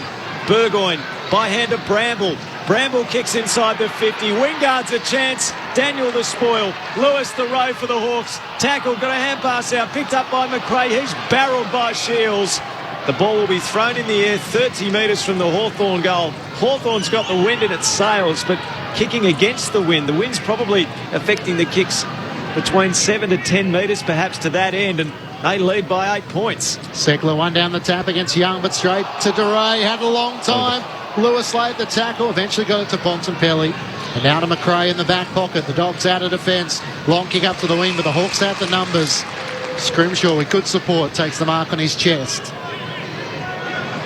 Hawthorn leading by 8 points after the Bulldogs kicked the first 3 goals of this term. Long kick inside 50. English back with one hand. Couldn't take the mark. Segler came late. Liberatore's at the job on Tom Mitchell this afternoon. Hand pass into the middle to Bontempelli. Can they kick something from half back? Hand pass almost ricocheted. Did get to Johannesson though. Advances it up to the left half forward. Garcia. That's surely a free kick. Never came the whistle. You're kidding. Seemed to be cannon into the back. McAvoy knocks it out to Burgoyne. He breaks a couple of tackles. Here go the Hawks again. Works it to Hanrahan on the wing. Had a runner going by, but he ignored Morrison. Comes in field with a bounce. Now dishes it off to Scrimshaw. Scrimshaw's hand pass hits the ground, but Wingard's clean to collect it and feed it off to Mitchell in the corridor. Runs to the front point of the square. Kicks low for Kajitsky. Slides in and takes the mark. 40 metres out directly in front. This could be telling for Hawthorn if he could put this through and extend the margin to 14 points after the Dogs had hit the lead and led by 11 in this quarter. They're dangerous, Lewis and Kajitsky, aren't they? But it's smart by Mitchell there because their previous entries, probably 4 or 5 entries, have bombed it. Now they just get the little hit up target there. They should nail this Kajitsky. 35 metres out directly in front. Kajitsky on approach to the Invermay end of the ground. His kick is on its way. It's a good-looking kick. It's perfect. Hawthorn gets breathing space, approaching three-quarter time. We're at the 29-minute mark of the third, and the Hawks lead 7-8-50 to the Western Bulldogs, 5-6-36 on Grandstand AFL. Dogs are falling apart. Can't control the ball, can't get it out of their defence. They keep pushing it in and making, all of a sudden, Hawthorn just nullify them every time, and then they use it well. Kaczynski's been very good. Lewis has been really good up forward. Their midfield's taken control. And Chad Wingard has had a few little touches that have made a big difference in this game. And they're positive in the way they're playing now, which has been enjoyable to watch. And Kaczynski kicked that beautifully, right through the middle of the ground. Little Blues pushing it left to right. Did it well. So the Bulldogs kicked 3 goals in 11 minutes. They've only had 7 inside 50s for the quarter, though. So all their work was done at the start of the quarter. And since that goal, it's all been Hawthorn since then. Time in forward half. 86% to Hawthorn, 16. Kicks long inside the attacking 50. Sorry, that was the Hawks way as opposed to the Bulldogs. They look more desperate. Howe was taken high by Waitman, trying to put the pressure on a layer tackle. Essentially, they look more desperate. They do. I agree with you. And seriously, if you are, and you're standing up, it looks terrible. The Doggies look like they don't want to be there. The Bulldogs has so much to play for. Top spot on the AFL ladder. The Hawks trying to scrap out in the bottom 8. Hardwick long out of defence, up to the wing. Big play. Young couldn't come down with the footy.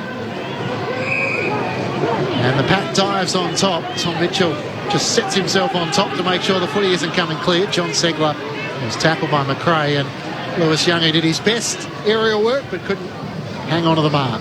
Tossed up English, the tap down. Liberatore immediately tackled. Hasn't had much room to breathe. Mitchell got a hold of him there. The ball is locked in again, so a ball up on the wing.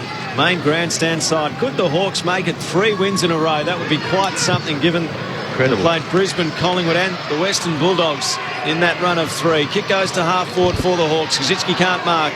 Cordy knocked it out. Keith to Bontempelli. He is barreled. Nash absolutely slammed him. He's given away the free kick and didn't like it. It's inconsequential. It's on the half-back flank. And that is 3/4 time.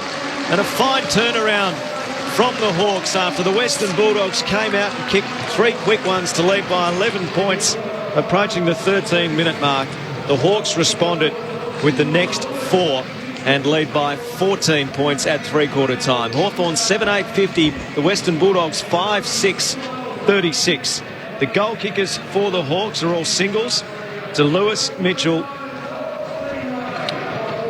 not Mitchell, Lewis and Mitchell, McAvoy, Hanrahan, Bramble, the hamster wasn't going too quickly there in the head, Wingard and Kazitsky.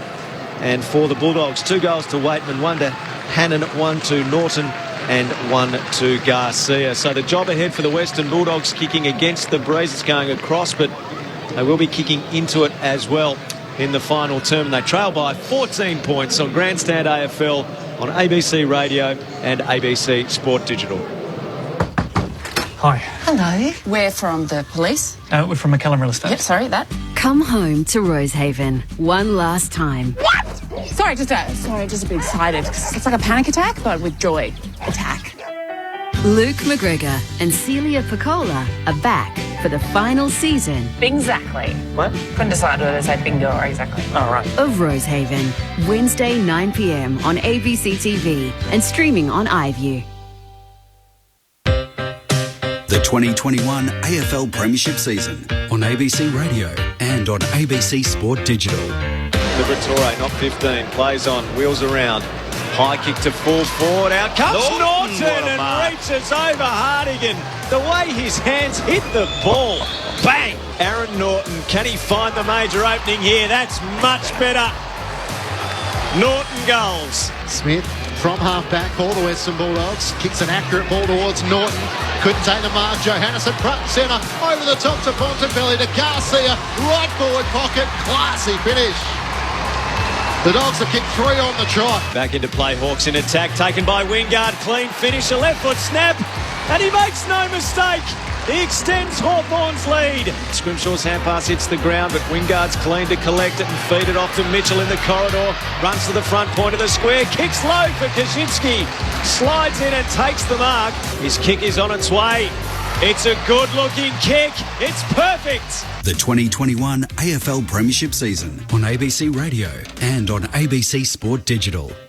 3/4 time at York Park in Launceston. Hawthorn leads by 14 points, 7-8-50 to 5-6-36. So the Western Bulldogs, looking to hang on to second spot on the table, have the job ahead of them, trailing by 14 points at 3/4 time. If you're listening in South Australia, you'll next get the clash between Port Adelaide and Carlton. Everyone else is going to get the match between Geelong and St Kilda. And there to preview the action is Corbin Middlemass. Corby. Welcome back, Al. It's a glorious winter's day in Geelong, 17 degrees and partly cloudy. There's been a little bit of late drama with Tom Stewart, as you would have discussed a little already today, obviously out for what we think could be the remainder of the season. Mitch Cleary reporting it is the dreaded Liz Frank injury for Tom Stewart, so he's out of the Geelong team today. Sam Simpson, who wasn't initially named in the 26, not only comes into the team, but he's part of the starting 22 for the Cats. So they've made 5 changes from the team, which lost at Cardinia Park last Friday night. O'Connor, Jeremy Cameron, Isaac Smith, Lockie Henderson and now Sam Simpson all come into that team. Meanwhile, for St Kilda, there's no wriggle room for them. They need to keep winning. Tom Highmore, a laid out. Claverino is in as the sub. Dougal Howard is back, as is Dan Hanbury for his first game of season 2021. As I said, perfect weather. And next stop on Grandstand AFL, Andrew Mays, Brett Delidio and Brendan Goddard to join me for the call.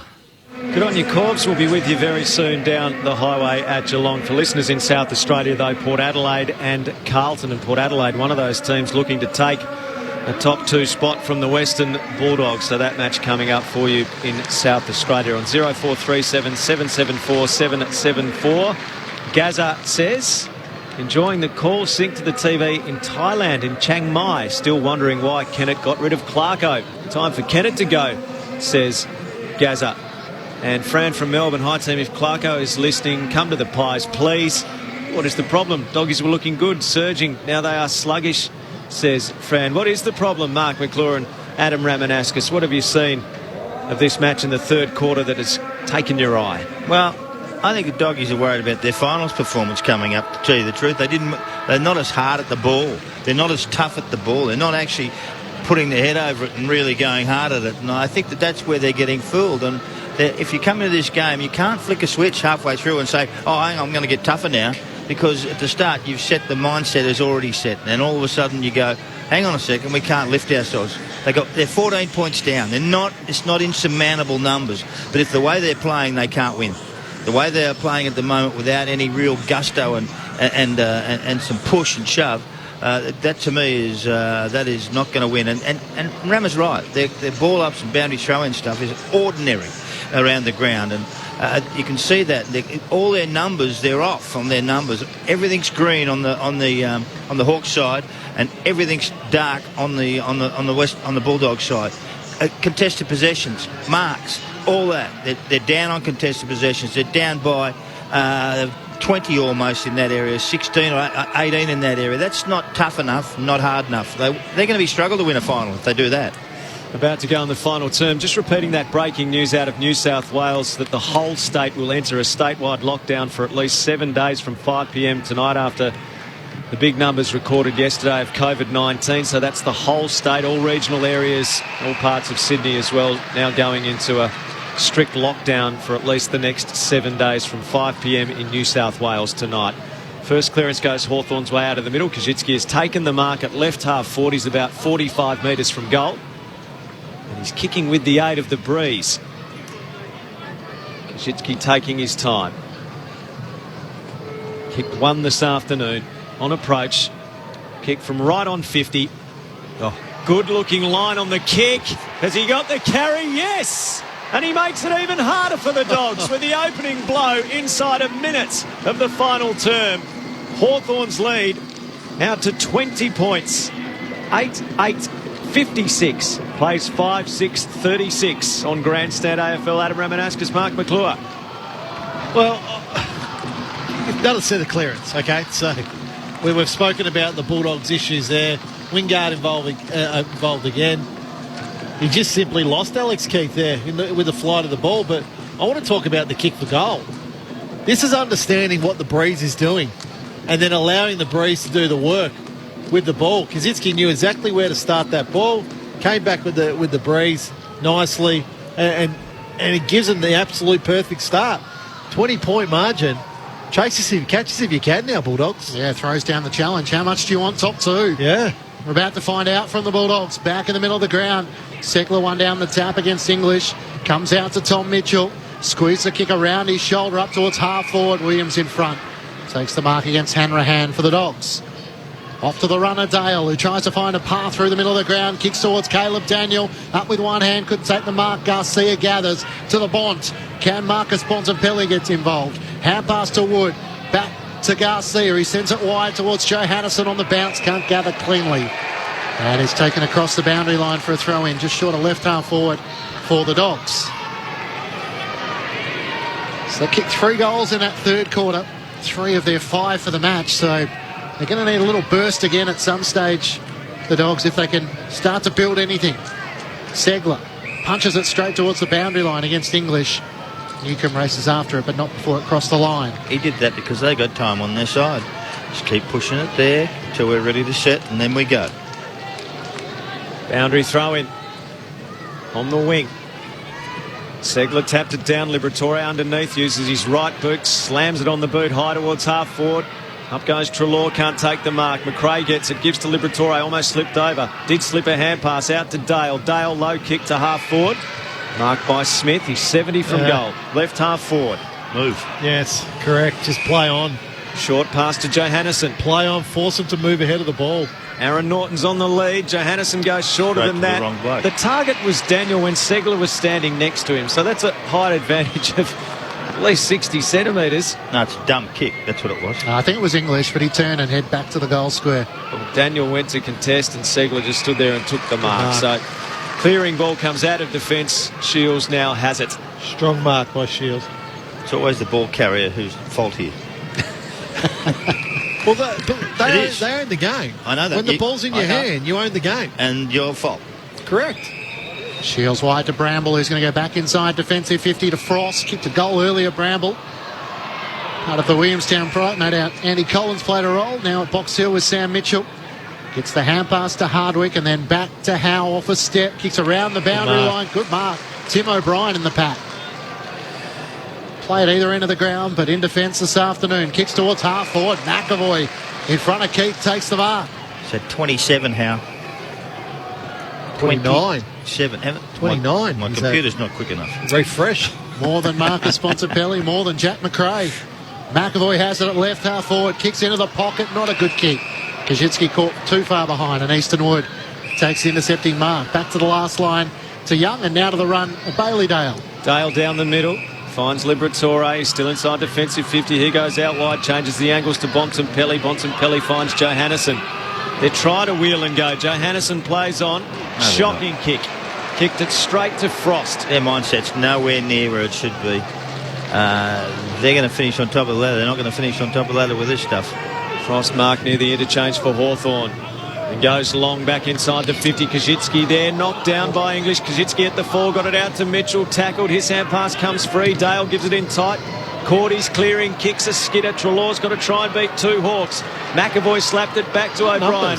Off to Wingard, they're everywhere. Kicks inside the 50 to Howe. And Howe has been everywhere all game. He marks 47 out to the left of centre. That contest there with Trelaw was 3-on-1. It was 3 Hawthorn players that had set up the traditional old-school wall when the ball came out of their forward 50, and it's Trelaw for the Bulldogs. So he's 30 now, coming up. Could he add a goal to the tally sellers? Played superbly. He's got a point. Daniel Howe. Man on the mark, 49 metres from goal. Howe goes hard and long and uses the breeze and puts it through. And perhaps puts a stake through the heart of the Dogs. A 26-point lead to Hawthorn. Superb stuff from the Hawks. We're at the 6-minute mark of the final term, and they've almost put this game to bed, Hawthorn. 9-8-62. The Bulldogs 5-6-36. Yeah, not tough enough, doggies. Just not tough enough. Not enough numbers around the ball. Not enough anything really. They like to chip. They like to run free. They like to move it. They like to have an easy ball, hit chest, and lots of handballs. Well, this is not one of those games. This is a scramble. And a tough scramble. So and the Hawthorn are just fantastic. Howe's been sensational, absolutely sensational on the wing. Wherever he plays, I've seen him run with. I've seen him play forward. I've seen him play back. That was a super kick from about 45 or 50 metres out, straight over the line, and the ruckman jumped on it, English, and still couldn't reach it. Great job. All of a sudden, they've got a real run on the Hawks, and it's hard to see it getting chased down. Bontempelli in the middle of the ground, tackled by Newcomb, lost the footy. Hand pass intercepted by Scrimshaw. He's tackled by Johannesson and Liberatore, and the umpire will throw it up. Just short of centre half forward. Hawthorn 9-8-62 to the Dogs, 5-6-36. From the throw up, Wingard can't burst clear. Liberatore over the footy. Howe over him. Newcomb at half back. Picks it up for the Hawks. Hand pass to Scrimshaw. Looks out wide to the wing. Kicks towards Mitch Lewis. He might have had his arms chopped just as the Dogs are about to take possession through Duray, and he'll take the free kick on the wing.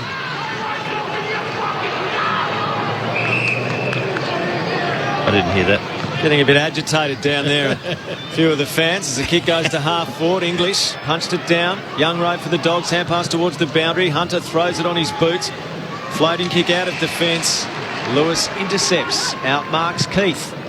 Kicks back to centre half back for the Hawks.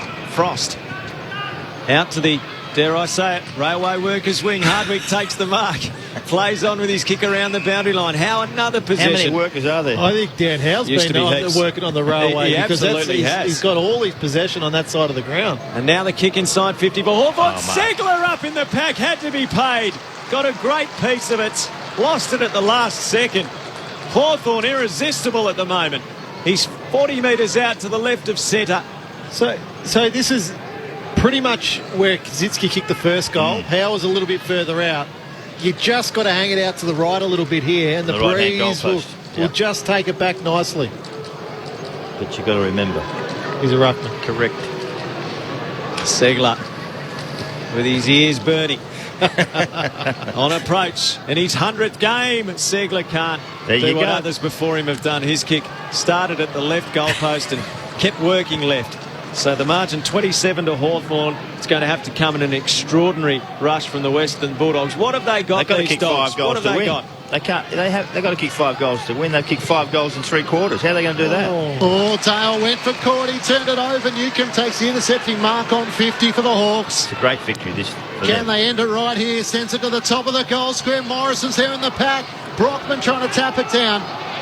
The Dogs on the last line through Bontempelli emerges with it. Kicks towards Hunter. It hangs in the air. Allowed Scrimshaw to come across and punch it out of play. You can see their confidence building every second of the game. They're getting better and better. They're doing all the right things.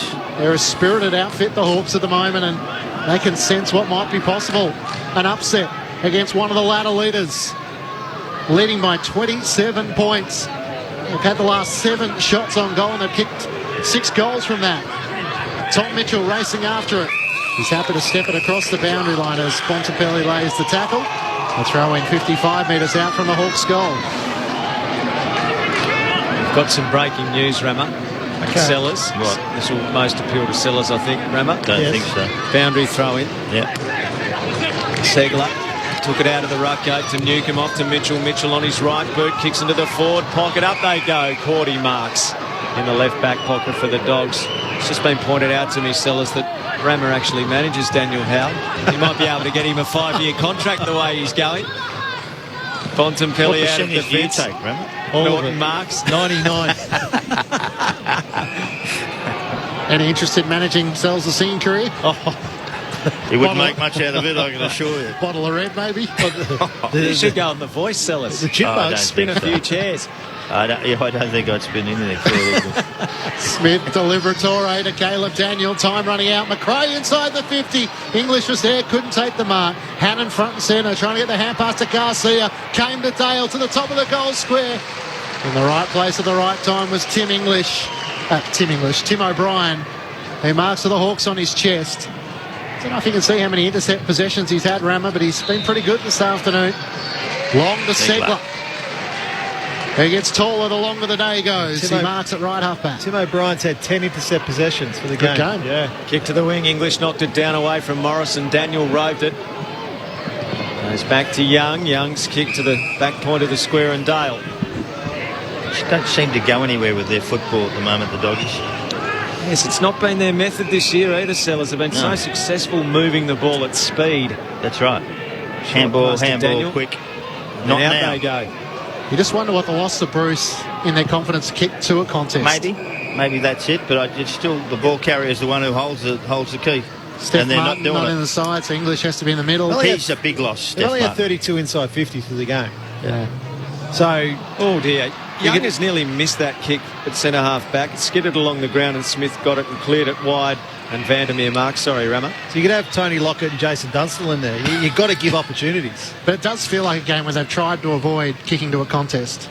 But, well, that's maybe right. Vandermeer kicks to Frost, who marks in the pack. He's taken many a mark today. He's 6'6", this bloke, almost, playing on smaller guys, and they kick it to these people. What are you doing?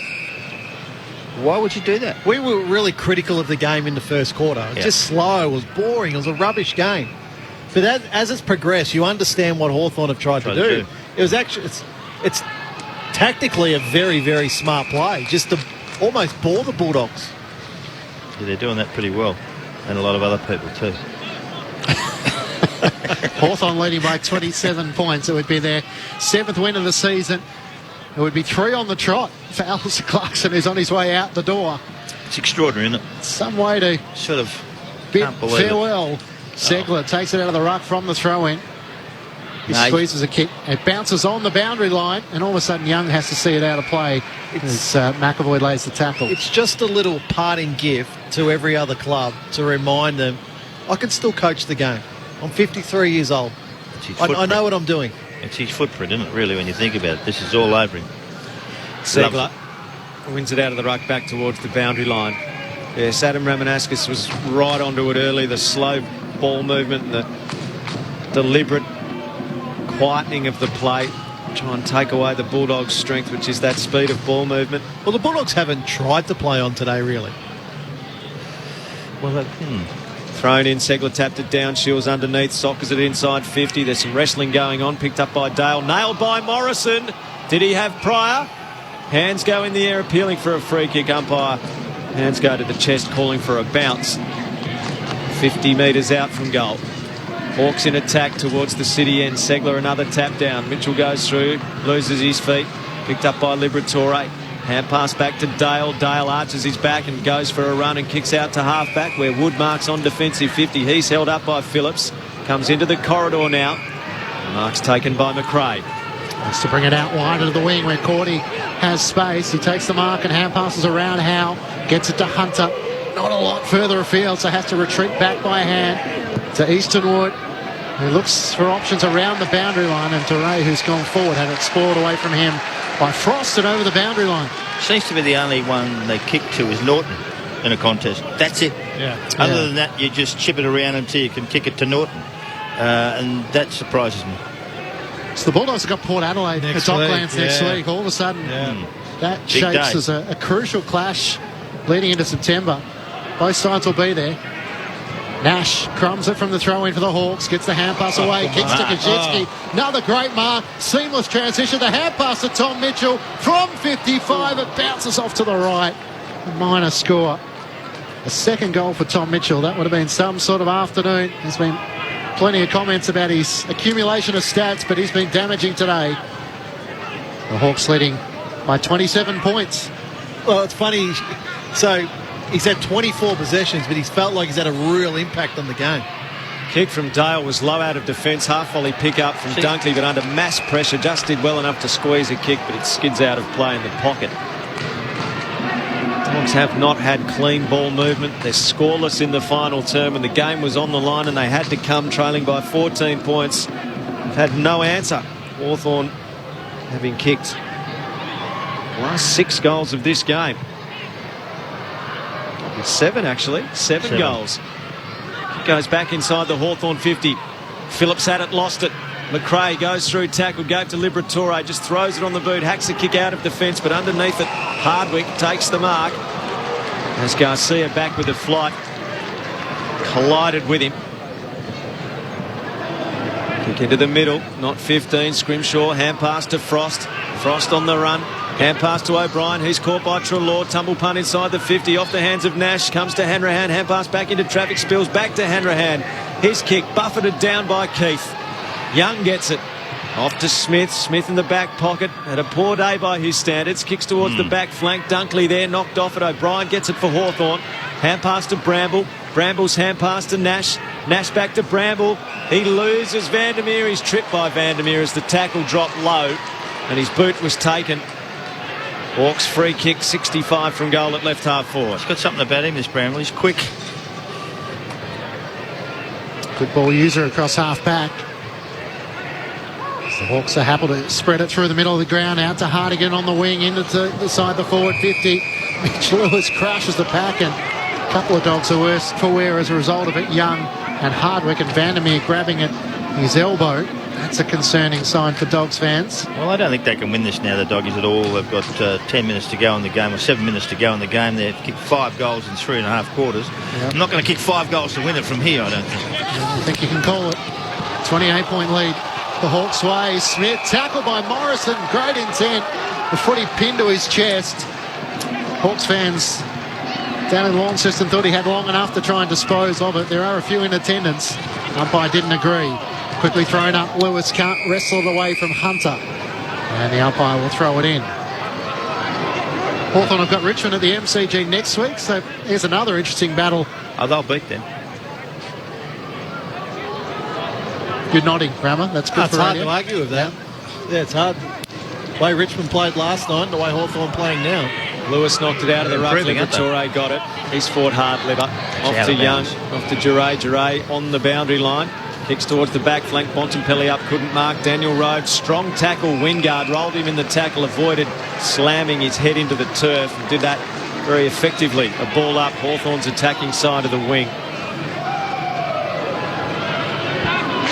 We don't know exactly how the top four is going to be made up, but that match on what we think will be Friday night between the Dogs and Port Adelaide could be for a top two spot as the kick goes to the wing and Hannon provides a rare moment with a high fly. Move it. He does so, but he kicks to a 1-on-3 and the one had no chance. That was Dunkley. Brought to ground level, Wingard takes it over the boundary line near the interchange. 9-10-64 Hawthorn, the Western Bulldogs 5-6-36. We are at the 19-minute mark of the final quarter on Grandstand AFL. Most of you next headed to Cardinia Park for the Cats and Saints. Listeners in South Australia to the Power and the Blues, and listeners in the ACT off to the Rabbitohs and the Titans in the NRL. So if you watch Hawthorn, they are outnumbering at every contest. That's why they're winning. That's why they win the contest. They get to it, they run to it, they all pounce on the opposition. Thrown up, trying to take it out of the ruck was Bontempelli, trying to individually lift his side. Hand pass to forward, but Wingard picked it up for the Hawks. Hand pass to Mitchell, to Shields around the boundary line. Back to Wingard, who ran out of the room. He kicks it in the middle of the ground, though. A chance for the Dogs is diving forward. The mark is eventually paid. And Bailey Dale has the mark. So what it means for the Dogs is if Geelong and Port Adelaide both win, Dogs will drop to fourth. And Melbourne, if they're victorious, they'll all of a sudden go another 4 points clear, so they'll be 6 points clear on top. Dogs have never won a minor premiership. Hannon from the wing kicks the Bulldogs inside 50. They're outnumbered. English had about 3 to compete with. And in the end, Tim O'Brien in front position takes the mark. Another intercept mark. And a kick to Howe. Right back pocket. He's out of contract, Daniel Howe. He'll get a new one the way he's playing. How much do you want? A lot. Thought I might just leave you two to sort that out. Bontempelli gets it for the Dogs. He's outside 50. Long ball across the face. Scrimshaw back with the flight. Takes the mark for Hawthorn. Even now, the game's all but over. It's done. But they still just slow it down, Hawthorn. Yeah. Such a disciplined performance by the Hawks today. Scrimshaw to Downey in the left back pocket. His exiting kick to the half-back flank. Marked by Mitchell. What are his numbers this afternoon, He's Tom up Mitchell? this be possession 26 for Tom Mitchell. See what they do with the space. Kick the goal. They make space for other people. They look out the way, and all of a sudden, I'll run here so I don't get it. It doesn't matter. You can get it there. Mitchell That's to the what I outer like. wing. Segler the target. Young the spoil over the boundary. It goes centre wing outer side. Hawthorn 9-10-64. The Western Bulldogs 5-6-36. It's really been a great few weeks for the Hawks. A 12-point win over Brisbane, a 19-point win over Collingwood, and now a convincing win coming up against the Western Bulldogs. Really have been able to generate some late season enthusiasm, and when you see teams sometimes taper off, Hawthorn has found something extra. Of course, after this match, Geelong and St Kilda taking place from Cardinia Park. We'll also provide you updates of Port Adelaide and Carlton, where Paddy Cripps is a late out. So another debutant with Durden to join Kemp. The Dogs through Bontempelli on half-back. Hand pass around the wing. Cordy gathered, tackled immediately, lost it. Phillips got a hand pass out to Wingard through the middle of the ground. The Hawks might not be done with yet. Kicks towards Lewis, up, couldn't complete the mark. And racing back, Easton Wood gets there for the Dogs. Looks for the outlet kick, finds McRae in the right back pocket. Advances it up to DeRay on the wing. All of a sudden a bit more space for the Dogs, and we haven't called that on too many occasions. 2 bounces for DeRay as he runs the outer wing. Then drives the kick inside 50. Treloar's there, flew against Waitman. Now Treloar on all fours trying to knock it away from Burgoyne. Threw it out to Bontempelli, to Dunkley, back to Waitman, outside of the boot. Misses to the right-hand side. He's the only multiple goal scorer for the Western Bulldogs this afternoon. Jacob Kaczynski also with 2 goals. So the margin is 25 points the Hawks' way. They've had 35 inside 50s, the Doggies, to 50. That was 15 down. First score for the Dogs in the final quarter, and it took the best part of 23 minutes. 15 down on inside 50s. Hawks have worked it out to the wing. Defensive side of it. Lewis takes the mark. Now to the left half-back flank where Hardwick shields the sun from his eyes and marks and chips to the defensive side of the outer wing and Burgoyne.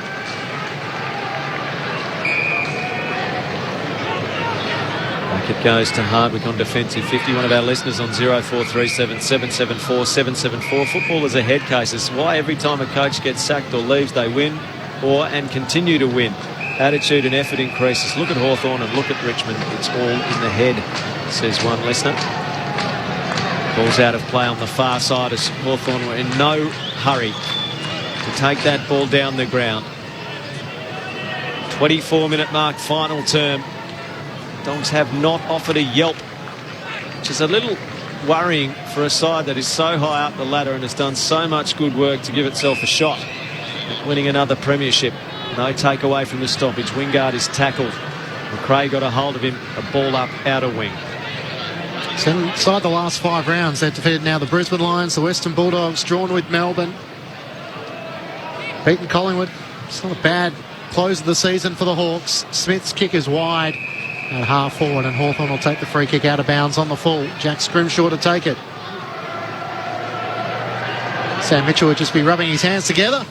Foundations are being built. That's actually sad, isn't it? Like, he's done the foundation work. He's done the work on these kids. I'm sure there'll be many hours of talkback radio committed to whether they've pulled the trigger a tiny bit earlier. Oh, I'm not certain about that, but look, he'll never coach there again. That's the extraordinary part. Last game in Tassie, which no doubt would have been a place of great pride for Hawthorn's record down there. They're working around with it in the back. Defensive 50, the Hawks. So Brian. No, the game's over. To Hardwick, to Burgoyne. They're just chalking up the possessions. They're just rolling the ball around, sharing it. Round of applause for Sean Burgoyne. A lot of the Tasmania fans knowing it might be the last time they see him. To Mitchell and back to Burgoyne. Switches play into the back pocket. Scrimshaw careful with his use and finds Bramble still inside the defensive 50.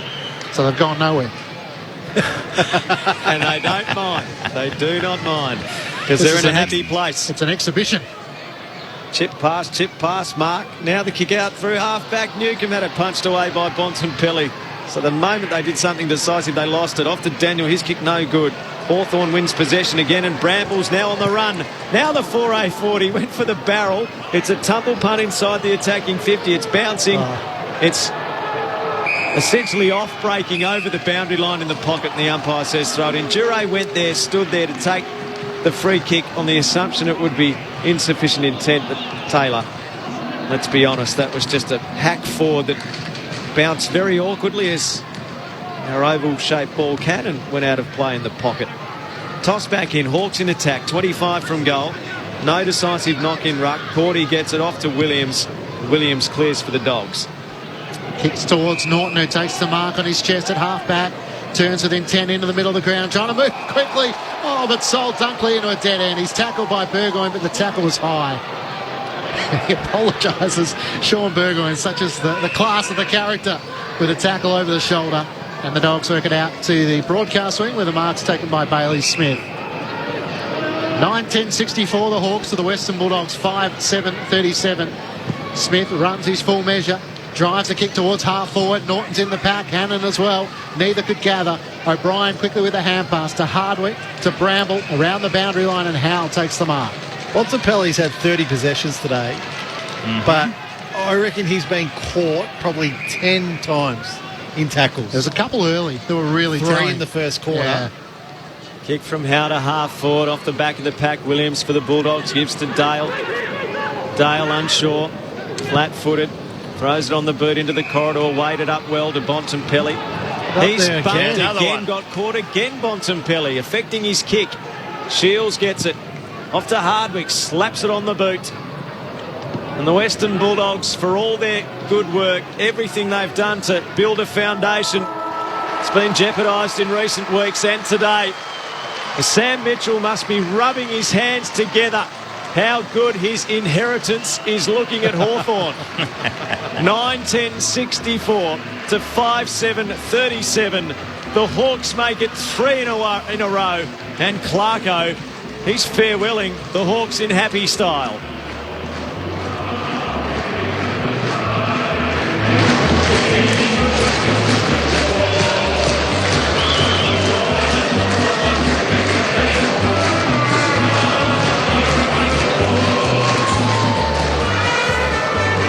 So Hawthorn trailed at quarter time when Cody Waitman kicked the only goal of the first quarter. But the Dogs didn't kick a goal until very late in the second. And the margin was 9 points to the Hawks at half-time. It was 14 at three-quarter time after the Dogs had hit back, kicking 3 in 4 minutes to take the lead by 11. Hawthorn then kicked the next 4 goals of the third term, and they run out winners by 27.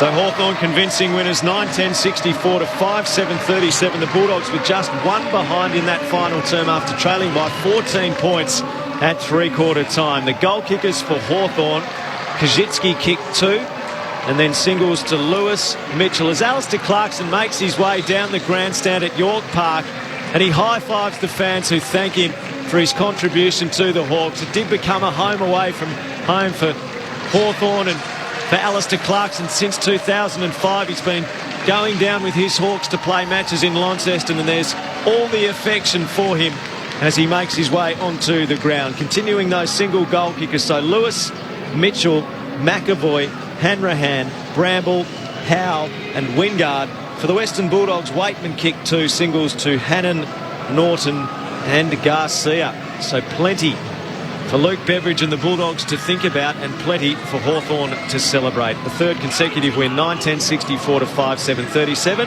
Mark McClure and Adam Ramanauskas have got 10 minutes or so to sum things up on Grandstand AFL. If they're smart, they won't let him leave Tassie. He can coach anything. Stay there. That's a famous victory for this club, I can tell you. That's one of the victories that you'll actually sit back and think, how the hell did they pull this one off? And you can see his face. He's very happy there, Clarko. And so he should be. His troops followed instructions perfectly.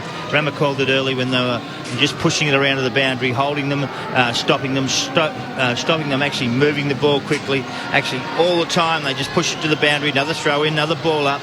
He knew that their ball up stuff wasn't very good, and he would have watched that last week. And every other club who's watching today, who's in the finals, would have watched that today and seen exactly the same things that Clarkson saw last week.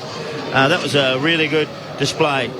From a bunch of guys who've been down for a whole year. There's a bunch of kids in there, some kids called Newcomb and Hardwick and all those sorts of guys around the place who have Bramble, Scrimshaw, all kids who haven't played many games, Kaczynski, Morris, Phillips is not young, but all those sorts of guys around the place, Downey, all that. They're learning their trade, and they learnt well today because they know that when you outnumber the contest and when you outnumber in our areas, you win.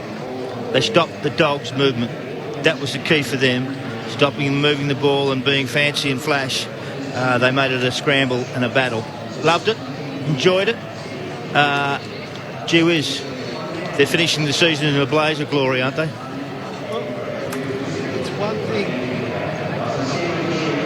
It's one thing to have a plan. It's another thing to execute a plan.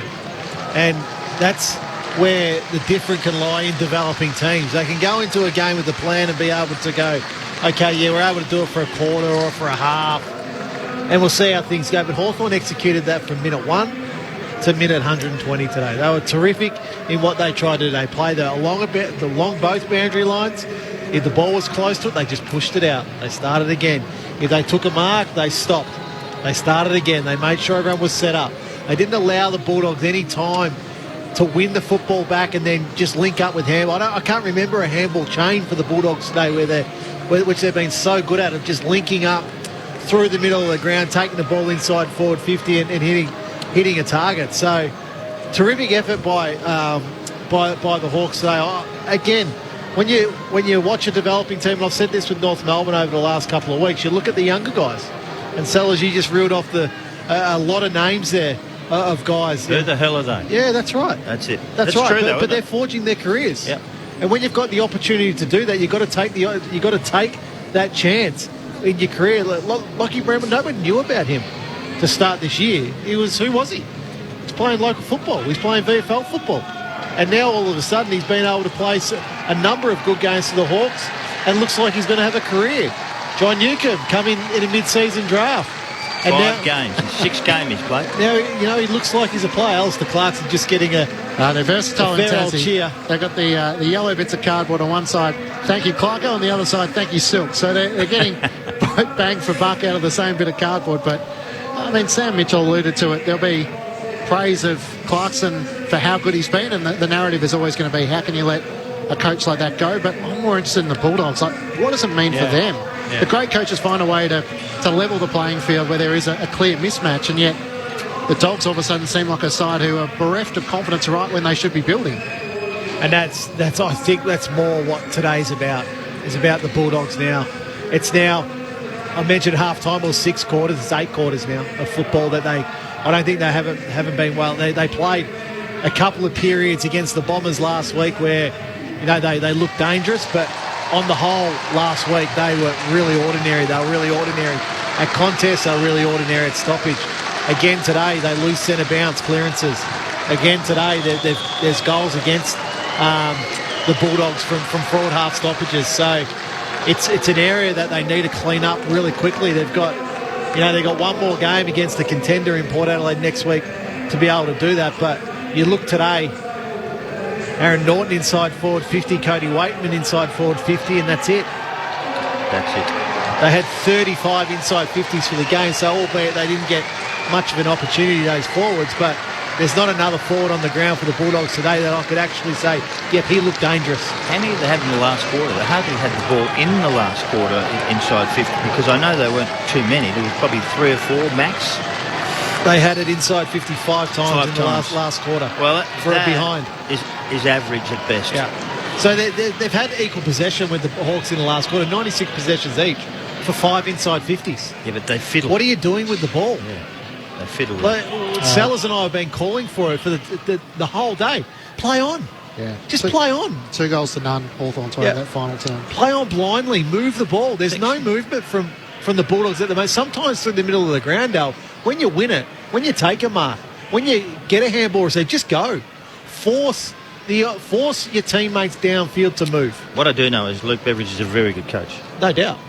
Let's see if he can turn it around. We'll go into the winners' rooms. Hawthorn 9-10-64. The Western Bulldogs 5-7-37.